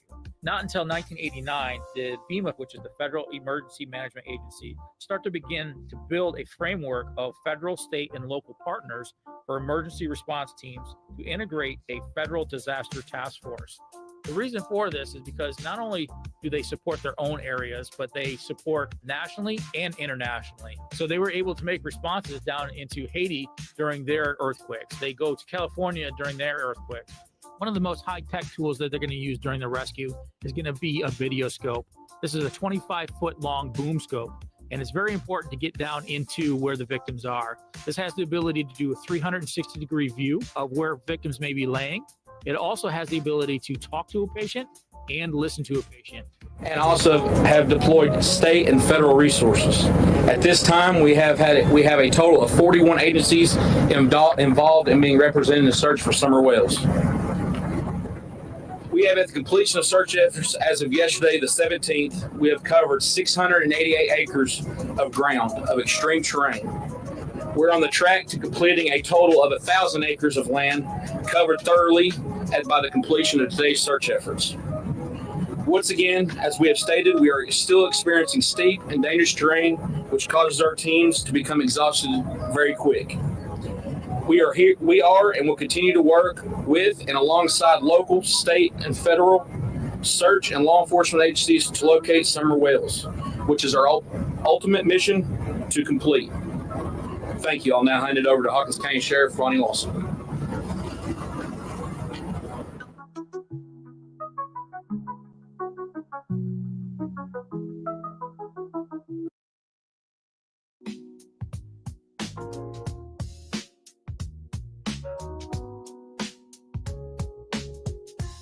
More than 100 personnel and 41 agencies have been involved in the search for Wells since she was reported missing from her home in the Beech Creek community Tuesday night. First of all, I want to thank y'all for coming. We are amazed at the amount of attention this has. A lot of it because of you all, but we are monitoring all social medias. We are just overwhelmed with the support of the community. I've been in law enforcement almost 44 years, and I've never seen an outpour of a community supporting any other cause, because they know it's all about finding Summer. We have a lot of people praying. We have a lot of people with boots on the ground, and it's like Leslie said, we have 2 investigations going, and I can assure you that the investigation on part of law enforcement is extremely intense. It's just like the boots on the ground and all the searching that's going on, coordinated by Captain here. It's very, very hard. The volunteers are great, and we really don't need the general public. As the captain said, we've got trained professionals in the woods. We know exactly where they are, how they're doing. They check on them routinely. We know how many is out there, who's out there, and we know when they come back. If the general public helps, then we will not know they're out there, and we could lose somebody else. We're still wanting people to call 1-800-TBI-FIND for information, any they have. And like I said yesterday, everything's on the table. We're trying to find exactly what happened to this young lady, and we're not going to stop until we find her. Does anybody have any questions? We'll take a couple. Yes, I have a question for Captain Coop. In speaking with dive teams, what are you guys actually doing with them? Is that searching ponds, creeks, lakes? Could you just elaborate a little bit more on what that search has looked like? You talked about ground aerial. Yes. So our specialized teams, as I spoke on, the U-Star or the dive teams, as both Sheriff Ray Lawson and Leslie spoke, we are pursuing every avenue. We're covering every ground cover. We're covering every aspect. At the end of it, if we don't cover it, we have to cover everything 100%. We're utilizing just to clear waterways, areas that we can't put our normal people into, the canines and stuff. What kind of dogs do you have? So we have a couple different types of dogs on our team. So we have air scent, we have trailing, and then we also have human remains detection dogs. All right. I want to give you a little bit of background on where we're at. We're at a campgrounds in eastern Pennsylvania with a large amount of woods connected to it. This is a very realistic scenario where someone would go off with their family just for an afternoon walk and get turned around. So using this kind of area is going to give these dogs a significant challenge. In this scenario, I'm simulating that I've been lost for 24 hours. Very realistic for this team to use that kind of time frame because that's normally when they get called in. It takes them a little bit as volunteers to make their response to wherever area they're going, set up and start the searches. What's really unique about them is all their dogs that they use are certified by a third party. They actually use the International Police Work Dog Association to certify them every 2 years. And if they do not pass those certifications, they will not use those dogs on the next call out. The next thing in the video here, you see a scent bag that the guy is carrying. This is very important to any of the search and rescues. You got to make sure that the scent that they were picking up is non-contaminated. So for us, they were able to swab me before I left, but that's not normally the scenario. What's going to happen is they're going to have to go to your home or have some piece of clothing that's not contaminated by anything else in order to get a proper scent. And then they can do ground tracking, air scent, all kinds of different things in order to find us. Michael and I have been out all night. We've tried to find our way out of the woods here and can't seem to locate our trail that we came in on. There is a high tension wire behind me. It's kind of an open space, but we're tired. We didn't sleep much last night. And, Michael's getting a little hungry. I'm sure he's got a diaper that needs to be changed. I tried to use my cell phone and I can't seem to get a signal. I got a little bit of battery left, but we are gonna have to wait for rescue. So hopefully rescue's gonna start pretty soon. And we'll see how it goes. First dog that we're using is gonna be Dakota. She's a trailing dog. Notice how the handler has her on lead. She gives her the scent bag and look how quickly she picks up on that scent as they begin their search. So what are you guys looking for right now? Looking for any clues, or like Dave said, can we see a path? That somebody's walked down a path? Is there something there? Is there broken limbs? Is there even a footprint? It's pretty muddy today. We may pick up a footprint. Any type of clues that we can use. Then we're also watching for the dog to see his behavior. Does he slow down? Does he get more interest? And we'll mark that on our GPS. I really wanted to put these dogs to their test, so I tried to trick them a little bit. As I was walking into the woods and we were getting lost, I left a kind of a trail to distract them. What I ended up doing is leaving one of Michael's, my grandson's toys, out where we spent the night, and then we moved on. I was wondering, would this dog be able to pick it up and move forward? In the GPS, I'm marking that we found a clue, which is a small toy. I'm marking it on our GPS, and we're going to download this when we get back so we can know our track. And Dave's going to take a picture of the toy so we can see if it's associated with the lost subject.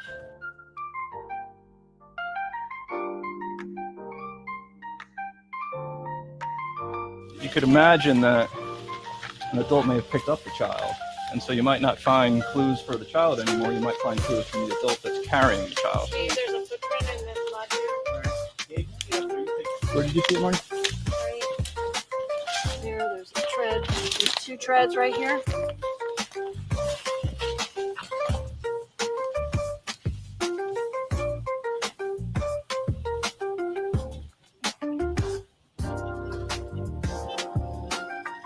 So there's 2 different treads. You can see that there's a different tread from this one and a smaller tread over here. They're not the same boot.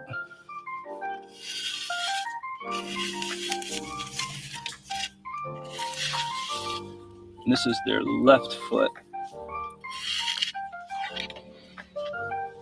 I'm going to take a quick measurement, guys. Since it's a partial, I'm just going to take the width and then what I can find for the length.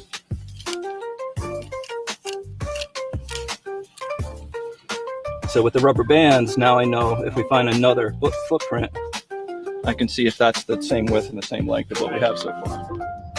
Oh, you hear something? I hear a plane. Should I go see where the plane's coming? See if they can find us. I hear a plane. Here, come here. Maybe we can go see the plane.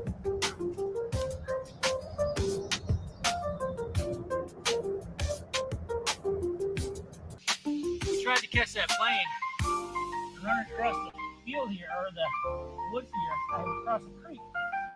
And, yeah, we ran fast, but Grandpa twisted his ankle. Yes, now my foot hurts. As you continue to watch Dakota track us down, I did a couple of different things. I stopped, I circled back, I went to areas that were real thick, real thin. But if you watch Dakota very closely, she stops at the exact same places that I stopped. Oh, who's that? I see someone.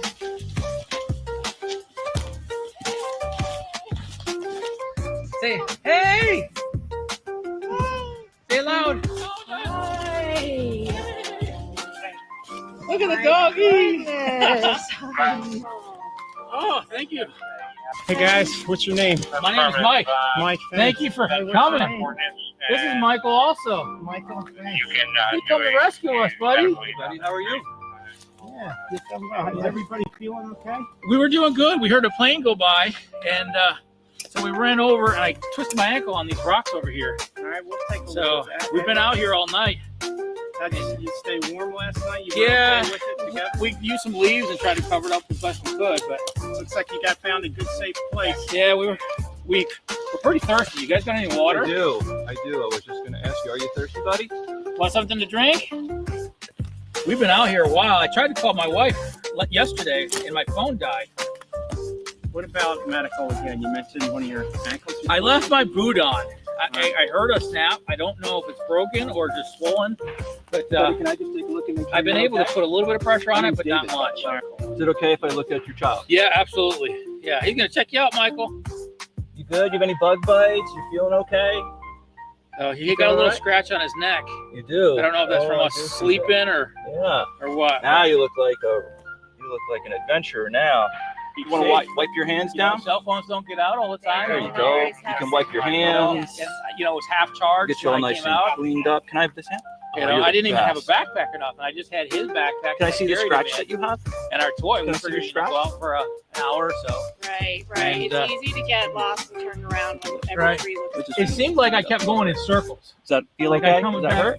I tried to keep this to the one side because that's where the wires are, but I You kept want to getting hold that? turned around and You can hold that. There you go. That's yours. It was difficult. Important to understand that once we are found, we've been out there for an extended period of time. They are going to bring with them not only medical treatment, but nutrients. They're going to bring water and food. They work for their reward and play. So normally when we're in training, the dog would play with the subject that they find. Obviously, in this kind of situation, we're more worried about assessing the subject that's out there, the lost person. So we just kind of come off to the side and play with her a little bit. After that scenario, us being found, we reset and did it again. This time we were bringing out an air scent dog.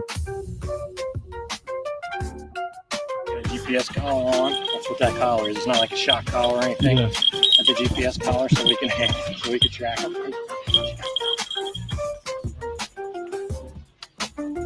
So it's best for him if he's working into the wind. So right now, it's actually the wind's coming right into his face. So that'll be good for him. Yeah.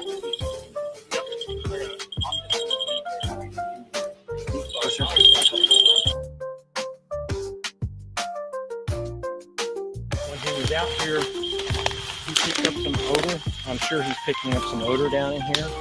And he came back and he ran back in amongst all of my flankers. He's checking to make sure that this odor is different than one of these guys.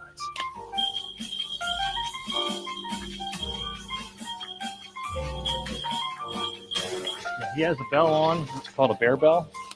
That way, if we encounter bears out in the woods, it hopefully will spook the bears away. But it's also, we use it so we can tell where the dog is. Since he could get, 200-300 yards away, hopefully I would still be able to hear where he is. His trained final response when he finds these people that we're looking for is he's going to come back and he's going to rip this ball off my side. And then he's going to take the ball back.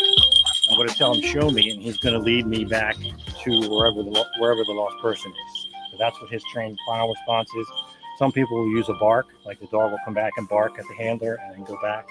Chase has been taught this. Just like Dakota, Chase immediately finds a toy and then continues searching. Good boy.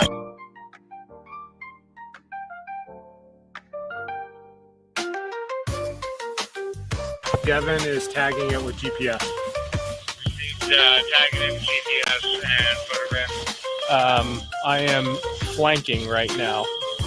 So I'm working with the dog, but I'm also staying in a search lane and looking for clues that maybe the dog isn't looking for.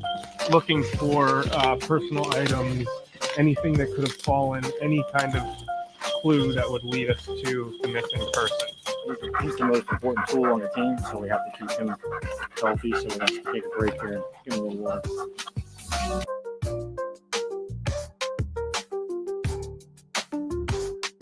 Very cool about this. Even though it's an air scent dog, he finds the exact same place where we stopped, spent a little extra time, and then moved on. Chase takes the time to investigate to make sure we're still not there. Hey, puppy! Hey, puppy!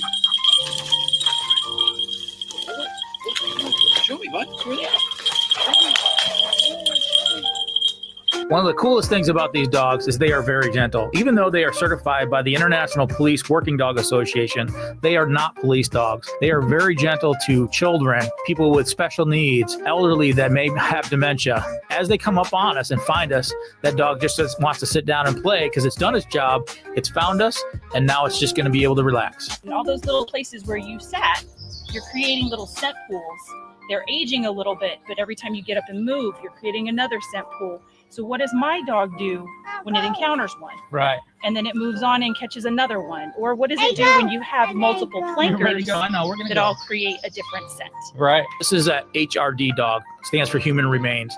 These are very unique because they pick up the scent of decomp. That decomp happens almost immediately once somebody passes away. They're able to pick up that scent and start searching. What's really cool about this is they can do this on land or on water. You put them on the tip of a boat, and if someone had drowned and now they've expired, they they give off that decomp, the dogs can smell that through the water. Very cool to use. The other thing is they can do is search for really old stuff. So if you want to go search for things from the Civil War or something like that, these dogs can pick up those things. So not only are they useful for rescues, but you use them for historical events too.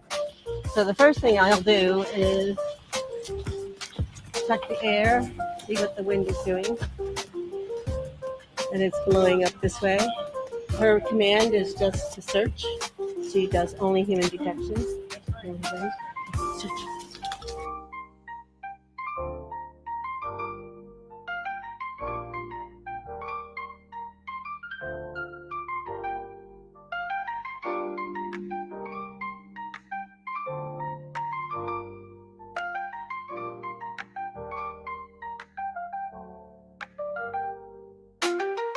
Good girl.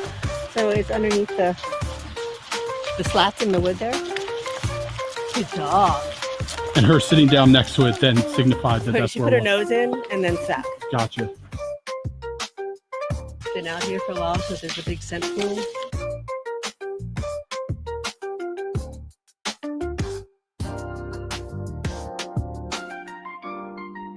So how does she know not to keep going back to the same one? So we try to set, when we're setting up a training, we try to make it so that they're not so close to each other.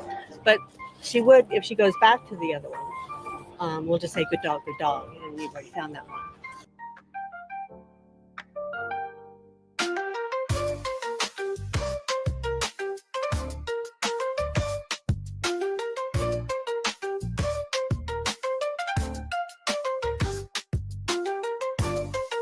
Once you stop breathing, you start decomposition right away. Right. So if it can be just a couple hours of death, or it could be days or weeks. Okay. So she's not trained to look for a live So person. it's a very specific smell that she's looking for. Yes.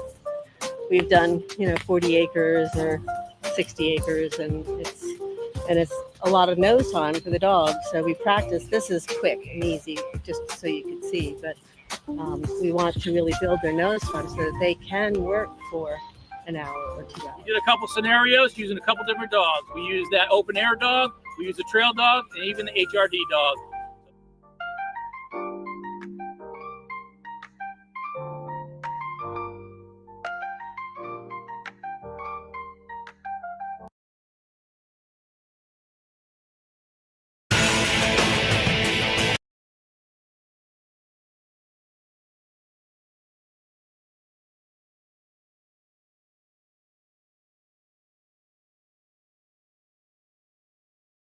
Many have asked how they can assist with the search. At this time, we are not asking for volunteers to assist. What we are asking is for residents to continue to share photos of Summer and information from credible sources. We know you have a lot of questions about the search area and the process. For that reason, Sheriff Lawson has arranged for Captain Tim Coop to elaborate on those efforts. He's with the Churchill Rescue Squad and is serving as the incident commander of ground search operations. Tim?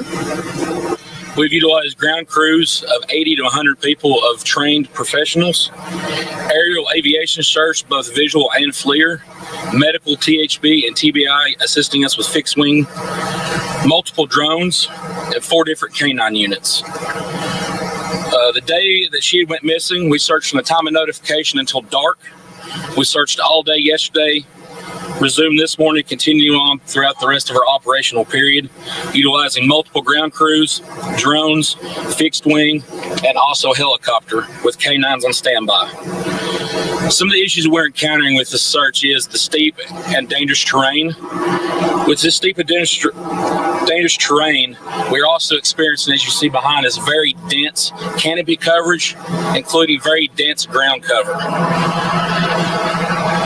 causing search efforts to become very difficult, taking extra time to cover these areas adequately, exhausting teams a lot quicker, in turn causing longer for these grounds to be covered, while allowing those teams for recovery and rehab. We have currently covered at this time at 1 mile from the residents last seen by ground and dog. Hopefully by the end of the day, we will have covered 2 ground miles. Assisting with THP, expanding theirs to a minimum of 4 miles aerial aviation searching. As we continue, we will continually assist Hawkins County Sheriff's Department, TBI, and FBI with this search as long as they deem necessary. And as Leslie stated, at this time we are not asking for any public and or volunteers to assist in the search. A lot of people wonder why. Due to the extreme terrain, the nature of this, trying to locate her, trained professionals is what we need at this time to make sure that these residents don't become endangered and turn around and expand this issue with having to search for somebody else. Thank you. As we've stated before, the circumstances surrounding Summer's disappearance remain unclear. So if we do develop information that she was taken and we develop a suspect and a vehicle description, of course, we will share that with the public immediately. At this time, that's just not the case. Her parents reported her missing right around 6:30 p.m. But when was she, did they say when she was last seen? I know she was reported missing around that time. Was she last seen earlier in the afternoon or the day even? That time is varied because they were searching for their child themselves. Hours of operation this time are 8 a.m. to 8 p.m. We have, like Leslie stated yesterday, we have utilized at this time 19 different agencies throughout the state of Tennessee. We also have multiple agencies outside of our jurisdiction in burning states, and also expanding to Middle Tennessee to having these teams on standby. Of course, the longer this goes, the more concerned we get. At this stage, we've received nearly 50 leads. None have panned out so far. The father has a criminal history. Can you elaborate on that? I don't have it with me. Everybody's a person of interest till we find Summer. The most important thing is find Summer. That's what it's all about. That's why we're doing the ground searches, the aerial searches, and finding her is first and foremost. Are you concerned that this could be an abduction at this point after so much time has passed? Everything's on the table. I mean, we're looking at everything, crossing every T, dotting every I, and turning every stone. That's why we have 2 different operations. Captain's operation is search and rescue, and law enforcement operation is look into this incident and find Summer. Is the father's criminal record irrelevant in this investigation? No, sir.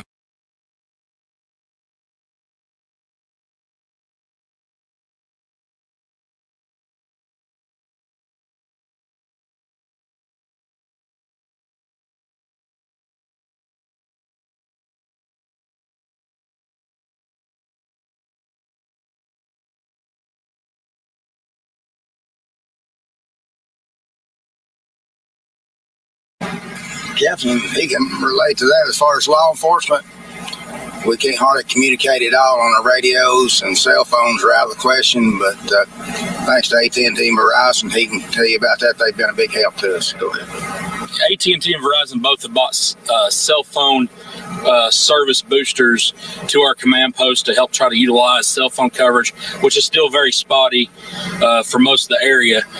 Radio communication between ground crews and also aerial aviation has been very difficult due to the state that our radio system's in at this time.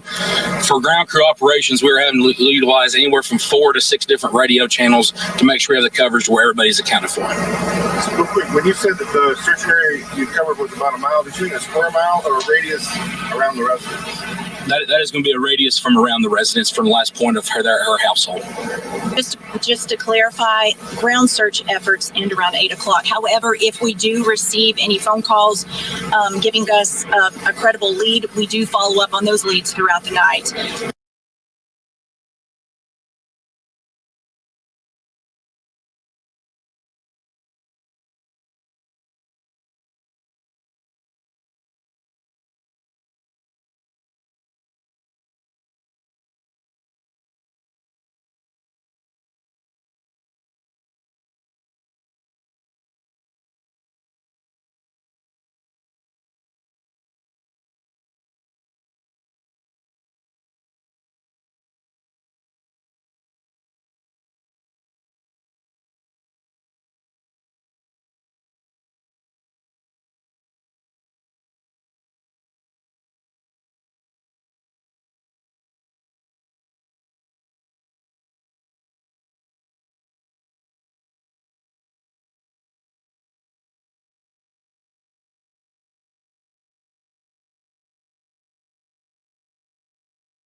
Keeping around for 110, 110 Ben Hill Road off of Beach Creek should be the first residence on your right. Reference to a missing 4-year-old. The parents have called in and advised that the mother had went for a walk, came home, now they can't find her. They've been yelling for her. She's been gone for about 10 minutes now.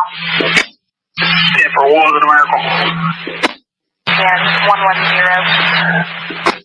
10 for round from Madison. 335, I'll be in route as well.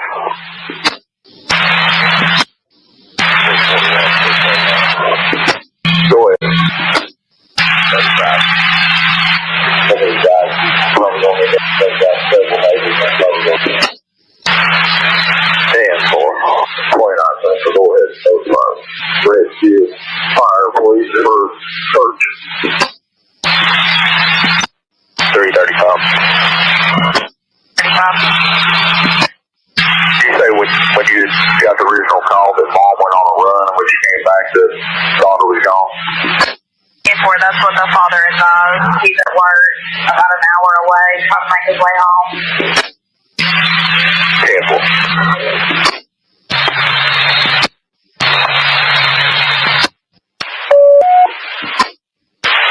C12 Central. C12 will be in route.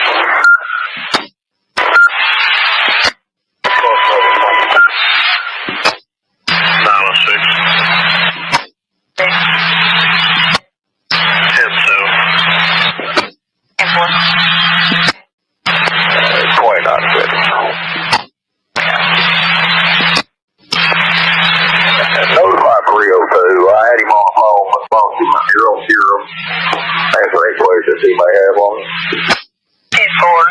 You want us to try to contact Dana? Let 302 know, and I think he's going to let rescue make that determination.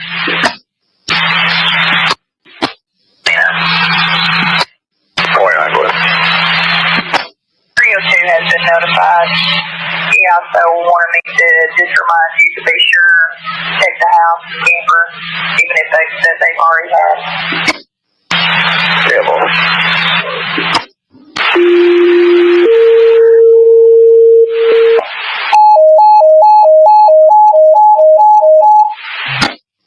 Hawkins County Rescue Squad, all members, mutual aid request, search and rescue with Churchill Rescue Squad.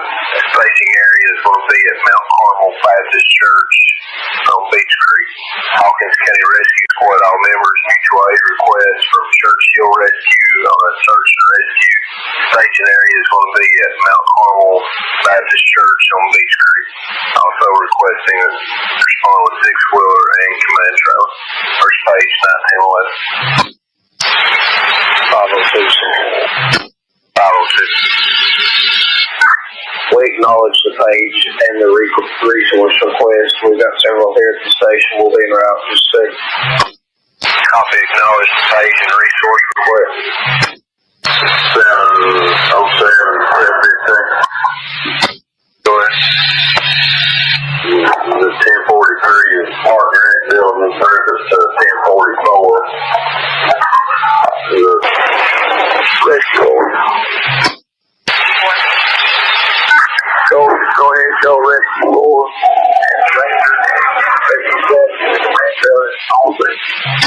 Copy. 339. 39 to 41. All other units are tied up on this here, correct? Yeah, well, I'll be even here directly. 10-4, I'm leaving the LTO here. For the complainant or the suspect? That's it.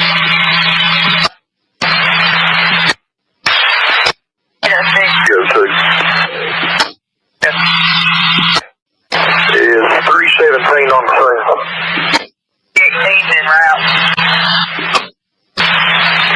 Detective Britt, is he on the scene? We've not been advised. 10-4. Dan trailer to 302. Go ahead. Britton's on scene.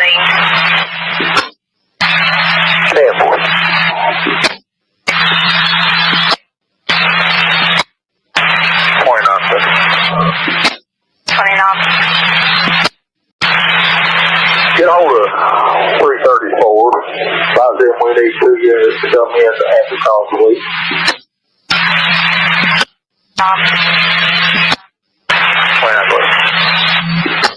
Make contact with 34. He's gonna get 2 units. 10-4, just advise us not to send them over here, just for them to have full call the week. 10-4, I thought.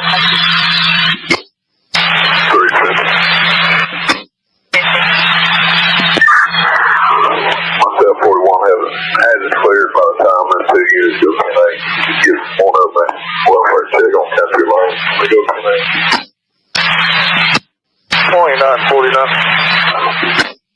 2949. Which direction did you go? On the Mount Carmel Free Will Baptist Church. 49. Go ahead.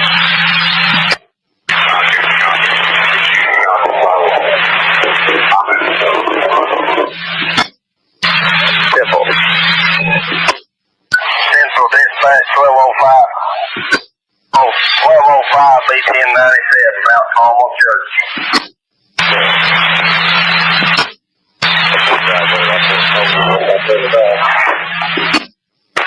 1415 to Central. 1415 to Central. 1415. Does the fire department need to set up a LZ for the helicopter? 10-4, that's what we were about to do. What is that?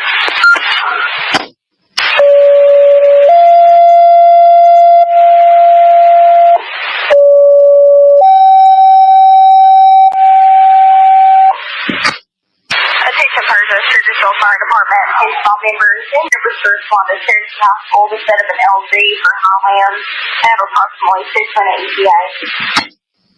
1402. 1402. 1415 Central. 1415. On scene at the LZ, I'll have LZ command at this time. Copy. LZ command at Central. LZ command. Go ahead and signal 9 Sturgisville, please.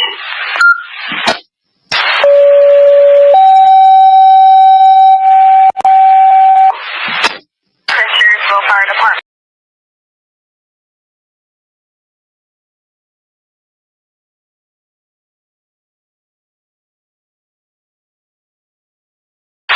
LZ command at Central. LZ command. Go ahead and signal 9 Sturgisville, please.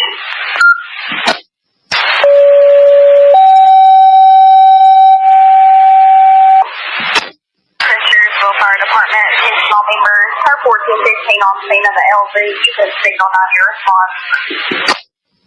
LZ command to Highland. LZ command, they're on the EMS channel. Roger that. Just available for calls. We do have a pending welfare check. 2934. 41 is in the upper end by itself and 39 and 50 is in the lower end. That's all I've got available right now. Control copy direct.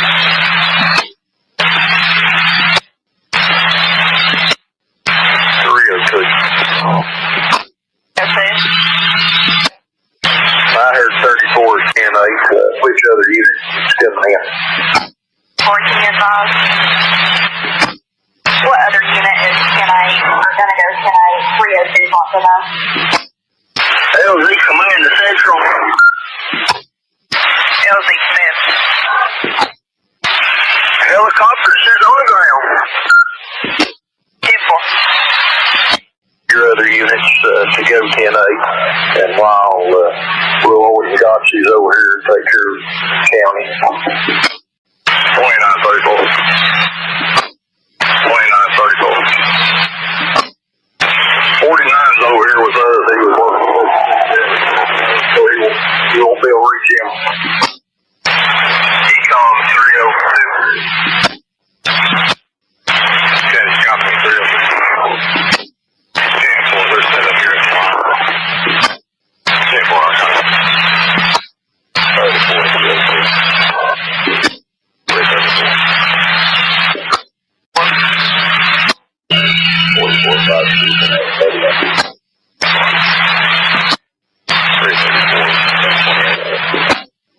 go ahead.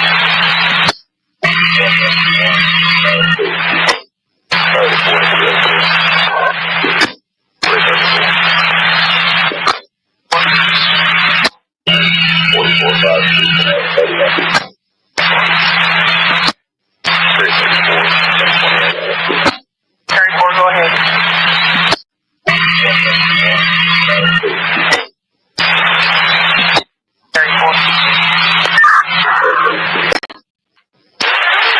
Ellery Command to Central. Go ahead. Helicopters back in the iron. 1402 and all personnel will be released from the scene. Instant command terminated. 10-4. 26-301, I'm on my way with that. Ecom Central. Ecom. Can you log in the cab that shows red with CNS 1008? 10-4. 801. So when her mother come in, she says, "Where's Summer?" She went down in the basement. She didn't answer, so she went down there and she was gone. So she went out the basement door, which was unlocked, and we haven't seen her since. This morning, Donald Wells spoke on camera for the first time since his daughter disappeared. Please let Summer be okay, and please come home.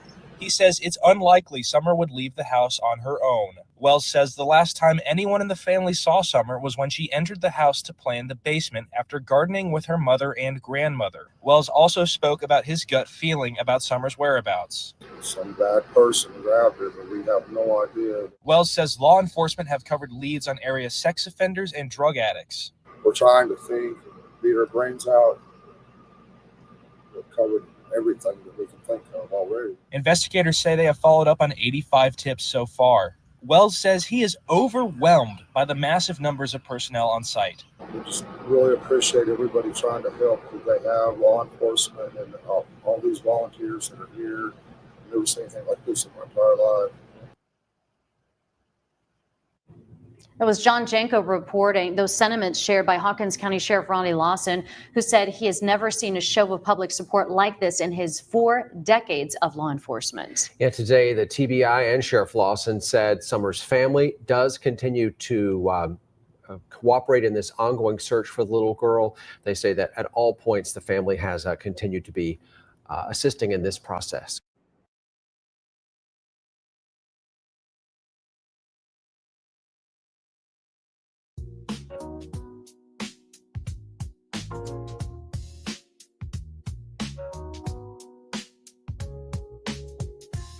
More than 100 personnel and 41 agencies have been involved in the search for Wells since she was reported missing from her home in the Beach Creek community Tuesday night. All our vehicles are being used to move equipment, supplies, personnel, including our UTV. We use that UTV to deploy canine teams deep within those woods. So those dogs tire out fast when the environment's as hot as it was outside there. Those events would load those canines over that side to side with their handler and get them deep into the woods so they didn't have to start from the road when those dogs get tire out quickly. If the aerial cannot see that well, we want to get in there, flip every rock, check every crevice, check every spot, just to make sure we don't miss a spot. Are there a lot of streams back in this area or ponds? Yes. Can you give us, I know we can kind of see some of the lush vegetation and what's happening in the sky, but what's it like back there for you all? Yes, there are numerous streams and creeks that run back out of the mountains on both sides of Beach Creek Road, along with Beach Creek itself. And there are lots of ponds, holding spots for livestock and other things that we feel are just as important as the rest of the search efforts. A UTV, or Utility Task Vehicle, is a rugged, all-terrain vehicle designed to carry equipment and people across challenging landscapes. Unlike typical ATVs, which are smaller and often have seating for one rider, UTVs are larger, with side-by-side seating and the capability to transport multiple passengers, gear, and essential equipment. They feature four-wheel drive, robust suspension systems, and powerful engines, making them ideal for traversing uneven, steep, or densely wooded areas. UTVs can also be outfitted with specialized attachments, such as winches or cargo carriers, to support a wide range of rescue and search operations, allowing search teams to bring medical kits, communication devices, and other crucial tools into hard-to-reach locations. In the search for Summer Wells, UTVs would have been invaluable for navigating the rugged, heavily forested terrain around her home in Hawkins County. Search teams could use UTPS to efficiently transport personnel and resources over rough paths that regular vehicles couldn't access, cutting down on time and physical strain for the searchers. Additionally, UTVs allowed teams to expand their search radius quickly, moving between densely wooded areas, narrow trails, and steep inclines with ease. The ability to load the vehicle with critical supplies meant that searchers could stay out in the field longer, reaching isolated spots that otherwise might have taken hours to access on foot, ultimately increasing the thoroughness and efficiency of the search operation. At a public commission meeting, it was mentioned that UTVs played an essential role in supporting the K-9 units and their handlers during the search for Summer Wells. Given the challenging, rugged terrain of the search area, the UTVs provided a vital means of transporting K-9 teams into dense, hard-to-reach areas without exhausting the dogs or their handlers before they could even begin searching. The K-9s, trained to pick up scents in varied and demanding environments, rely heavily on conserving energy for when they're actively tracking, which can be physically intense and mentally taxing for both the dogs and their handlers. By using UTVs, the search teams ensured that the dogs arrived fresh and alert, maximizing their effectiveness, accuracy, in detecting scents. The handlers, who need to remain vigilant and responsive to their K-9 partners' cues, also benefited from not having to navigate steep inclines and thick underbrush on foot. This strategic use of UTVs allowed the search efforts to cover more ground with precision, making it possible for K-9 teams to focus entirely on their search tasks without being hindered by the fatigue that the rough terrain could otherwise impose. The Tennessee Trail Riding Action RZR's Visiting the Eternal Flame at Royal Blue Episode 06 SSXS UTV video, uploaded by Adrenaline Junkie Prod on December 4, 2019, showcases UTVs navigating the rugged trails of the North Cumberland Trail System near the Eternal Flame at Royal Blue, approximately 90 miles from Summer Wells' home in Hawkins County, Tennessee. This video highlights the UTV's impressive ability to cross through water and maneuver over rocky terrain, which closely resembles the challenging environment around Summer's home. The wooded, steep, and rocky landscape shown in the video is similar to the conditions search teams encountered during the search for Summer. Its capability to traverse both water and rugged, uneven ground made them invaluable in reaching remote areas that would have been otherwise inaccessible. By transporting K-9 units, handlers, and supplies across the difficult terrain, played a critical role in extending the search area and allowing search teams to cover as much ground as possible in the challenging surroundings. Also featured in the image above is a video titled Hogsback 2.0 New Crazy Technical Trail, Extreme Off-Road Adventure Feature-Length SXS UTV Ride, uploaded by Adrenaline Junkie Prod on September 3, 2021. This video showcases UTVs tackling highly rugged terrain with ponds, rough turns, and steep mountainous hills. The technical trail depicted in the video highlights the UTV's ability to handle difficult environments, navigating sharp turns and challenging elevations with precision and control. The rough mountainous landscape seen in this video closely resembles the terrain around Summer Wells' home, where search teams encountered steep inclines, dense woods, and unpredictable paths. The ponds and rocky trails shown mirror the types of natural obstacles search teams had to navigate in the Summer Wells search area. Utilizing UTVs for transportation in this kind of environment would have been essential, as it allowed search teams to cover challenging terrain more effectively, ensuring a thorough search of remote areas that would have been nearly impossible to access on foot. In the video Wilderness Search and Rescue Dogs: A Day in the Life by Heroes Next Door, uploaded on September 11, 2021, we get an inside look at the experience of a K-9 search and rescue team as they navigate rugged wilderness terrain. This video offers scenes that illustrate the challenges faced by K-9 units and their handlers when operating in densely wooded and uneven areas, much like those around Summer Wells' home.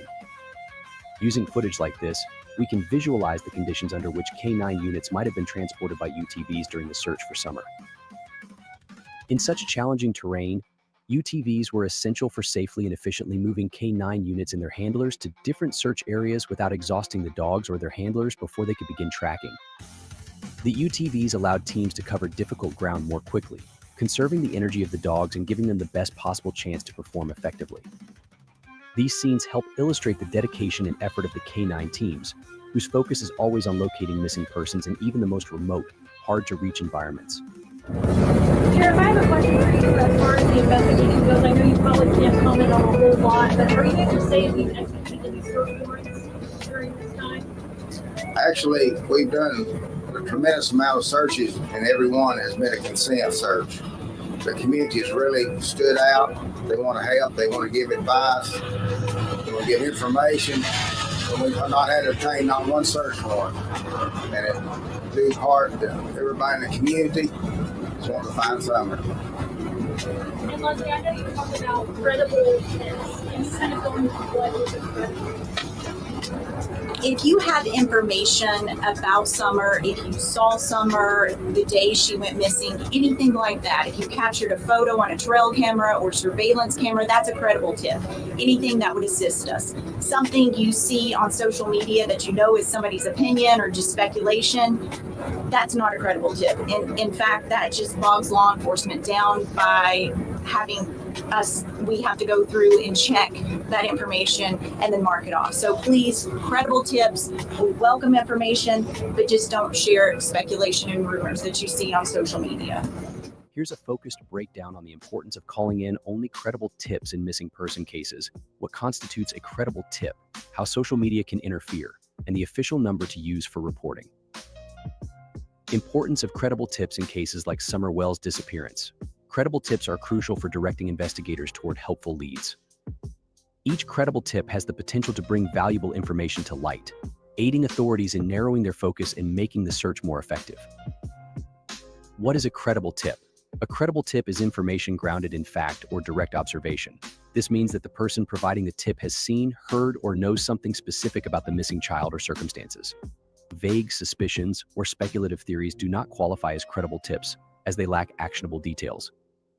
Direct knowledge or first-hand information for a tip to be credible. It should come from someone with first-hand knowledge, such as having directly seen the child or a suspicious person or vehicle in the area. This type of first-hand information is far more useful than indirect or speculative input. Impact of false tips: when tips aren't credible, they waste valuable resources. Investigators must review, assess, and sometimes even pursue these tips, which takes time away from following up on genuine leads. This misdirection can slow down the investigation, potentially delaying progress. Role of social media in tip saturation. Social media, while helpful in spreading awareness, can also inundate tip lines with unverified information. Speculative discussions online often lead people to call in vague theories or rumors, overloading investigators with unhelpful data. Distinguishing between leads and speculation on social media. Theories about the case often evolve into supposed leads, however. These are usually speculative and don't hold up to investigative scrutiny.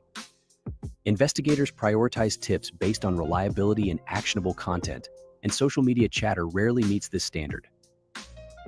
How social media complicates investigations. With an influx of calls spurred by social media discussions, investigators are forced to spend more time sifting through calls to identify valid tips.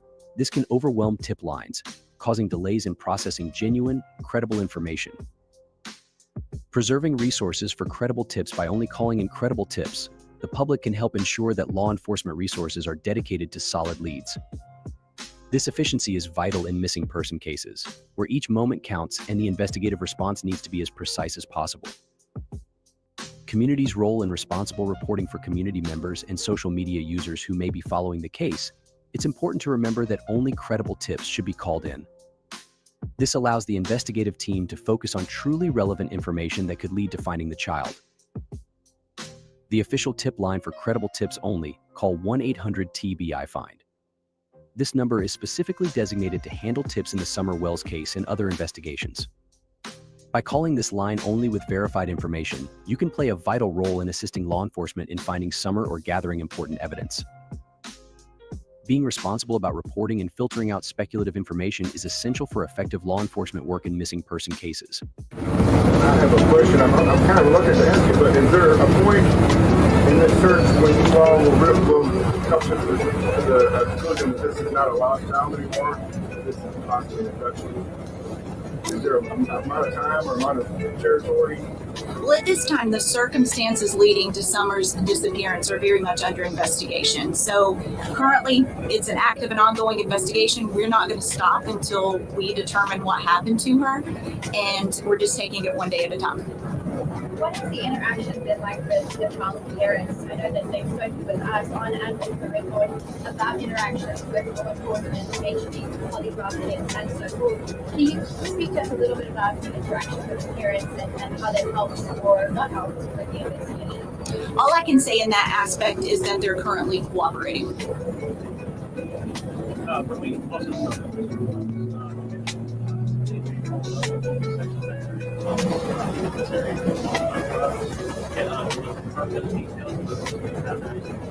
I cannot. I can just tell you that any information we have, any lead that comes in, we're going to follow up on that, and all avenues are being explored. How are crews feeling right now? Again, back to Captain Coop and Sheriff Lawson. How are they handling this right now, especially with kind of seeing an increase in temperature outside? So, as stated before, the outpouring of community and businesses in this area, they are very limited on the time. Once they get certain areas of covered, they are being required to come back to the command post and staging area to rehab. Plenty of water, Powerade, Gatorade, food, protein bars, stuff to keep them hydrated and nourished during this whole entire time. And as one stated before I left, they are also 100% involved. They said, we will not stop.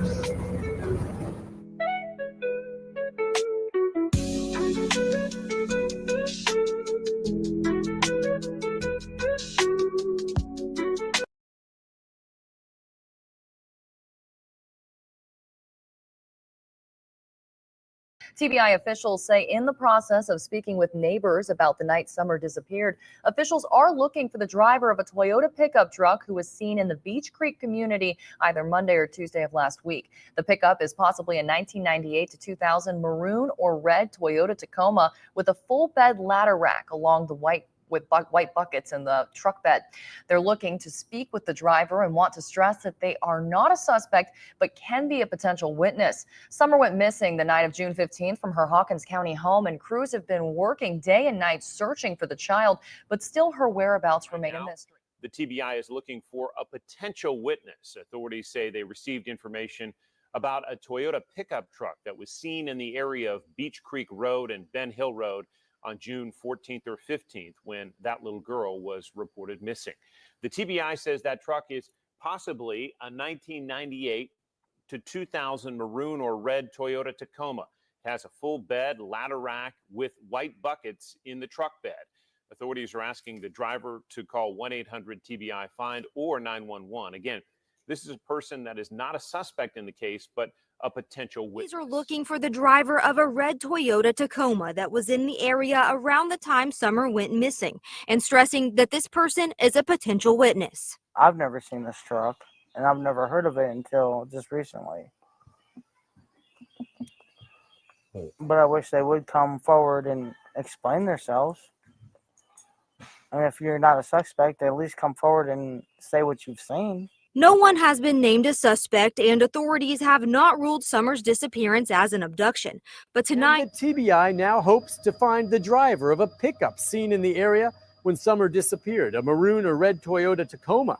The person, they say, is not a suspect, but a potential witness who may have heard or seen some.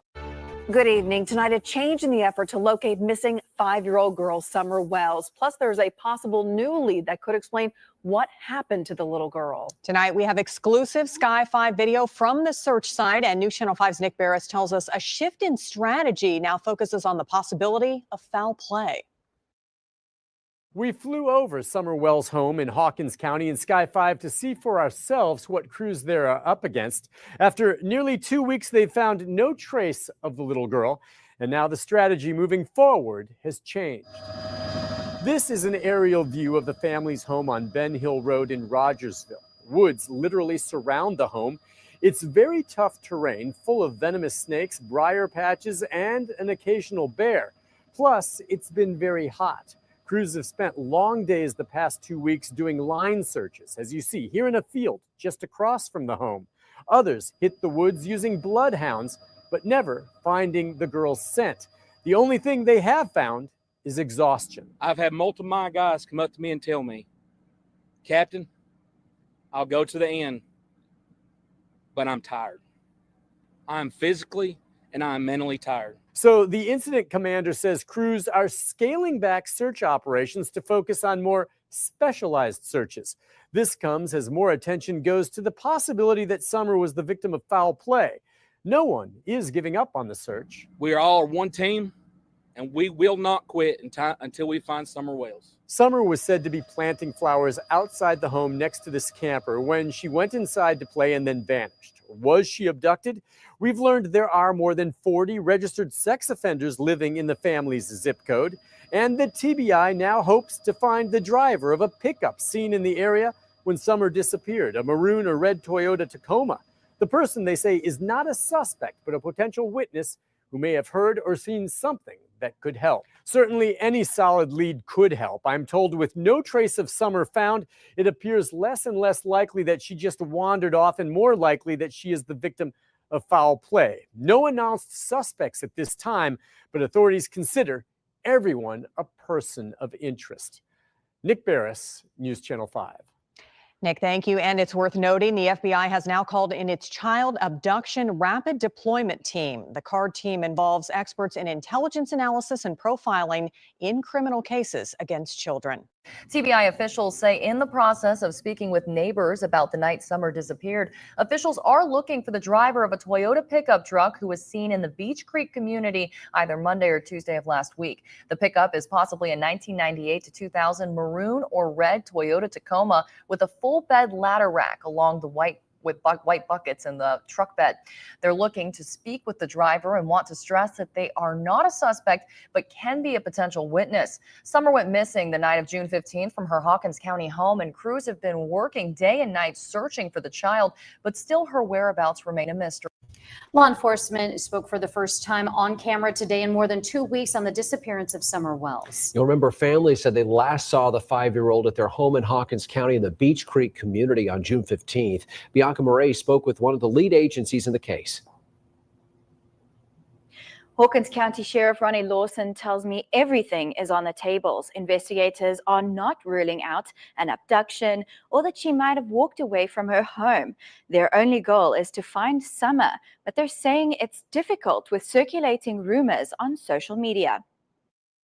In my position and my detectives, everywhere we go, everybody wants to share their opinion, which is, we understand that. But 99.9% of things that people are posting or saying, we've already looked into and taken care of. Lawson says anyone living in roughly 5-mile radius of the Beach Creek community should look at their trail or security camera footage again from the day Summer disappeared. And sometimes people will think, well, I saw that, but it probably wouldn't mean anything. But the least little thing to us may be something huge. So that's why we ask for the public, everything they see, to continue to check their property, their outbuildings and different things like that. What kind of a toll has this taken on your department? Mentally, physically, and emotionally. A lot of my officers have small children. They have grandchildren, and we know what goes through our mind if that would be our child or grandchild. And plus, us spending so much time in Beach Creek for 3 weeks, but my office never stopped.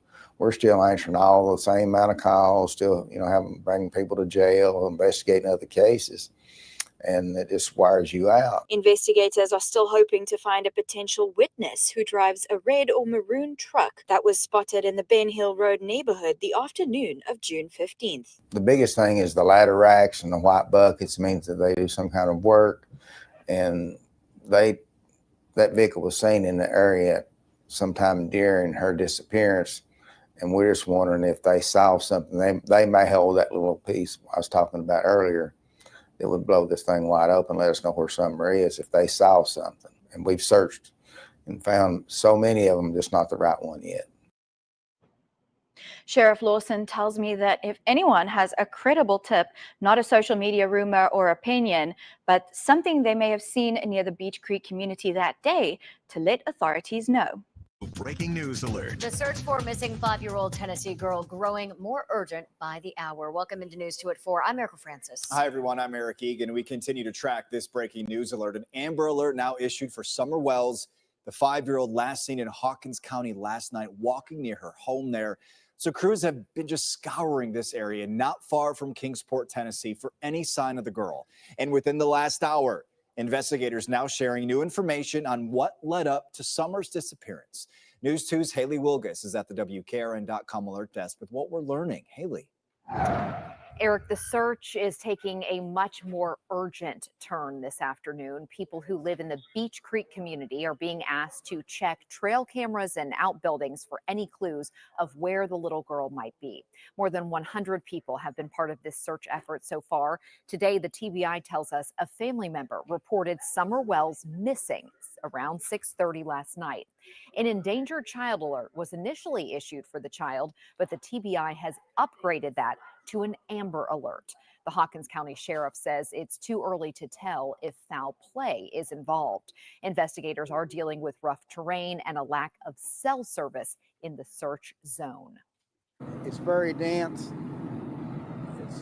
The terrain is tremendously hard. We have virtually no cell phone service.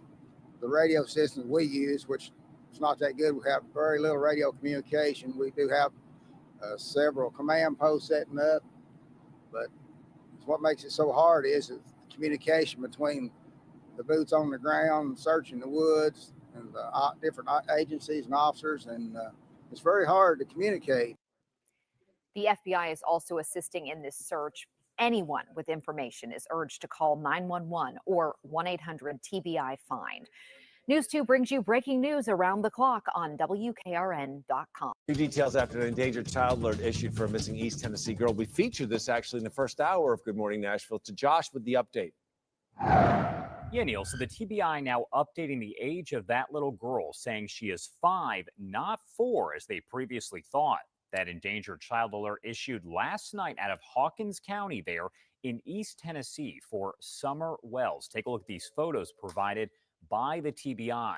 There was a massive search effort underway, but it was paused because those search crews said the terrain was just not safe due to the dark conditions out there. They do plan to resume, though, later on this morning. That search effort centered around Ben Hill Road in the Beech Creek community. We are told she's 4 feet tall, has blonde hair, and was last seen wearing a pink shirt and gray shorts. Now, at this point, no other details have been released, but anyone with any information about her whereabouts is urged to contact the TBI.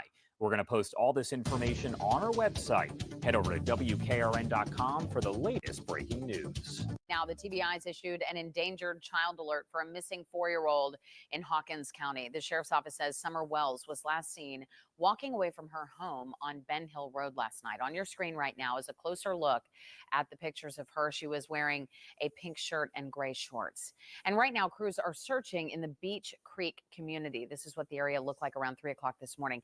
If you see her, call 1-800-TBI-FIND. Yvonne Thomas joins us now with more on what an endangered child alert is and how the TBI decides to issue one over an Amber Alert. Good morning, Yvonne. Abby, good morning. Normally, when officials issue alerts, it's to inform the public and to ask for help. But unlike an Amber Alert, an endangered child alert doesn't necessarily mean the child was taken. The TBI defines an endangered child alert as one that shows concern for the child's safety. That means they could have been taken by someone, but it also means they could just be lost or something else. The TBI says an Amber Alert is safe for the most serious missing child cases. Authorities must believe the person is in imminent danger. The TBI is the only agent in the state that can issue an Amber Alert. When it does, media, TDOT, and the National Weather Service are all informed. For an Amber Alert to be issued, the agency must have proof that a child's life is in danger or a description of the abductor. Abby. Good information. Thank you, Yvonne. And we certainly pray for this little girl's safety. Well, detectives.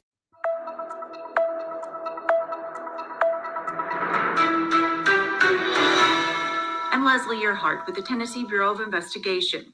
6 months ago, 5-year-old Summer Wells was reported missing from her home on Ben Hill Road in Hawkins County.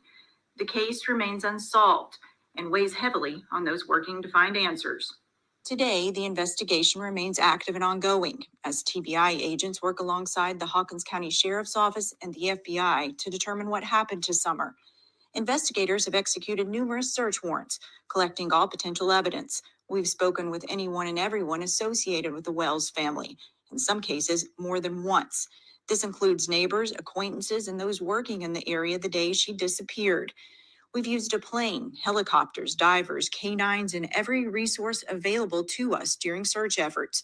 Despite the countless hours of tireless work, the circumstances surrounding her disappearance remain unclear. At this time, there is no evidence that she was abducted. However, all avenues continue to be explored, including foul play and the very real possibility that she wandered off and became lost in the mountainous and rough terrain surrounding her home. We are asking anyone who saw Summer at any time on Tuesday, June 15th to come forward if they haven't done so already. We appreciate the public's ongoing interest in this case and urge anyone with credible information to call 1-800-TBI-FIND.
you.